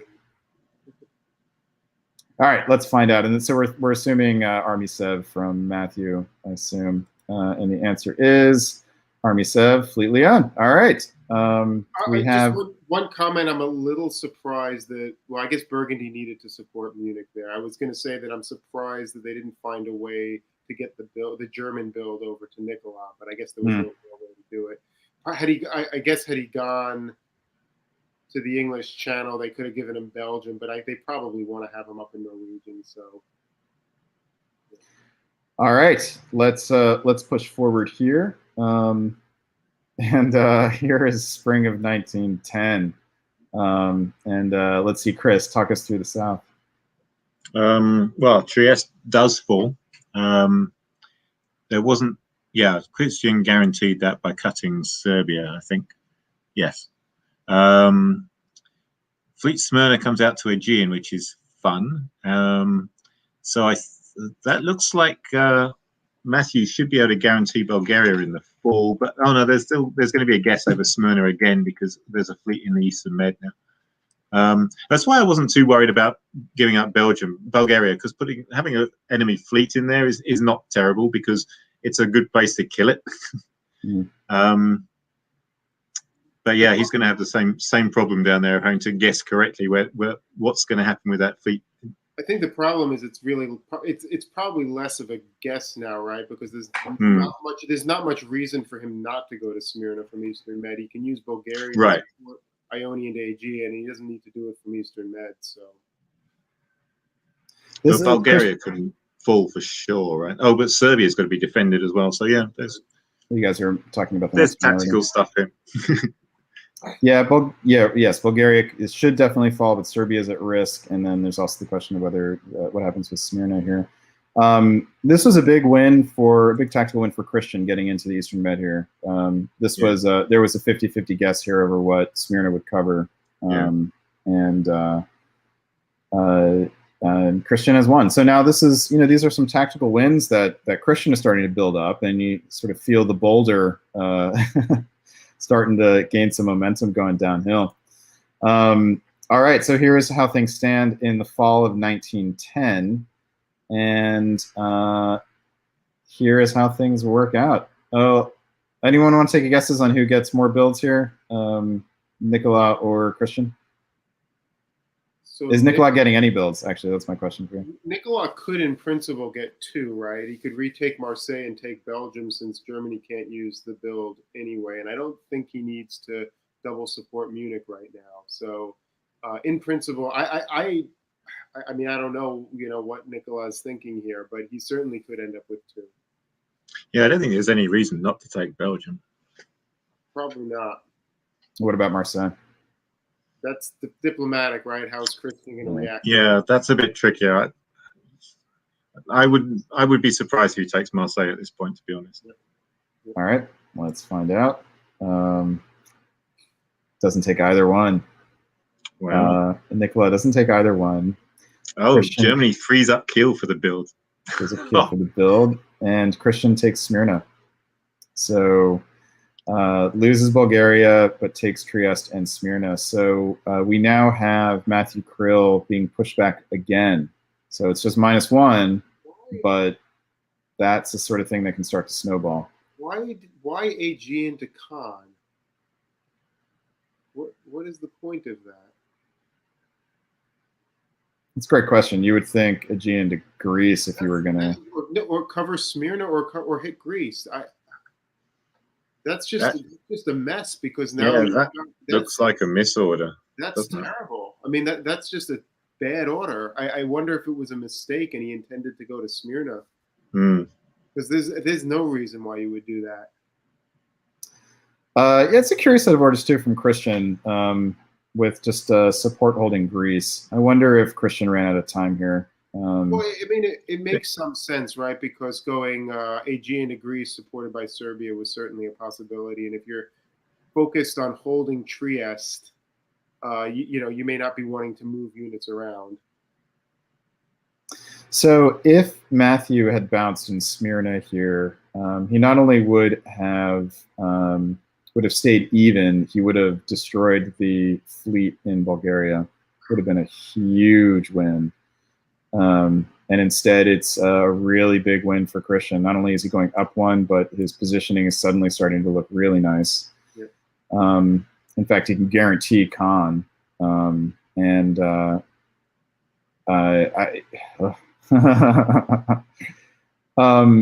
Is the pendulum starting to swing in Christian Klein's favor. Well, I think the guarantee on Khan is not quite that simple, right? Yeah, because Greece is at risk if you do that, right? Yeah. So I mean, it's you know, it's still a bunch of tactical guesses, and you know, but Christian has been very successful in the tactics the past few years. So You wouldn't trade Greece for Khan here?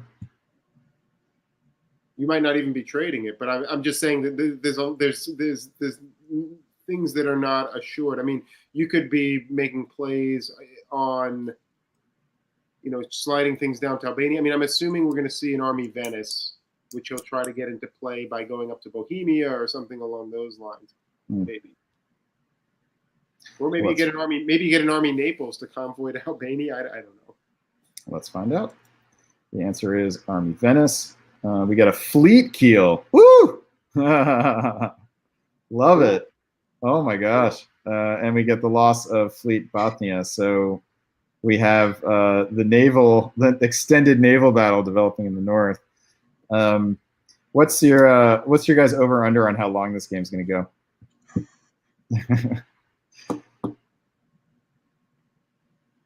Got one, Chris? I mean, honestly, if things carry on the way they are, it looks like Matthew's going to keep that sort of downward trend that he's been doing. Does it come down to when Christian's satisfied? But look, Nicola needs a score too, right? So yeah, Nicola's playing a very long, patient game, by the way. No, Nicola's playing a 1934 game, I think. Yeah. Look at it. Look at his line, right? I mean. All right, it's winter of 1910. It's been 2 years since we evaluated this. Who's got the edge right now? The way Christian's been playing the last couple of years, he's looking good. All right, picking Christian. I think so. And what about you, Adam? Well, I picked Matt before I picked Christian before I picked Matt again, so I guess I'll switch to. Well, you know, I'll stick with the Matt bandwagon for a while. All right. You know, he's a few good tactical turns away from re-solidifying the position, so I'm going to stick with Matt. I want to go back to Nicola, but unfortunately, Nicola can't grow without weakening the people who are holding Matt back. At some point, Nicola needs to take centers to top this board, and it's hard to see how he's going to manage to do that without collapsing other positions. It's about when Matthew gets pushed back enough, right? And we're clearly far from that. So, all right, let's keep on going here. This is spring of 1911, and here we go. There is some activity down here. Let's start in the north, and Adam, I'll let you call this out. Yeah, well, are you sure you didn't want to take Peter? I mean, right. You know, Peter forces Sweden, which was guaranteed, right? With well, I guess it wasn't guaranteed. Finland could have supported it, but there were some guesses, and they got Sweden. And Berlin is going to be at risk now. They're in Baltic. They're in Sweden. This is starting to not look so good for Matt. Yeah, so Matt loses Sweden and Baltic. And so, as you said, Berlin is there. And yeah. All right, so in the south, we'll finish this off. It's easy. It loses Constantinople with a retreat to Ankh. I guess he was covering it in case. That's not a retreat, though, is it? That's a move. Yeah. To Ankh. No, right. It's a move. I just meant. Why did he move to Ankh? Why? Yeah, it doesn't make any sense. Because maybe he thought Smyrna could go to Ankara, and he was I don't know. It's a big mystery. And the Italians are in Tyrolia now, in Bohemia now, which is going to cause him problems as well. So. Yeah, I mean, now you've kind of lost your leverage, right? Because you can't say to Christian, let's draw now, and you'll make the top board because you've got a nice second place. I mean, Christian's now his eyes are getting bigger, and he's got to be looking at the board top. Yeah. So, all right, let's let's keep on going here. Here is fall of 1911, and so Christian is now dominating the tactical battle in the east. Wow. Takes Vienna, holds on to Constantinople, loses Marseille. So Nicola finally takes a dot. but Christian is now going to be +1, so he's going to go up to 10 here.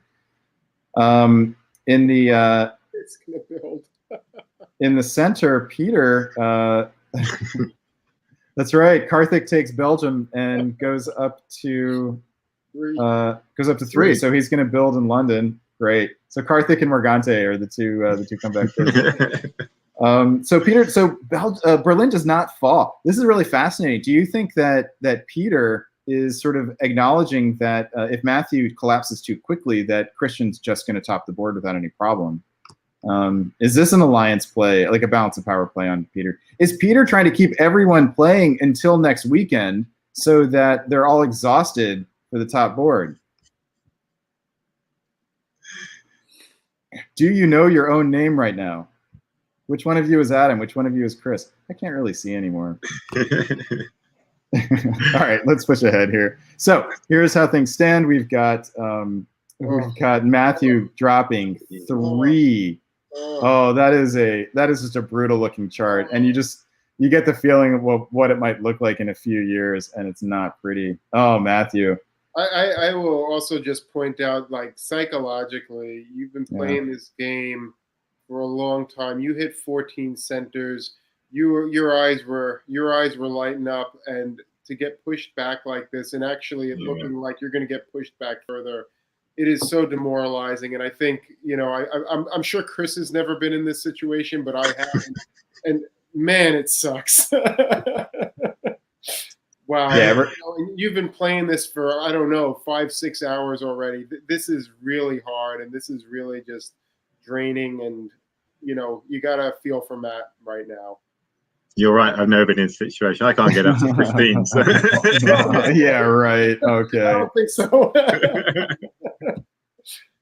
But excuse me, it's a really nice point that Matthew, for him to turn this around, is going to have to find a well of determination and fortitude, and draw upon that to reverse this. And a lot of that is psychological. It's also about extracting scorpion venom, I think, which is probably starting to paralyze several of his extremities. So he's going to need some medical attention for that. Will he get it? So he pulls all of his northern units for the most part. So the 2 fleets and Army Finland, which seems like a wise pull. He's making the bet that those northern powers are going to let him fight Christian Klein, and they've indicated that. And they also seem to be having their own fights now. Karthik builds an army. Army London. Welcome back, Karthik. Christian builds an army Venice, and Nicola builds a fleet Brest, which is definitely like, Karthik. All right, let's keep on going here. This, I think we have some fun in store for us. Spring of 1912.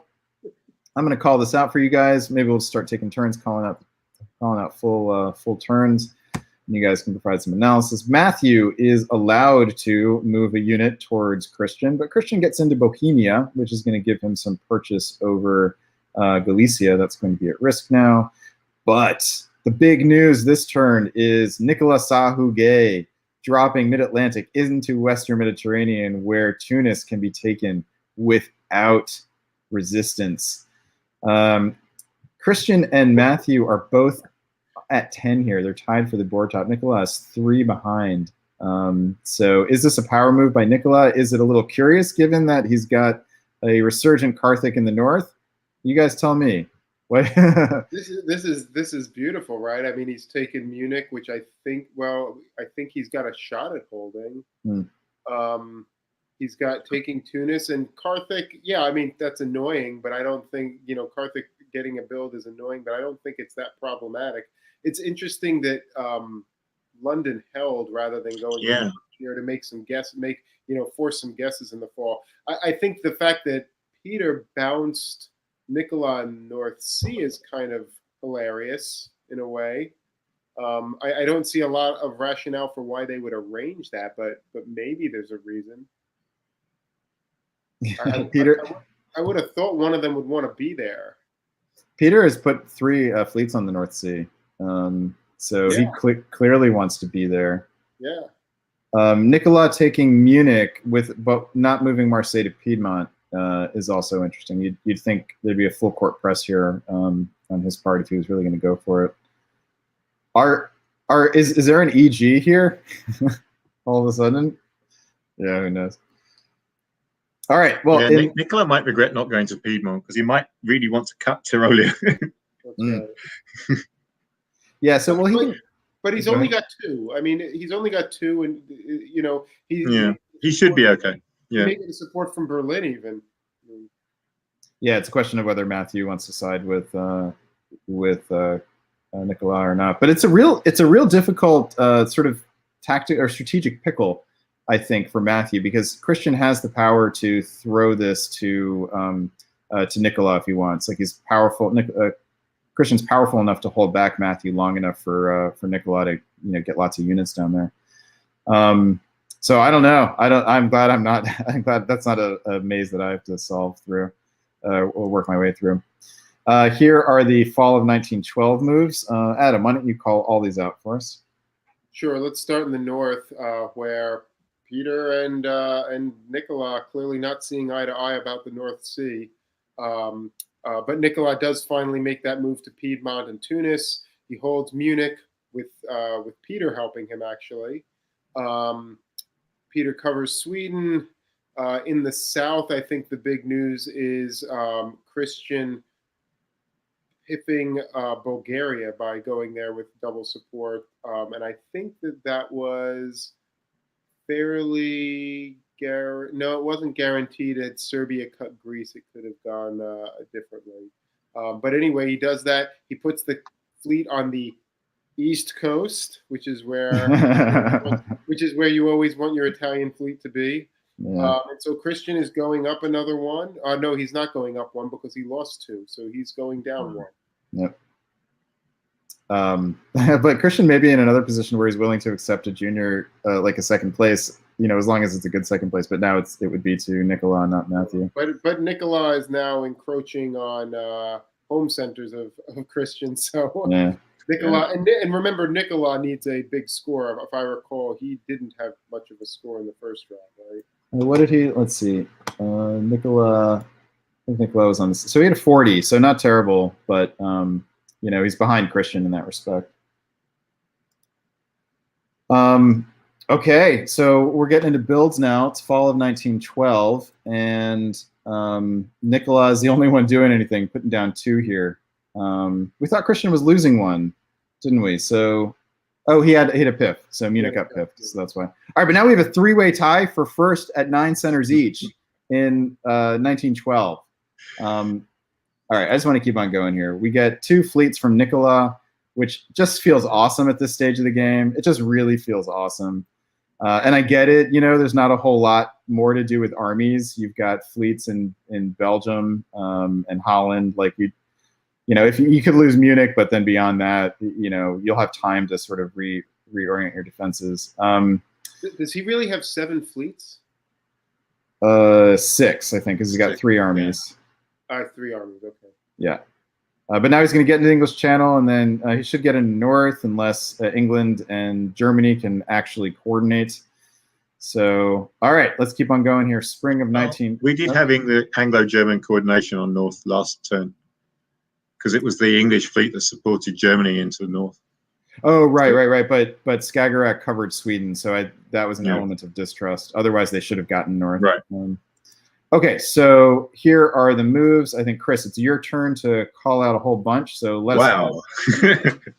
Okay, so the French fleets go south, generally speaking, not to the Channel, which is interesting. So we've basically got 4 French fleets in the south now, assuming that Mid-Atlantic fleet is going to continue that way. Another bounce in the North Sea, this time with 2 nodes, so with only 1 support each way. I'm not sure what Yorkshire was doing. Something weird. Okay. What do you mean, Yorkshire? You mean London? London, I mean, yes.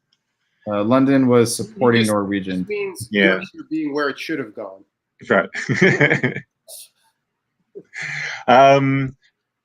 There's a whole lot of movement of the green units, pretty much all heading to counteract Nicola. There's obviously been the IG is back together. IR is back together again. Basically, they've recognised that Nicola is the growing power at this point, and so they need to make up and let Christian send all these units west, and they've done exactly that. The interesting question being, Matthew's pulled Galicia back to Warsaw and Ukraine back to Moscow. What's he going to do with those? Because he seems to be on good terms with Germany and England at this point. So, and if he's on good terms with Germany and England and Italy, then is he staying on 9 for the rest of the game? I don't know. I feel like we've got another twist coming from that direction. The other thing of note is Munich.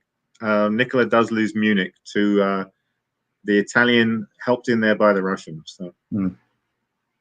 And we've got all these units, all these Russian and Italian units moving away from each other. Yeah. And just got to wonder how long that's going to last. All right. That is spring of 1913. I saw a question from the chat. Why isn't Carthage going for Liverpool? We've seen this for, this is the 3rd turn in a row that Carthage could have moved to Yorkshire and threatened Liverpool. Why do you guys think Carthage might not want to take Liverpool? I have no idea. I mean, yeah, it's not like it's a goodwill thing, because Nicola's going to kick you out of Belgium as soon as he can. So I don't know. I mean, my thought was that the reason for building an army rather than a fleet was to do exactly that. Because if you aren't going to go for Liverpool, surely you want a fleet. Because otherwise, where's the army going? Are you bringing the fleet back to North Sea so you can convoy it over somewhere? Only thing I can think of is that he's kind of giving up on trying on topping the board and is hoping, for figuring he can't survive unless he's nice to Nicola. I don't know.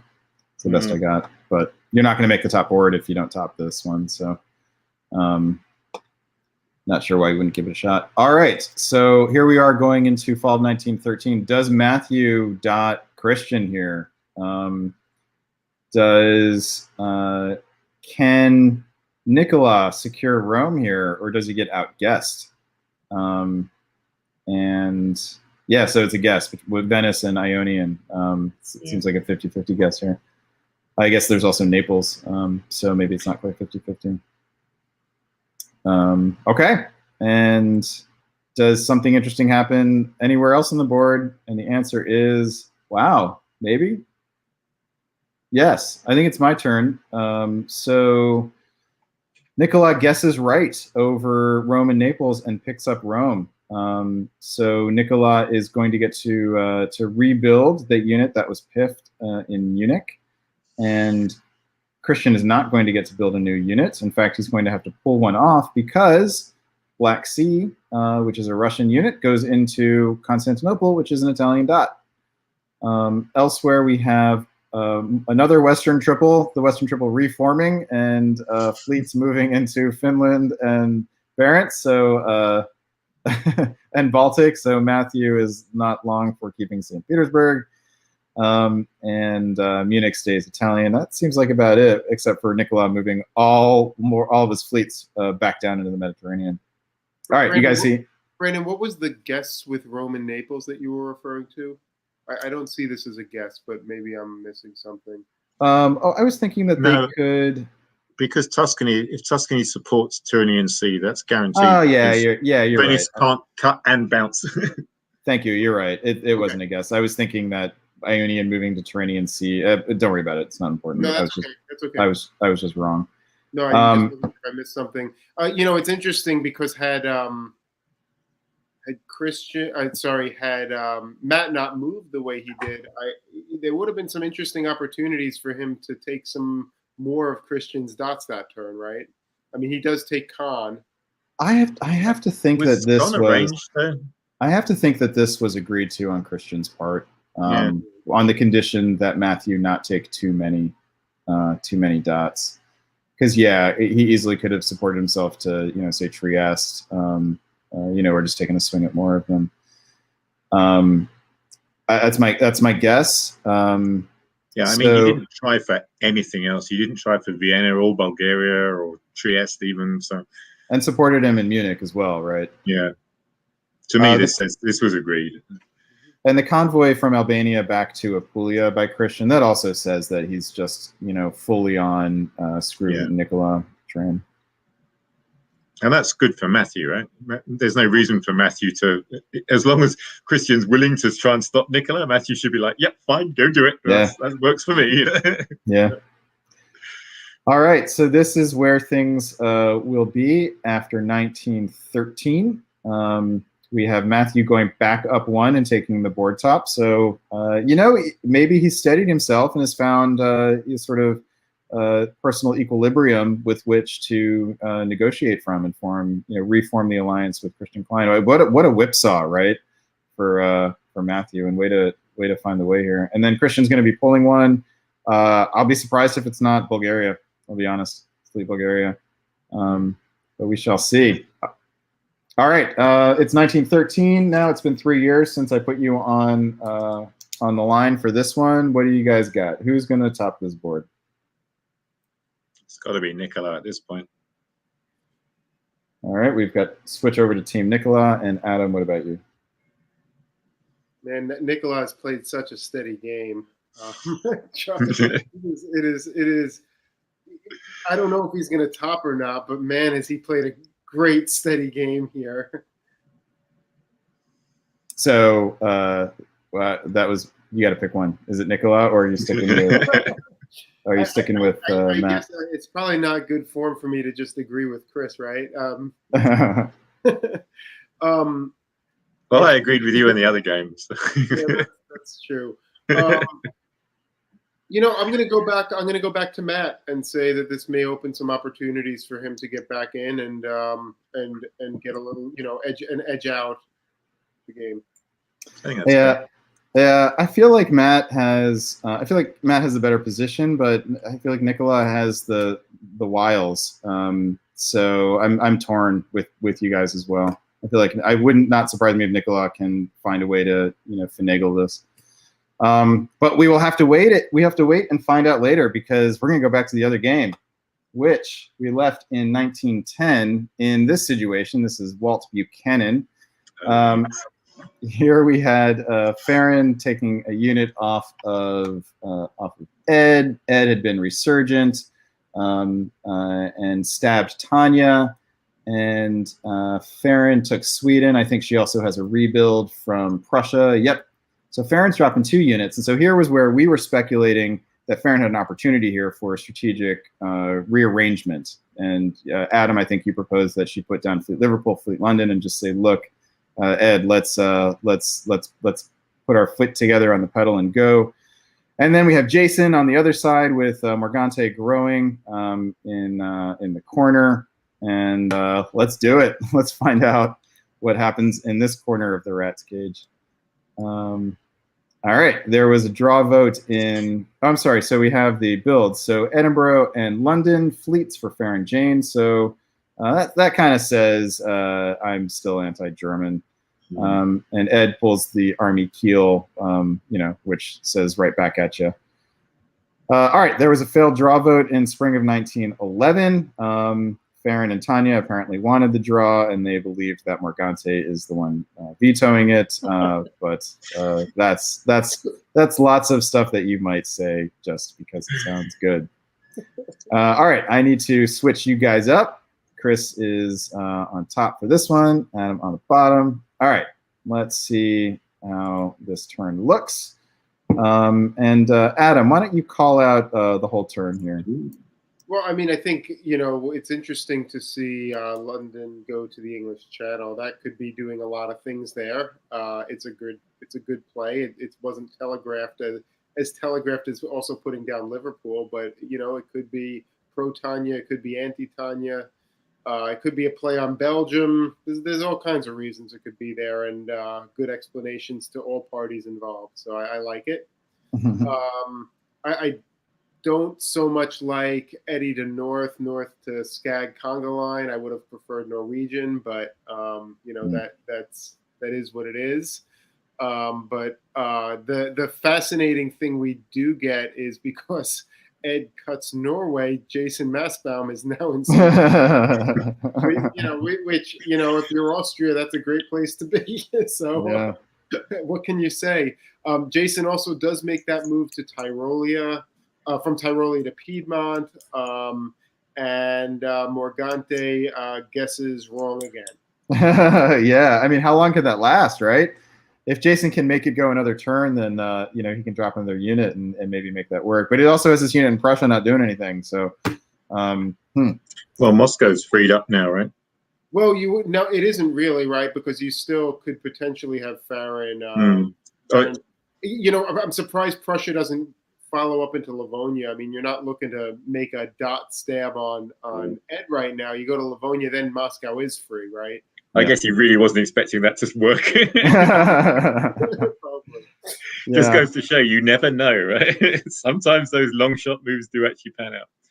And I think if you're Ed, you're kind of looking side eye at that army in Prussia. I definitely would be. I'd be like, come on, man. Yeah, so still there. So this is the end of Craig, right? Hard to see him coming back from this. Well, you're assuming he's not going to get a dot. He's not going to get supported back into a dot here. So that's why I say it's hard to see. But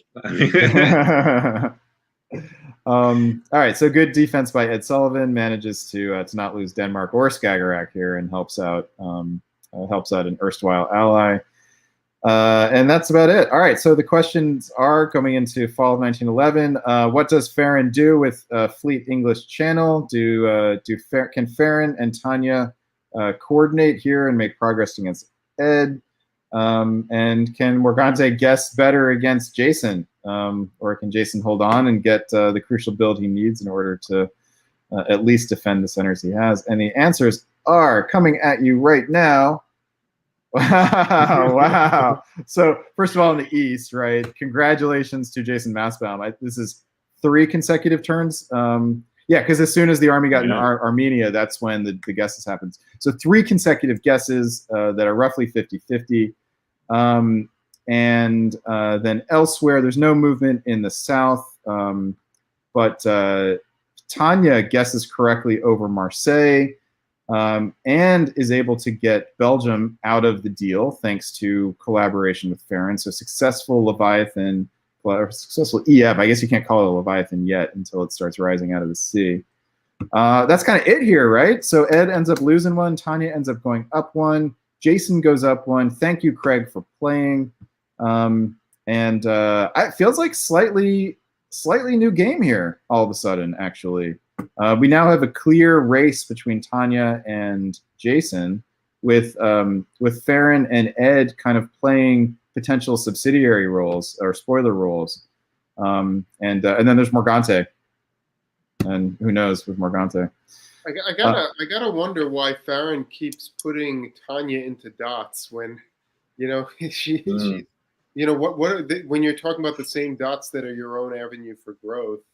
I understand sort of the kind of, patient, broad play on the board, but ultimately you've got to be able to be growing. You got to have your slope going in the upward direction, and we really just haven't been seeing that from her.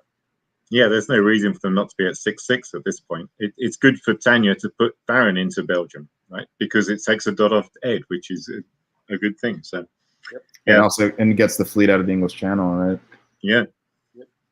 All right, let's see what Tanya does with her newfound wealth, and that is an army in Marseille. Ed pulls the army in Burgundy. So Ed and Farron have not gotten along this game. Definitely not common cause there. Jason interestingly puts down the army in Vienna here, not Budapest. Could have made a strong argument here for Army Budapest to go down to Serbia and help out against Bulgaria. I don't think he needs it anymore because Moscow can support Ukraine to Sev this turn, so he can support into both of them. So that one can go to Tyrolia or Bohemia or something more interesting. Yeah, well done. Yes, I see it. Yeah, and so Galicia is free as well now. Is that right? Well, no, because you want to cover Romania if you're going to support Bulgaria. He needs to cover Romania this turn. Yeah. Okay. All right. Then, but he should be able to lock Morgante down now it's going to still take up a lot of units, but he's going to be able to lock him down. So here's the problem, though, is that Jason is going to end up taking a dot off of Andre, and what is Andre going to pull? I guess he can pull Venice. And the Army Vienna can go over to help out. I guess he can pull Venice, right? Yeah. Yeah. Yeah, because Vienna can go to Tyrolia to hold on to Piedmont. Yeah. But there's not really a line here, right? Once the German centers start to fall, then there's not enough units. Jason doesn't have enough units. He needs to get rid of Morgante in order to. Yeah, Morgante just ties down like 5 units or something like that with 3. But there's no way for them to do it without fleets, right? So I wonder if there's no reason for any of these bounces with Morgante to be arranged, right? Is there any reason for Morgante to be accepting arranged bounces? I don't think so. Yeah, I don't see it either. It is curious though. Has it been the same bounce each time now? 4 in a row. Let's see. Yes. Yes. Yeah, it is. So, All right. Well, let's see what happens here. If Jason goes down and takes Bulgaria, then we'll have a better idea of whether there's real antagonism here. And so here's spring of 1912. I think we saw these, but hadn't talked about them yet. So we get the same set of bounces in the east. And I'm sorry, Chris, it's your turn to call out some stuff here. So I'll hand it over to you. So Moscow doesn't worry about Serbia. Moscow tries to go north because St. Petersburg goes up to Finland. So it's a bold play to try and take Scandinavia with armies from Russia. But we'll see how that works out. But other than that, Bohemia and Silesia for those 2 Austrian armies, with the Italian going up to Tyrolia. So this is a strong push on those German centers in the middle. Other than that, I mean, Nicola takes advantage of the German army disappearing from Burgundy and heads over there. And Farron goes into Heligoland. So this is looking like Ed is not long for this world, I would say. So Nicola took advantage of that? Oh, that's the other game, isn't it? Tanya took advantage of that. They're both the same. They're both Eastern Canada somewhere, you know. Oh, that's right. Both Canadians, both world-class players. Yeah, now we might finally be seeing the end of Ed Sullivan, yeah? Yeah. Hard to see how... it looks like, well, unless he can hold up in the middle with where the 2 clash over him. Adam, I have to say I'm not a big fan of the move to Finland because I think you're going to need those armies towards the middle of the board ultimately. Yeah. Right? You're going to get it stranded up there. Yeah, it kind of feels like, you know, a possible play for Jason here would be to get to the stalemate line, eliminate Germany with England and France, and get the game to an endpoint where it's just stalemated. And the only way for it to break would be for, like, say, Morgante to stab from behind, which unfortunately is, you know, a pretty strong possibility. All right, let's push ahead here. Fall of 1912. And Adam, you're on tap here. Yeah, well, I mean, the same orders have been run by Austria and Turkey down there for God knows how many turns now, which is interesting, right? It has to be arranged, right, at this point. It's sort of interesting. I mean, you've got to wonder why, though. But and for Morgante's part, like why Morgante would be okay with that. Yeah. But nonetheless, Jason does a whole lot of bouncing in the German dots, and Farron takes Kiel, takes Holland, loses Norway. So that's some of the dots, I guess, that she's going for. But the Austrian supporting Germany to Norway will make a difference here, I think. What? So Jason once again is passing up the opportunity to take the German dots here. I don't get it. What is this turn? He probably should have just taken them. I think this was the turn to just do it, right? Put Italy in Munich, take Berlin. there's not a lot of reason right here not to. I mean, and you have plenty of time to get more armies up there to form the line, right? Because they're taking these with fleets, and I think this was the turn you needed to do it. Actually, Yeah. I do. Because then you get the builds, you get another army Venice, you get another army Vienna. Those fill in Bohemia, Tyrolia, and you've pretty much, it's not quite a line, but you've got things close to locked up. Yeah. But chooses not to, so that leaves more room for play in the game. And Ed gets Norway here. I think he said that, with support from Finland. And here is how things stand. So Ed only gets to rebuild 1 unit, so it's even worse, actually, not taking the dots. Well, it's not that it's worse, Brandon, because Ed is on your side, right? I mean, it's not like he's doing anything harmful to you, and he's using his units to fight England or hold back England and France. But I think the problem is going to be that England and France are ultimately going to get into the position so that they can take Munich, or at least that they can prevent Austria-Italy from doing it. Yeah. I mean, I think, you got to be counting dots if you're Jason, and you just have to make sure you're on top. And right now you're only ahead of Tanya by 2. So, I wouldn't feel too comfortable about that. And, Andre might be willing to give you both of those dots at this point, knowing that his place in the top board is secure.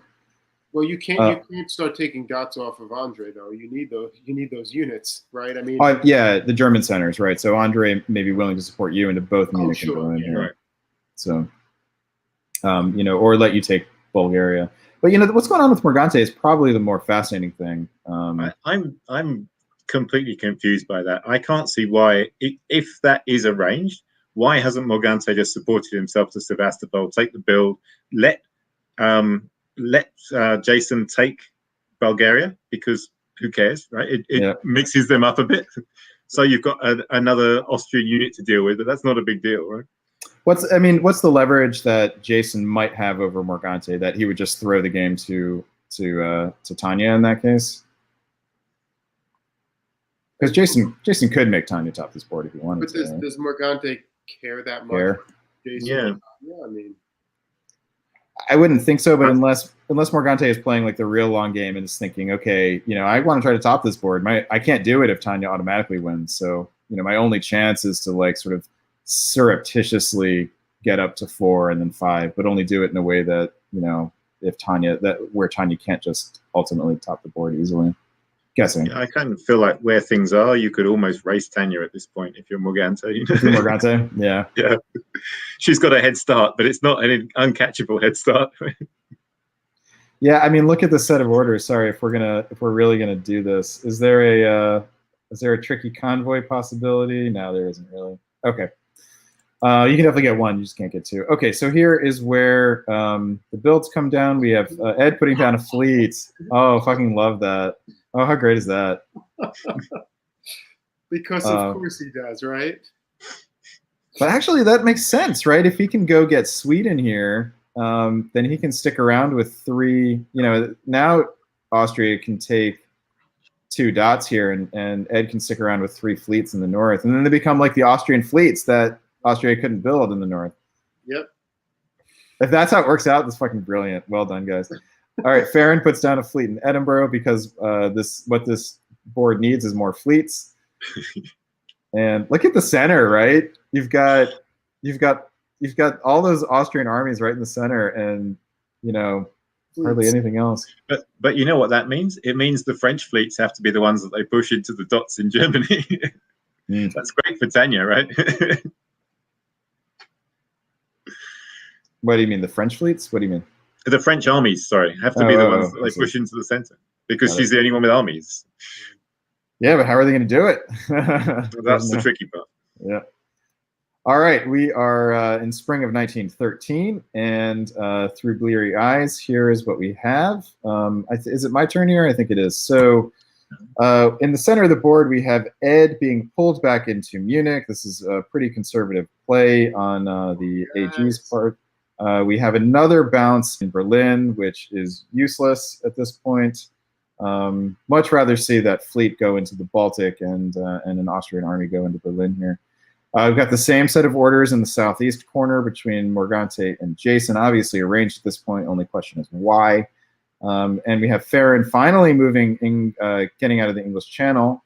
So we definitely have an EF here. Whether it counts as Leviathan yet or not remains to be seen. Farron loses Sweden, and that's piffed. And that actually is significant. That takes a unit off of that Eastern Front. But she gets into the Baltic Sea here, which is very significant.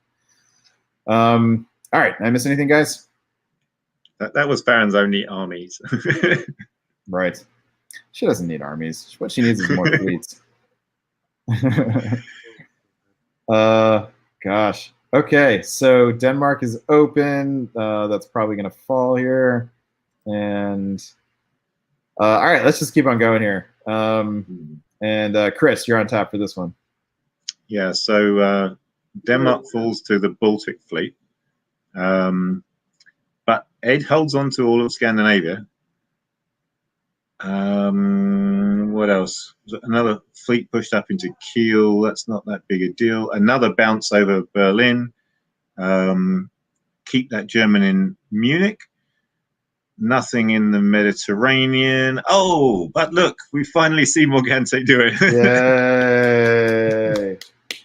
Well done. And you know, this is possible. This is arranged too, right? Like, it doesn't hurt Jason Massbaum. I'm sorry, no, it's even for him. It hurts. Jason's done the same orders, right? Morgante's just changed which one he's supported. So Jason's even. This has the effect of transferring a dot from Andre over to Morgante. Yeah. And are there any? It'll be interesting to see what Italy disbands. So Italy disbands one here, and Farron gets to build one. This is actually a rebuild. The dot count stays the same between them. And yeah, how does this change things, and who does it benefit? Morgante.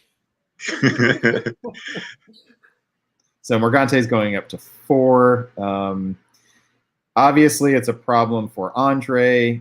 He's going to have to pull a unit, and defenses are getting weakened. Plus, you know, he may have Turkish units coming at him from the other side. Jason, it's a problem for Jason. He has to now worry about the growing orange, growing yellow, and his dots are the ones that are closest to those yellow units. Farron and between Farron and Tanya, aren't they the ones who benefit the most from conflict between these three in the East? Does it benefit one of them more? At least that's my question. Chris. It's very nice for Tanya at this point, if only just because of the Italian removal. Because she hasn't been pushing on in the Med recently, but that's probably partly because she hasn't got the units to make any progress. But once you remove any one of those Italian units, pretty much, then that's no longer true, and she's got the opportunity to actually push forward there. Well, so I think he's got to remove Tiroli. I don't think there's any other option, is there? I think you're right. Yeah, unless he's feeling vengeful. Right, but I mean, there's no reason to feel vengeful against Jason though, because Jason didn't do anything, right? Yeah. No, but I think this does benefit Tanya, because Tanya has the units to take dots. Farron with all of these fleets. I mean, one must assume she's going to build an army here, but who knows? But Tanya's definitely just in a better position to actually take centers. Yeah. All right, let's find out. So kudos to Ed Sullivan now for staying on 4. That was not a given. And so Tyrolia gets pulled. We get a fleet from Morgante, and we get an army from Farron Jane. And, you know, still, I'm still wondering about Jason Massbaum. Has he let the opportunity slip through his fingers? And that question is very acute now going into 1914. All right, so let's see. Last check-in with you guys on this game was 1910. So let's go another year, and then we'll get a check-in on who you like. Here is the spring of 1914, and Adam, I believe it's your turn. Morgante takes Bulgaria. I think this was a force. So Well done, Morgante. Jason is pulling back to Galicia and Moscow and St. Pete so that he has the position. And now he's making the supported attack on Berlin. This is, too little, too late, because now Munich is gone. Now you've had to pull out of Piedmont. I mean, this is just a total mess. Jason and Andre really needed to take those German dots back when they had the chance. This is going to cost them big time. Morgante is going to bust out of the corner, and Tanya is going to be very problematic now for the South. So yeah, this is Tanya's game and Morgante's game and Farron's game to figure out who can get centers the fastest. And I think it's probably going to be Tanya, but I haven't ruled out Morgante. Yeah, in terms of experience and overall skill level, like Tanya, Morgante, and then Farron, mostly from experience. Tanya just has a lot of it, and a lot of it at a high level. Morgante has some, and Farron is definitely more of a newcomer. Showed a lot of potential, but this is a situation she probably has never been in before. This is a game that is now. I'm not sure how long it was going on at this point. Now the game it's over 8 hours long now. And it's just a very complicated tactical situation at the moment, right? So just might start making mistakes, but also might rise to the occasion, and that's what we're here to get to witness. All right, Farron's probably got the quick games, because I suspect that Norway and Sweden go fairly quickly, whereas Italy is a bit of a longer job. So that could be an advantage for Farron. Get her to at least catch up with Tanya. Oh, I see. So Norway fall. Norway doesn't necessarily fall. It depends on if St. Pete supports it or not. It's also possible Ed doesn't accept the support and just moves the unit because he's mad about Berlin. I don't know. Gotcha. Okay, so let's move forward here, and it looks like Morgante's got a guess here, right? Let's look at those tactics. There's some interesting stuff there. Yeah, in the east here. It's not guaranteed that Morgante is going to gain a unit here, right? Well, I mean, if he gets kicked out of Bulgaria, that means he's probably retreating to Greece. So, I think it's. I mean, he could lose Sev, I guess. I mean, there's a little bit of guesswork there, but I think it's pretty likely that he will be up one. But. And could be up two, right? If he guesses right, gets to take Romania and holds on to Bulgaria or Greece, something like that. It's pretty unlikely, but it's possible.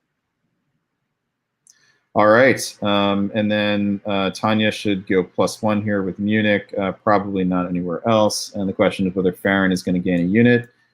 The answer is Farron does not. Norway gets the support from St. Petersburg in the southeast here. Chris, I'm still in your thunder. I'll let you go. I'll let you go next time.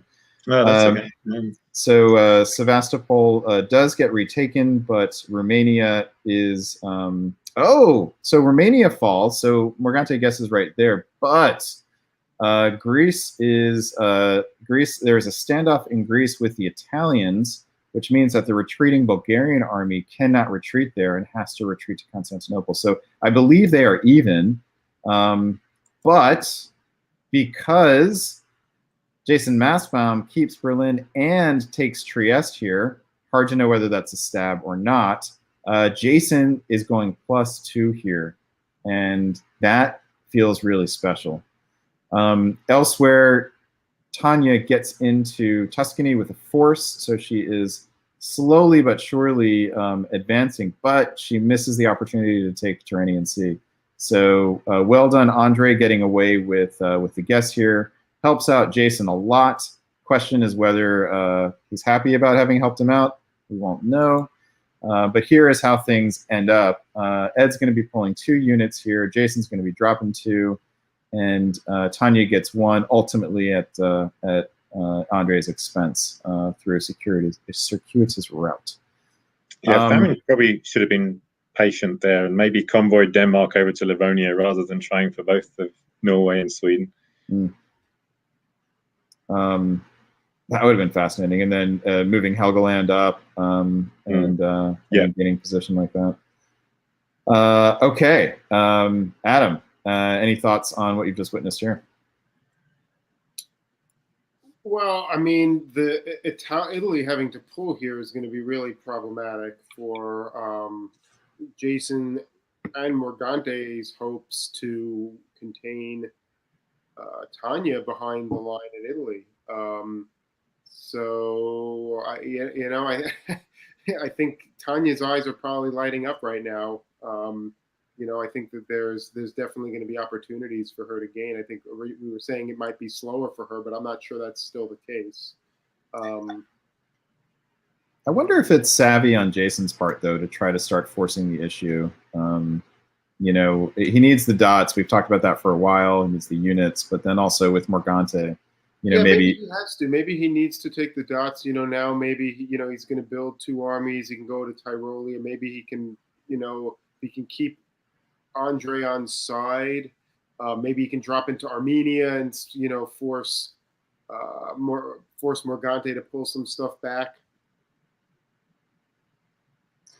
All right, let's find out. Here are the builds for winter of 1914.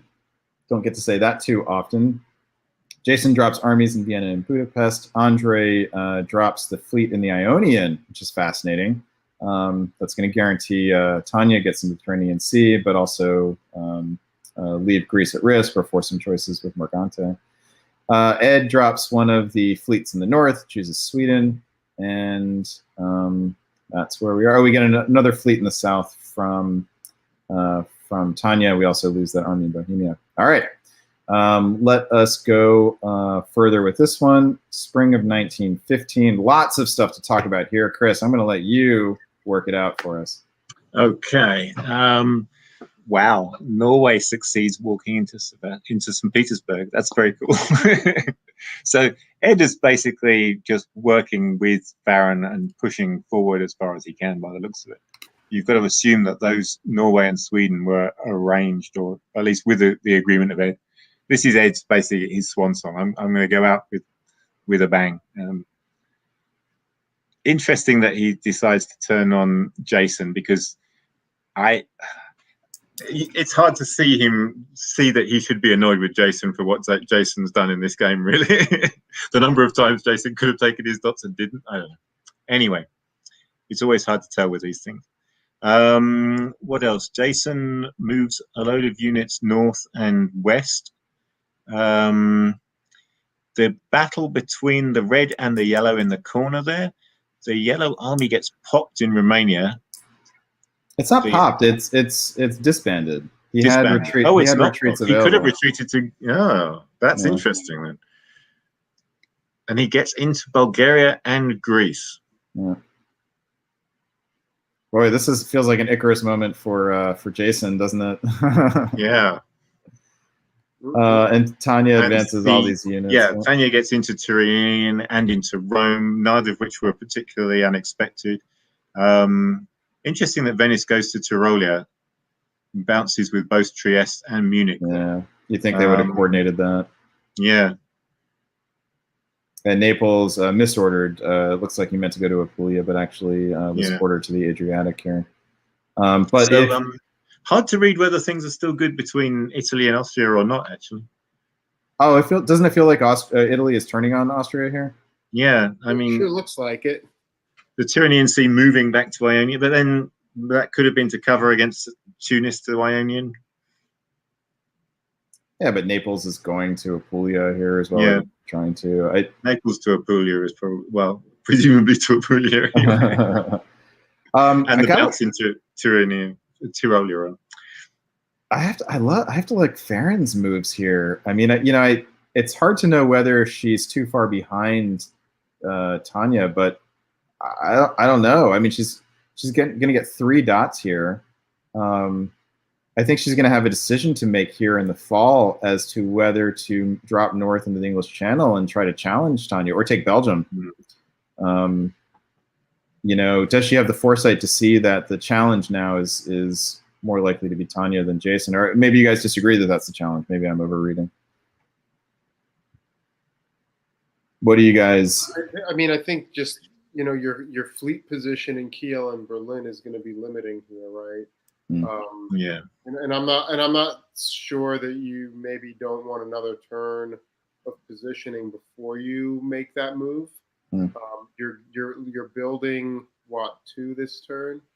Maybe 3. Maybe if you even keep all 3 of those dots, yeah. So I mean, you can put down a couple of armies, start trying to feed them towards the middle, and then position yourself maybe to make a move in the fall or the following year. I'm not sure you want to be dotting for Belgium right now and getting If I'm can't use. If I'm Tanya, I'm probably telling Farron that I'm ordering Ruhr to Holland. Just to keep you honest. Mm-hmm. and then you support yourself to Kiel. No, I'm just kidding.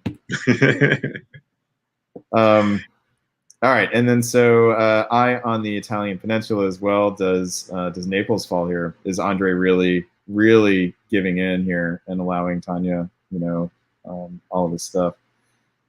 All right, anything else to look out for before I press reveal? All right, then here is the reveal. Whose turn is it? Ooh. It's the fog of war for me. I think it's Adam's turn. Adam, what do you see? Yeah, sure. So Farron does hold everything up in the north. Jason focuses instead on forcing St. Petersburg, which he's able to do. Meanwhile, in the south, Morgante is going to be +1. He loses Romania, takes Bulgaria and Greece. This could be the beginning of an Astro-Turk. In fact, I think that's probably more likely than not at this stage, because that's the only way that there's some hope to slow down Tanya. And certainly Jason isn't moving in a way that suggests that he wants to fight with Morgante any further. So look for the 2 fleets build by, or I guess 1 fleet build by Morgante now. Let's see. I think any argument that Andre was throwing things is out the window. Yeah, out the window. Yep. That's beautiful tactical play by Andre. Very nice. Gorgeous. Yep. Gorgeous. So had a guess actually, and won the guess. So Tanya had to guess whether to. So I actually was assuming Tyrrhenian Sea would go to Naples with support from Rome. That would have gotten her Naples. She still would have had to retreat to Apulia. But here she doesn't get either one. So Tanya not getting a build. Andre stays at 3. Farron is going +3 here, and is actually going to move ahead of Tanya. And so here is where things stand right now. This is a sort of stunning turn of events here. We thank Ed for playing. Thank you, Ed Sullivan. And thank you for playing in the Invitational. Farron Jane is going to go +3 here. She's tied for the board top with Jason Massbaum. Here's my question for you guys. What is Farron Jane's path to the board top from here? What does she have to do? What does she have to do in order to get there? So what's the strategy? What are the tactics? And that's going to start with her builds. Real big build choice coming up here. And so I'll ask you guys for predictions on those. But first of all, what's the overall strategy? How does she top this board without Jason or Tanya throwing it to the other one? Either one of you can field this. Yeah, this is such a hard balance. I mean, on one hand, you'd love to see her drop the fleet, Liverpool, Fleet London, Army Edinburgh right here. On the other hand, if she does that, there's a strong chance of Jason or Morgante getting pushed back in. I think part of it depends on what game Morgante is going to play from here. If he's going to fight with Jason, maybe you feel like you can get away with attacking Tanya here. But if you think the 2 of them are going to be working together from here on out, and it's a big risk, I think. I think my feeling is it's probably worth it, given that Morgante has recovered a bit, because Morgante is not the kind of person to just sit there and do nothing, right? And let Jason have free reign. So my feeling, I mean, Farron can't get any more dots from Jason. Well, she can get some Petersburg eventually, but otherwise her dots have to come from Tanya if she's going to grow from this point. And yeah, it's really just a question of, does she gain more than Jason gains from that? And I think if Morgante was dead, then the answer is probably no, she doesn't. But with Morgante alive, I think it's worth it. I think it's worth a shot. So what would you drop here? She needs armies. That's the trouble. You've got to put a fleet Liverpool, but I think I'd probably put 2 other armies because she's so fleet heavy at the moment. Everything's in the wrong place, but you can figure that out in a year, right? Problem with Liverpool is that it telegraphs the attack. To Tanya. All right, let's see some builds, and then we're going to stick with this one. So we do have 2 armies Liverpool and London, and fleet in Edinburgh. Jason drops armies in Sevastopol and Serbia, and the sound of Morgante licking his lips is audible to everyone in the entire region of New England. Morgante puts down 2 fleets, and wow. Just wow. For the game to be in this stage in 1915 is, honestly, this is just kind of great diplomacy. This is really, I feel like this is diplomacy in the way that that people have wanted it to be played from the beginning of its existence. A game that's in the balance, long into the game. It's not clear who's going to. Every time somebody gets an advantage, there's a shift in the dynamics that causes the balance of power to reorient, and the board rebalances, and someone else has an opportunity. How are you guys feeling about this game right now? Adam, start with you. It's remarkable to see, a game moving into 1916 where, honestly, it's really hard to predict who's going to top. You really have 4 powers who all have a shot. Stamina, tiredness at this point are going to be playing a part without a doubt. I mean, there's nothing else to say, right? I mean, this has been going on for a long time. This is emotionally draining. But, there's everybody, I'm sure, is on a little bit of a high now, and everybody on this board wants to top it, and everybody on this board who's in contention wants to have that spot in the finals. So this could go on a while. I'm just sorry, Chris, you got something? No, I think Adam summarized it very well. Yeah. I mean, at some point, this becomes a sort of diplomacy death march for the players and for us. But we're not there yet. We've got some stamina left. All right, so it's worth pointing out that the turns have been shortened to 10 minutes starting in 1911. So that is accelerating things. I'm now, in retrospect, wishing I had added some further shortening at some point. I've just gotten word that apparently each board is hoping to wait until the other board ends. So we have some sort of self-awareness paradox brewing underneath all of this. Are the players on the board aware of what's going on the other board? They are, yeah. It was this was something that I had to make a decision about it, and on the theory that I couldn't really police it. I couldn't stop players from sharing links with each other, and there was really no way to figure out after the fact. I just share them with them. It's like a face-to-face tournament, right? Where you can always walk over to other boards and see what's going on. Exactly. Yeah. So whichever one finishes first, that they can figure out the scores and know what they need to actually get into that 7th place. Exactly.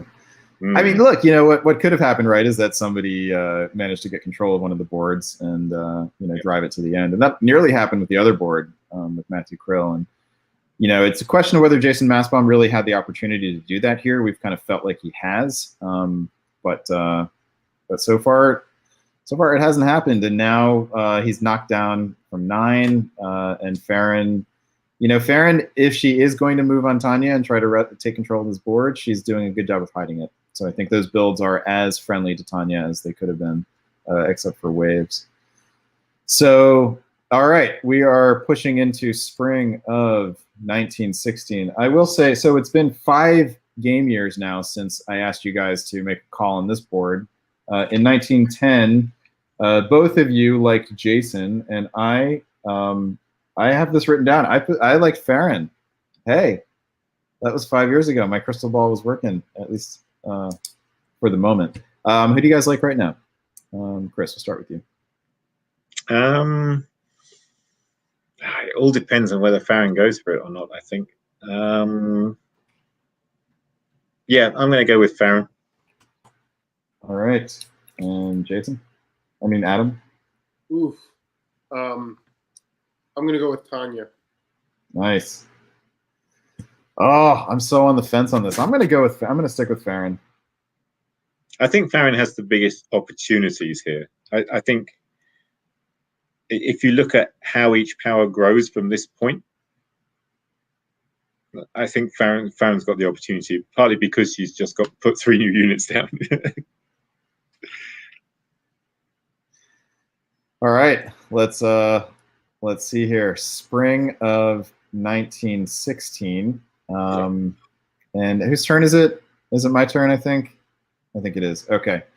So Farron definitely, decidedly, definitively, without question, undoubtedly does not move on Tanya Gill here.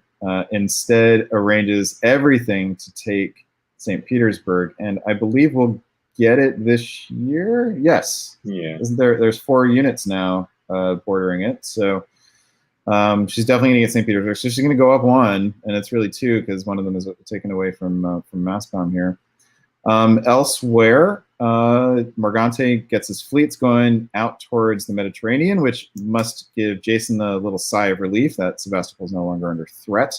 Tanya does not get anything here, and it's not for lack of tactics here. Apulia, rather than supporting Tuscany into Rome, merely supports Venice to hold. Which is either a misorder or a deliberate tactic. Maybe it's protecting from mass bomb. Yeah. But it's an interest. So the other moves are all designed to keep Naples open. So she still has the option here to take Rome. And Rome now. Is a spring turn, right? Yeah, that was a spring turn. And Rome actually she can't take Rome, right? Because Venice can support Rome to hold. So the guess is still over Naples. She could take Naples. I think there are some defenses against it. Why can't she take Rome? She can cut Venice. Oh, Tyrrhenian Sea. Thank you. But it's not guaranteed. Yes, it is because she can tap Ionian. Okay. Yeah, but there's also Naples as well. Actually, she can guarantee Naples unless no, because Venice could tap. You really can't guarantee Rome either, right? Because Venice could alternatively tap Tuscany and tap Tyrrhenian. I mean, there's a lot of guessy things. Yeah, good point. But she didn't take a swing, which means she's probably holding her powder for the fall. One thing that's notable to me is the fact that Tanya and Morgante did not make any sort of collaborative moves there. Over the Ionian, for example. All right, so the big storyline coming out of this one, though, is Farron not moving on Tanya. And here is the fall turn. And this one is on you, Chris. So tell us what happens. Farron takes St. Petersburg. Yay. Farron does something else. That's a lot of units to take St. Petersburg. But she also goes into Belgium. Is that with support from Munich? Looks like it. That's interesting. That's a gunboat style move because it doesn't actually do anything. But that's sending a message that this is by arrangement. That's either a message to us or a message to Jason or something. Who knows? Also, presumably, oh God, that's fascinating. Presumably a message to Jason. Presumably. Huh. So right, so Farron could have taken it with the army. So clearly, yeah. this is a friendly way to take Belgium. And Tanya does get into Rome. And interestingly, Jason does try and take Venice, and Tanya still supports Venice. So Venice doesn't fall to Jason. So I mean, if you combine the Munich move with the support of Venice, this is Tanya saying, no, Jason, you don't get the board top. I'd rather Farron get tops this game than you do. Yeah. And it also interesting that Morgante tries to take Ionian, but Tanya uses 2 fleets to support Ionian. So she manages to take Rome at the same time that she supports Ionian and supports Venice. Which makes you wonder whether Rome was arranged, because devoting all those units to supporting the guy you're taking the dots from is probably means that the one you do take, they were okay with. And just one comment on a small small thing, but the move Norwegian to Norway I really don't like. There's no reason to do that. You don't need the fleet there. In the Norwegian, there might be places you could go later, like North Atlantic eventually, but from Norway, you're, what are you doing from there? Or go to the North Sea if you're expecting your fleet to get to Belgium, Yeah, once you've taken St. Petersburg, you only need the unit in St. Petersburg and 1 support for it. Everything else can leave that corner of the board. You got 4 or 5 support, 5 on 1 or 5 on 2 there. Yeah. If Norwegian goes to North Atlantic here, the game's over, isn't it? The game's over? Yeah. If Norwegian goes to North Atlantic, no one else can top it. So, well, maybe not, because the Berlin and Tanya still has a build. I'm not necessarily saying that Norwegian should go to North Atlantic here. I'm just saying it shouldn't go to Norway. Even if it holds, it's better than going to Norway. Right. It could even hold, right? Exactly. So, just as this turn was about to adjudicate, I've got sorry, I had a quote, but now I'm trying to find out whether it's whether it was made in the public room or not. Okay, so I'm going to hold off on that quote. I'll bring it in later if it becomes relevant. Okay, so here's how things stand in winter of 1916. Farron has now gained 2 more dots and has 2 builds to put down thanks to it. Jason is pulling 1. Andre is pulling 1. From the chart, you can see that Farron has taken a lead here. And if Tanya is willing to let Farron win this game, it is over, isn't it? The only way this game continues is if Jason can convince Tanya to fight Farron. Otherwise, it's just a question of how big Farron's board top is. Yeah, I think that's probably right. I mean, Morgante really can't come into a topping position unless something changes. He's not breaking through. So at this point, just look at the scores here. So Farron is at 110, which we know is enough to get her up into 5th place, independent of what happens on the other board.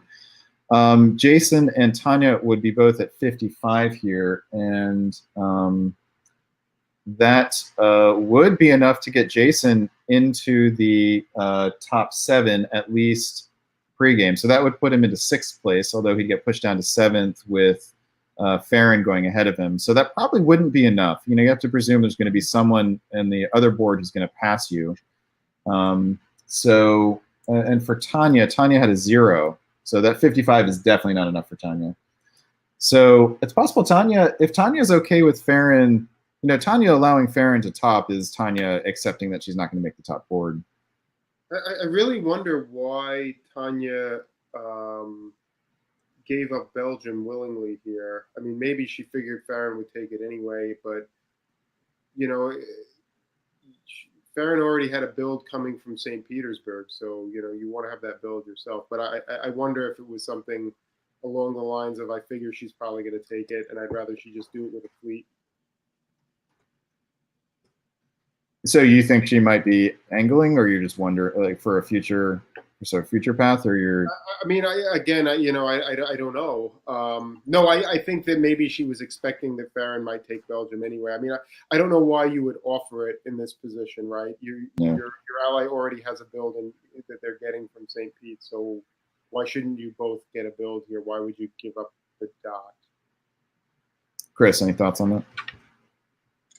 No, I agree. It's a very valid question. All right. And also uncharacteristic of Tanya, I would say. So she must have had a good reason for it. There also may be exhaustion here, and maybe they're ready to call it a night. And yeah. She prefers Farron to top the board and make the top, and this is her play to kind of make it end sooner. Yeah, I mean, it is entirely possible that Tanya has decided that, this isn't the tournament that she gets her top board, so she'd rather choose who does get the top board and get it over with quickly. I can tell you that if that was her intention, it's not what transpires immediately after this.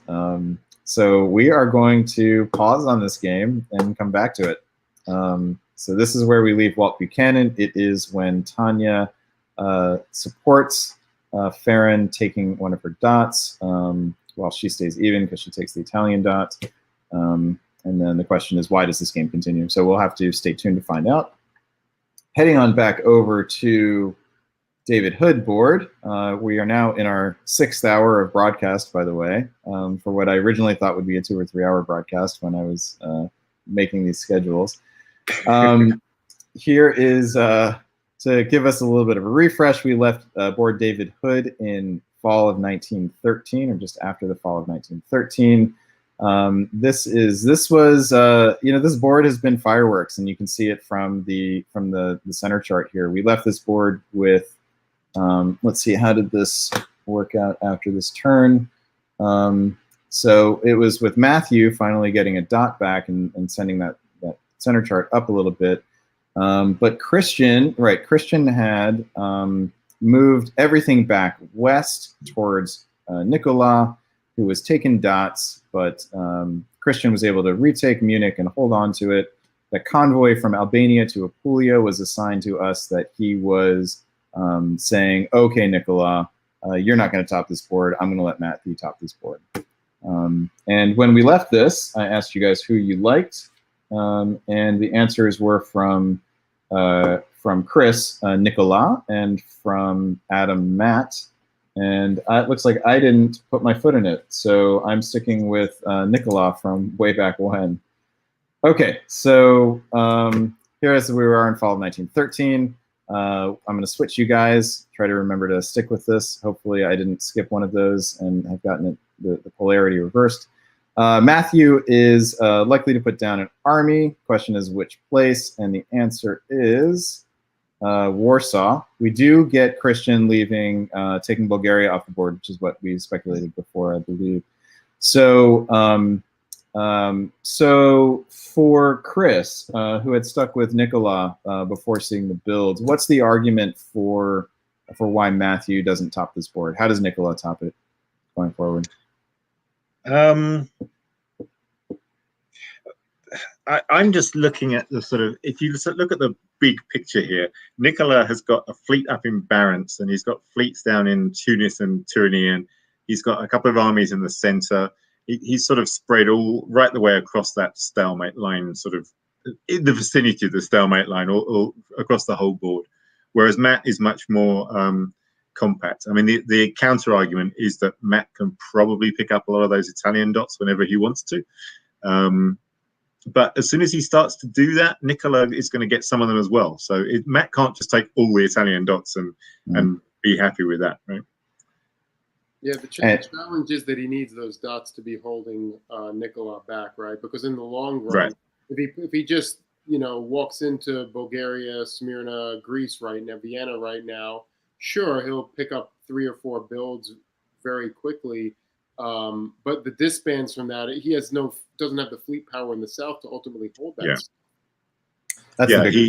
That's the real big problem, isn't it? It's the fleets, and and without having built a fleet here, he's even that much slower in getting fleets out. So, all right, so that's the argument. Yeah. Go ahead. Nicola's got the 4 fleets there, so he's going to be, that fleet con needs to come west pretty quickly to actually prevent Nicola from getting into the Ionian, which is really not where you want him if you want for your eastern bouts. It should be guaranteed. Oh no, because Adriatic is there. Okay. The real question for me is whether Karthik is going to top this board or not. Will Karthik go for Liverpool ever? All right, let's forge ahead here. Spring of 1914. I don't know who went last. I guess I don't really need to switch you guys anymore since we're just doing whole turns at a time. Adam, I feel like I haven't heard you break down a turn in a while, so why don't you go for it? Yeah, sure. I mean, this is all kinds of sensible stuff. I mean, Nicola takes St. Petersburg with help from Peter. Peter takes Berlin on his own with Nicola going for Munich, cutting that support. In the south, you know, as you pointed out, we're able to hold, Christian's able to hold Ionian because of Adriatic. Khan comes out, and Matt is shifting into Bohemia and towards the middle. So this could, I would say, lock up, but that's probably not the right term for it since it's not really going to lock up. But, you know, this is how Nicola probably tops this board is he takes St. Petersburg. He's taking one off of Matt. He'll be one ahead of Matt. He still has the potential to make progress down in the south. He still has those English dots that he can pick up. That's how he does it. Yeah, with this turn now, you know, losing St. Pete, I guess Matthew assumed that that Baltic was going to be involved with the taking of St. Pete, but it wasn't. So so Matthew has now lost both of those, and you know, one of those goes to France. So Nicola, you know, it's like a three dot swing right there. Okay, so now Matthew's in a position where he really can't grow without taking Italian dots, and all of his units are now in the north, where they can't take Italian dots. So take Vienna and Greece, but it's a house of cards that will collapse pretty quickly. You won't be able to hold back the blue wave at that point. All right, here is fall of 1914. And Chris, tell us about it. Well, Matt decides to take some of those Italian dots. Apparently, it's the big story to me. Oh wow! With goes help into from Nicola. Munich and Vienna and Greece. And Nicola doesn't manage to take any of the Italian dots in Italy. And in fact, Venice ends up in Piedmont, which is probably not where Nicola would want it to be. Other than that, there's a whole lot of nothing in the north, basically. Lots of units holding everything. But yeah, Nicola supporting... it makes sense for Nicola to support Matt into Munich, I think, because anything that takes green dots out is a good thing for Nicola at this point, I think. And breaking up the IR is really good for Nicola. Yeah. Is this maybe Nicola has goaded Matt into doing the thing that's going to help Nicola top the board? That wouldn't be at all surprising. Wow, it's gobsmacking, and it's honestly potentially brilliant. I mean, if Nicola ends up topping this board, there'd be a bunch of moments to point to, but that would be a big one. What do you think, Matt? Adam? Do you think that's the right read on this? It's certainly possible. I mean, you know, Nicola still needs to get quite a few more dots to overtake Matt, but I think that he's certainly setting himself up to be in a position to likely do that. Yeah, and strategically, just the Mediterranean's key, right? And the fleet's there. Well, I'm wrong on the count. Okay, so it's actually 10-11. So I'm totally off on the count. He's very close. Yeah. I wonder, you know, so Christian is now kind of all on Christian's response. Does he, you know, is he mad at Matthew for stabbing him, or is he mad at Nicola for helping Matthew? You know, like Christian's the kind of person who could just get mad at Nicola for doing what Christian thinks is dumb. You know, like helping the person that is your rival for the board top, and the fact that it was against Christian would make that even you know, more enraging.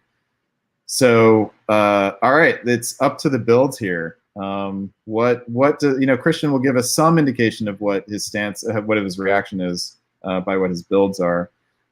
Matthew, he can put 3 units down, but only has 2 home centers open.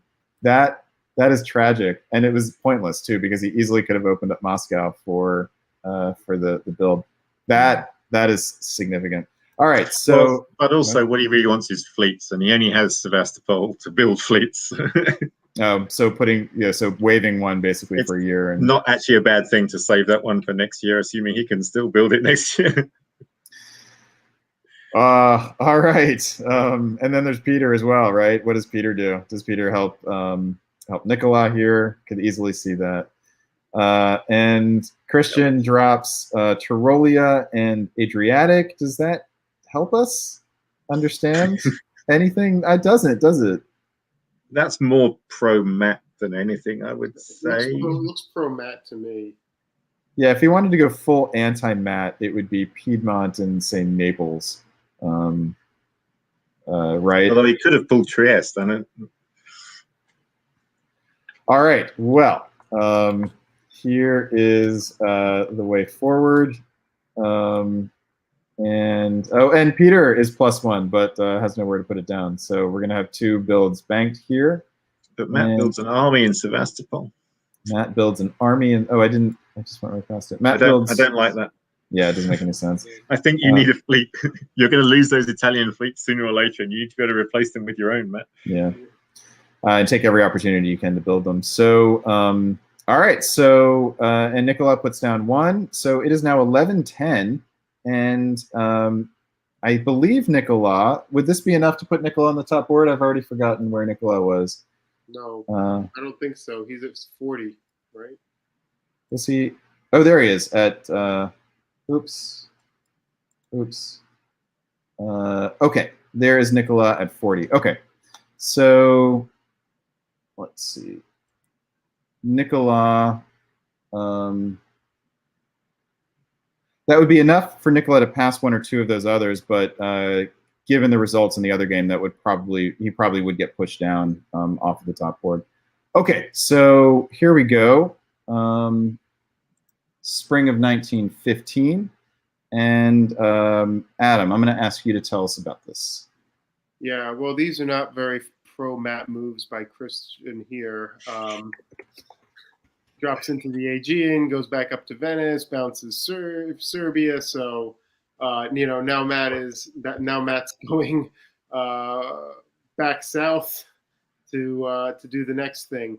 I think it's kind of interesting. Nicola doesn't do a heck of a lot. He supports himself out to the Ionian, but not much else.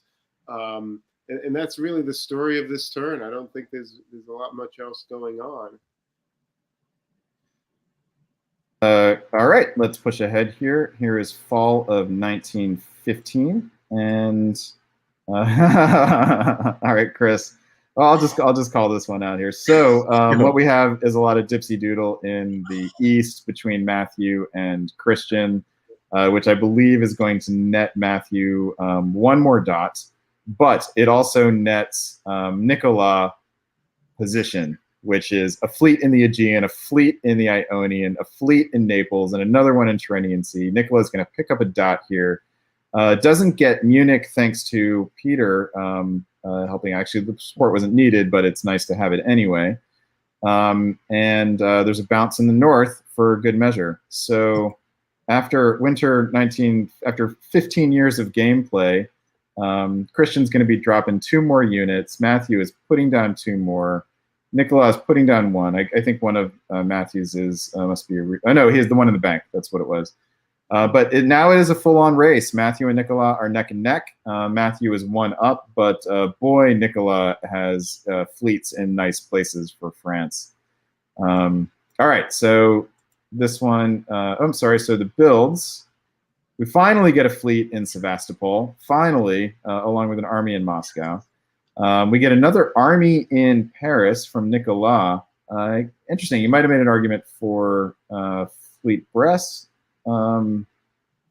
just to keep Carthage honest, but Carthage seems to be pretty honest so far as it is. And Christian now does disband the anti-Matt builds.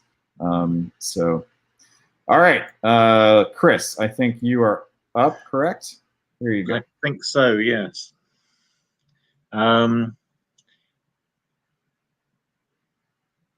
Okay, I can't see it. Tyrolia supported Ruhr into Munich, is that, I guess? Which didn't happen. Well, it tried, but it was cut anyway by Bohemia. It was cut. Yeah, no, it's just interesting to see what Christian did with that. Yeah, I can show. So yeah, Trieste went, support Ruhr to Munich. Yeah. Yep. And Trieste went down to Albania, so that's setting up for something in the fall. Not worrying about defending Trieste.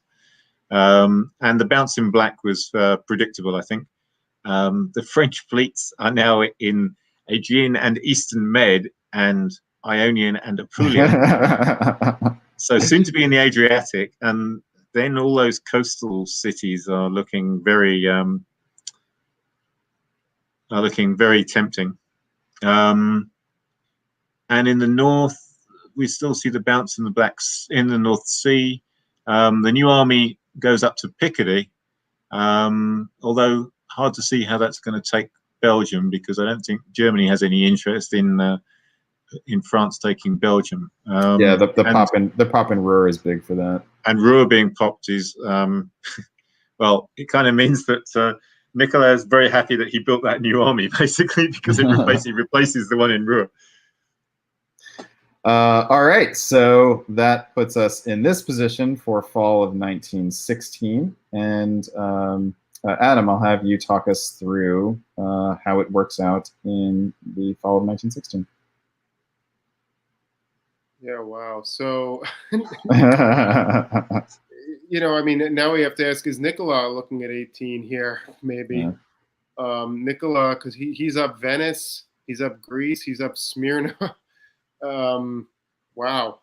I mean, that's pretty. He doesn't need 18.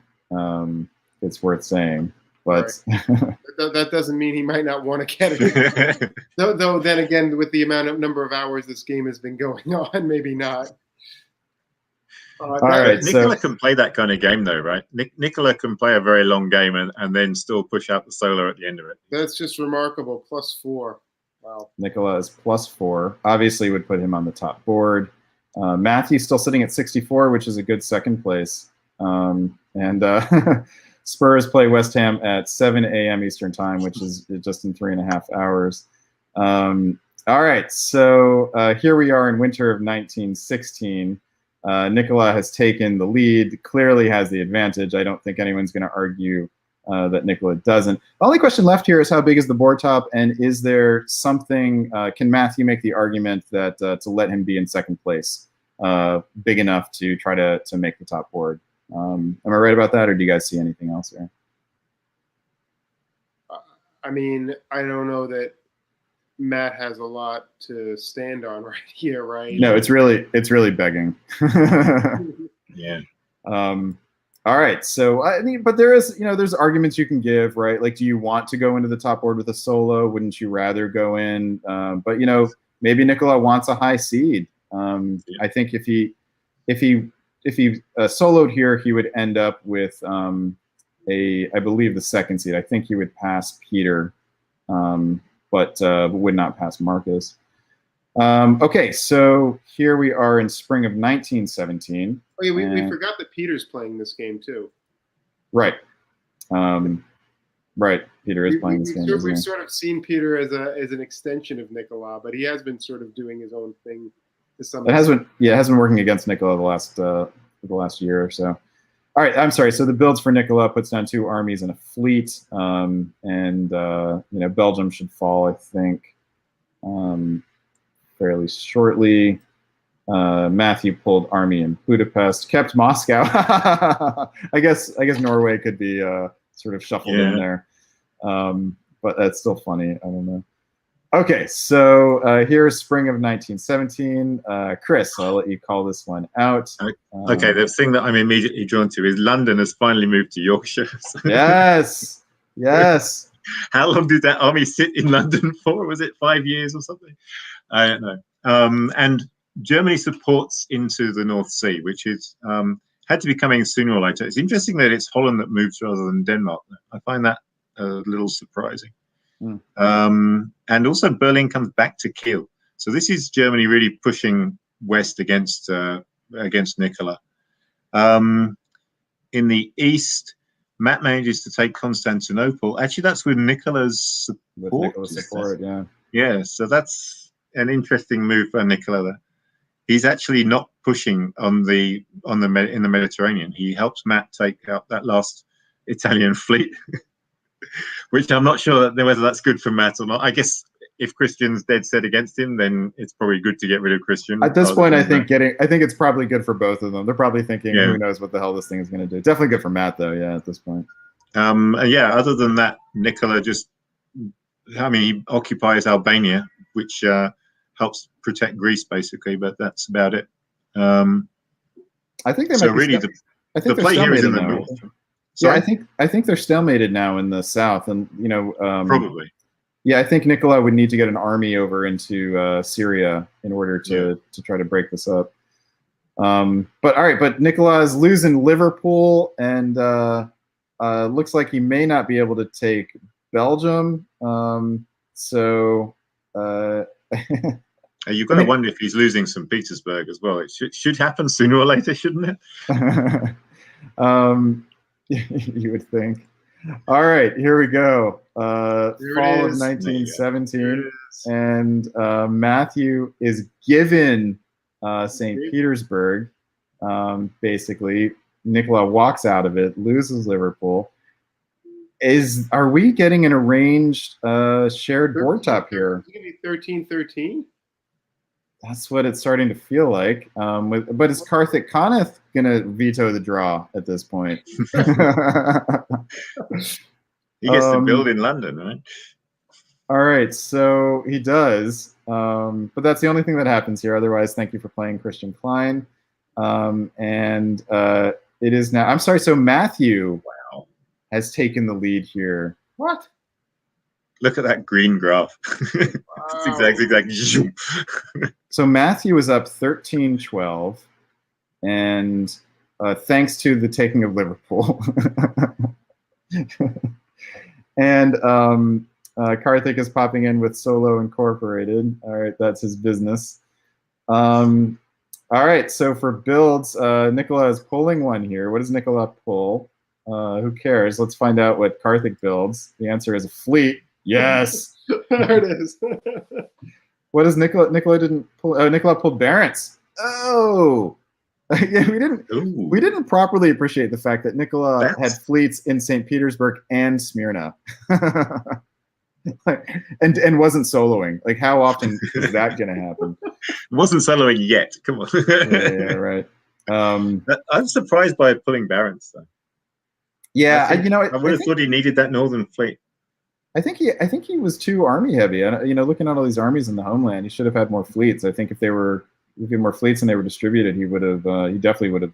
Taken the English centers and then finished this game off. I'm thinking I would have pulled Gascony, but here, yeah, But now I wonder. I'm assuming that Nicola proposes. There's an arrangement here. It's entirely possible. All right, spring of 1918. There we go. Wow. What?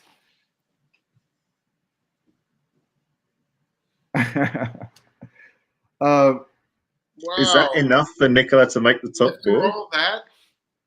So Nicola had, I think we saw 40 coming in, right? Yep, 40 coming like 109. Ooh, that's close. That's not going to be enough, is it?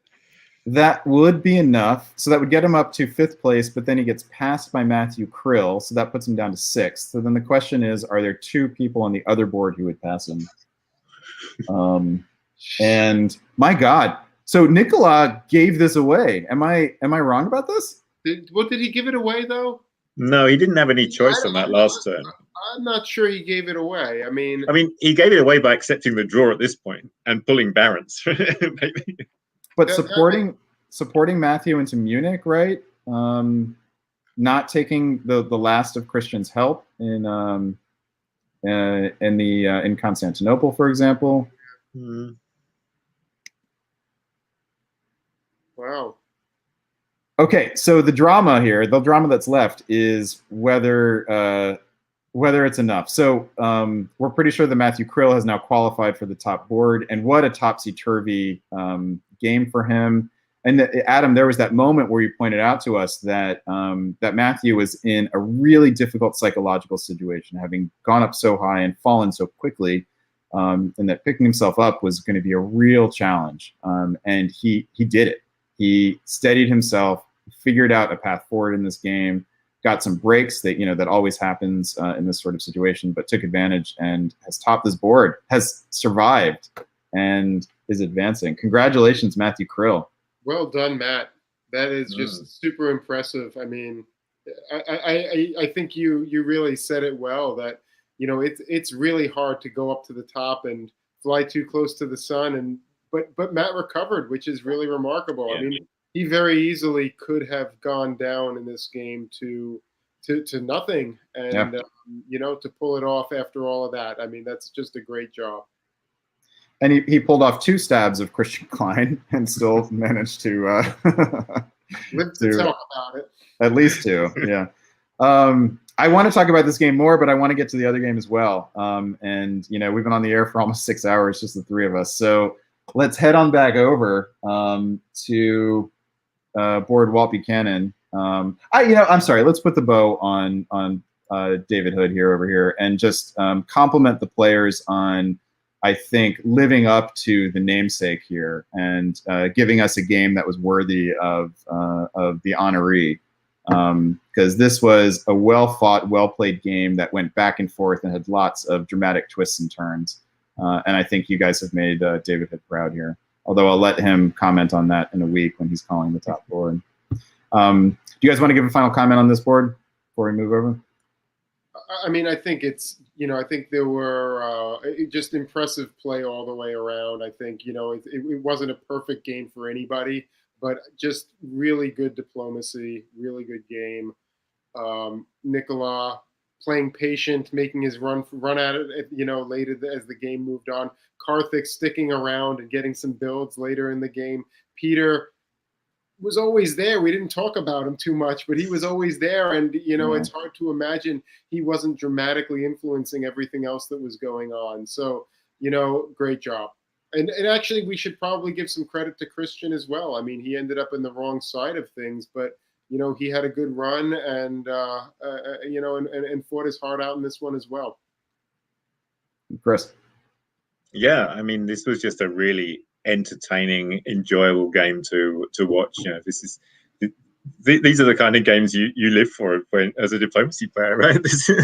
Yeah. And it's nice to have a place where you can do this, right? Where you can play a game for 9 hours, go into 1918, and these not every tournament does this. I know Cascadia allows games to go indefinitely, and Weaselmute does as well, and we appreciate that. Whipping, are they? No, Whipping, they're going to be on timed rounds, so they'll go to the end. But I'll say that, having played many years of face-to-face where games tend to not be timed, we don't see a lot of games go to 1918. I could probably count on my hand the number of times I've seen a game go into 1918. So this is a long, long game. Yeah, I mean, when we say unlimited games, a lot of those games finish in 1909, 1910, 1911, that kind of time frame. So thank you, board David Hood, for treating us to such a long and entertaining game, and congratulations to Matthew Krill, and good luck to Nicolas Ahuge. Let's turn to the other game and find out if it's enough. And that is board Walt Buchanan. And here is how we left things in the fall of, good God, 1916. Farron Jane had just taken an advantage here thanks to Tanya Gill supporting her into Belgium. So Farron had jumped out to a 3-center lead here, and Jason Massbaum was, I think, holding on to hope that he might be able to find a way to turn things around. And the question is whether Tanya is throwing the towel and accepting that she's not going to top this board, and that she only Farron will if she has anything to say about it. And she has quite a lot to say about it. Farron drops Fleet Fleet London, and Army Edinburgh. We're hearing from behind the scenes that there are only 6 years left to go in this one. Is that game years or people years? Let's see. Jason pulls Army Warsaw, and Andre pulls Fleet Naples. And let's move on forward. Here is spring of 1917. Adam, I'm going to have you call this one out. Not a whole lot, but there is some. So for everyone looking for that Fleet London to English channel, you're sorely disappointed as you go to the North Sea. The armies sit there. Norway goes back to the Norwegian where it was before, as it should. Otherwise, a whole lot of nothing in the north from Jason. Tanya takes Naples, and not much else happening here. It's worth saying, worth pointing out that Farron, had she gone to the English Channel, would have had Brest, guaranteed, and then could have convoyed over. And I mean, the game really would have been over, presumably, unless Tanya then tries to throw to Jason. Gosh, this feels like Tanya is telling Jason to give up and accept the draw. Or is Farron making a mistake by letting Tanya get some dots here and possibly growing big enough to challenge her? Here is fall of 1917. Chris, tell us about the 4 things that happened. Yeah, so Farron moved some fleets around again, but nowhere very interesting. Again, nothing happens around St. Petersburg, which is to be expected. The interesting stuff is in Italy again. Tanya makes it into the Ionian, forcing the Ionian to retreat, goes to the Adriatic. So she passes up Naples. Naples was empty.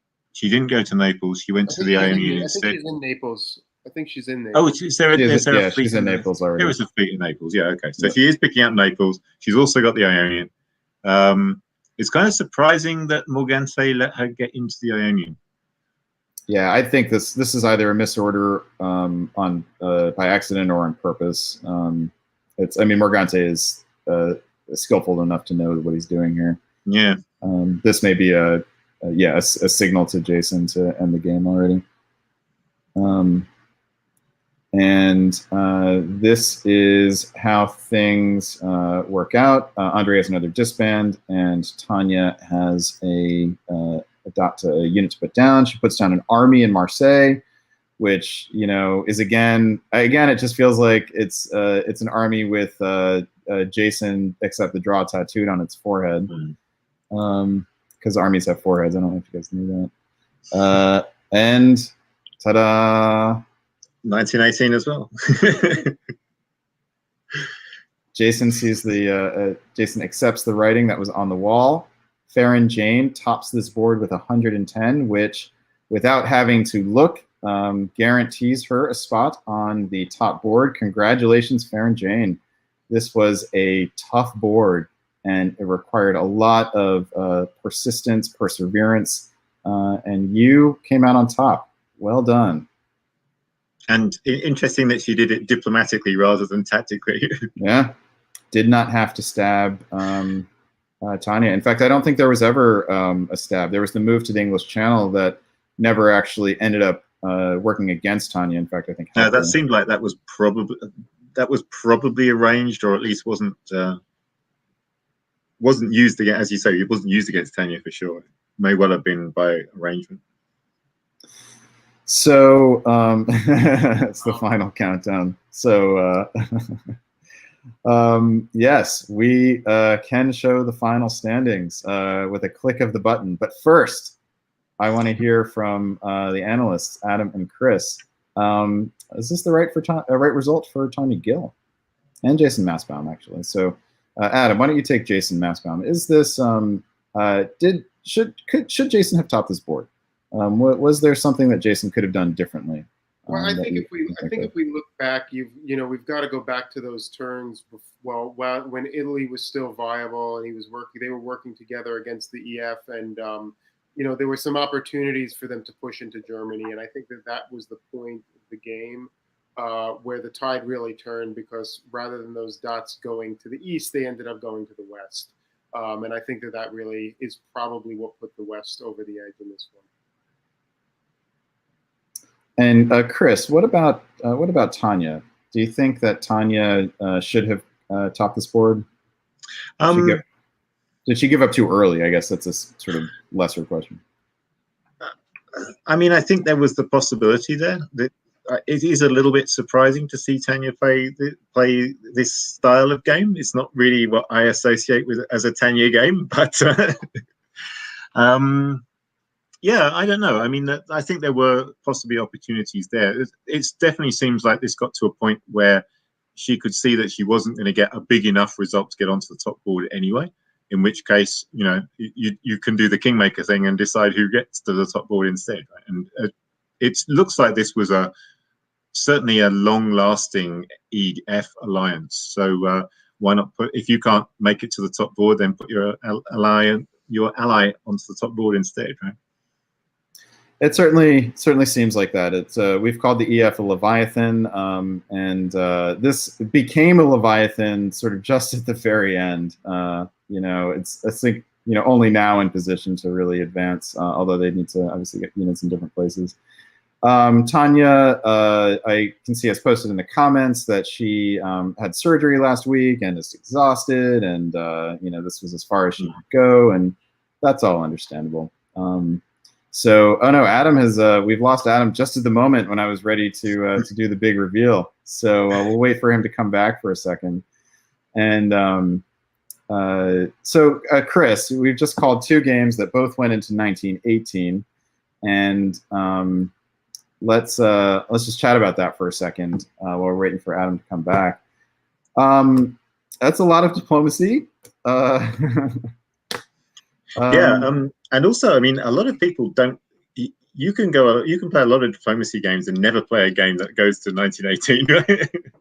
Because as I said earlier, a lot of games finish naturally at 1910, 1911, 1912, something like that. So sometimes those late games, you've not. It's a new situation for people, right? Yeah, yeah, and so the calculations change, and your sort of the things that are important to you may change as well, and you may just value your rest and your peace of mind more than those extra dots to get onto the top. And sometimes these games do turn into, what is it that I have to do to actually make this game finish? Why are we still playing? What is the secret to ending this game? Because that's all I want to do at this point. And I think that happened for a lot of these people. All right, let's just one last quick glance at this. We know that Tanya is not going to have enough points to get onto the top board. I don't think Jason Massbaum is either. I think he was in the 40s, so we know that he's not going to make it. So, so the real question now is whether Nicolas has enough points to make it. Does he squeak in to, I think, what would be the 7th spot on this top board? And let us answer that question right now. First, by going to the view where you get to see all of our lovely faces, and then I will scan the top 7. And here we go. Here is your top board for the 2021 Diplomacy Broadcast Network Invitational. The 7 people who will battle it out for the title of DBN Diplomat of the Year. Before I show it to you, I'm going to tell you a secret, and that's that the difference between 7th and 8th is 1 point. That doesn't sound good for Nicola. And the difference between 8th and 9th is 1 point. That's less than 1 dot. It's 2016 all over again. It's if the board topper on your board had 1 dot less, then you would have gotten one more point. Each dot that you get is worth 4 points actually. Okay. I'm going to read it out, actually. I'm not just going to show it. I'm going to read it out. Let's draw this out a little bit. First place, the number 1 seed, is going to be Marcus Zelstra. And I saw Marcus joining us on the comments. This is Marcus waking up and joining us in the morning. He slept through most of this round.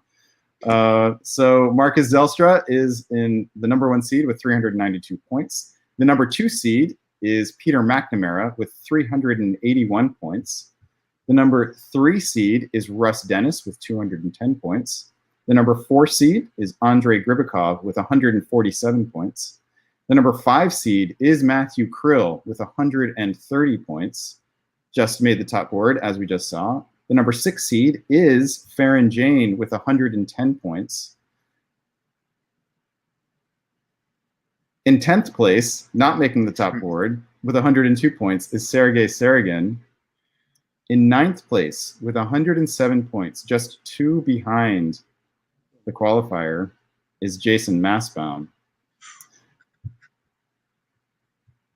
The 7th and 8th seeds are not necessarily in this order, Maxim Popov and Nicolas Sahuguet. And by 1 point, the 7th seed on the top board is Nicolas Sahuguet. Congratulations, Nicolas. My goodness.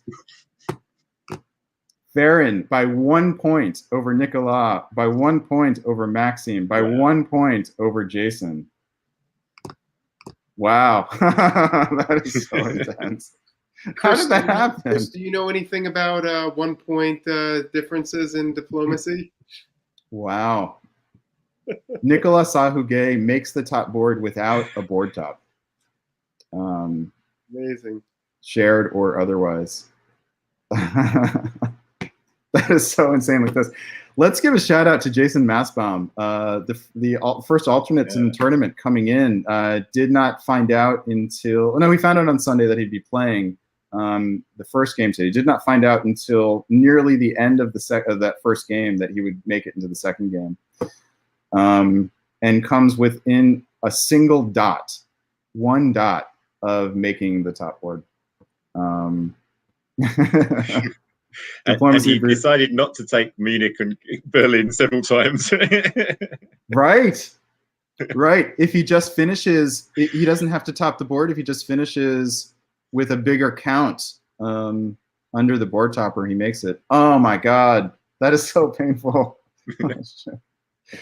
I don't know who got mass bombed. I feel like all of us have gotten mass bombed today in one way or the other. And the biggest one, and both in the positive and negative senses. Actually, positive for us, but negative for a mass bomb. I think he both mass bombed himself and got mass bombed. Man, Jason, we feel for you. Maxime, we feel for you. Well played, Jason, seriously, and well played, Maxime. And stay tuned. You guys are the first and second alternates for the top board, and there is a week between now and then.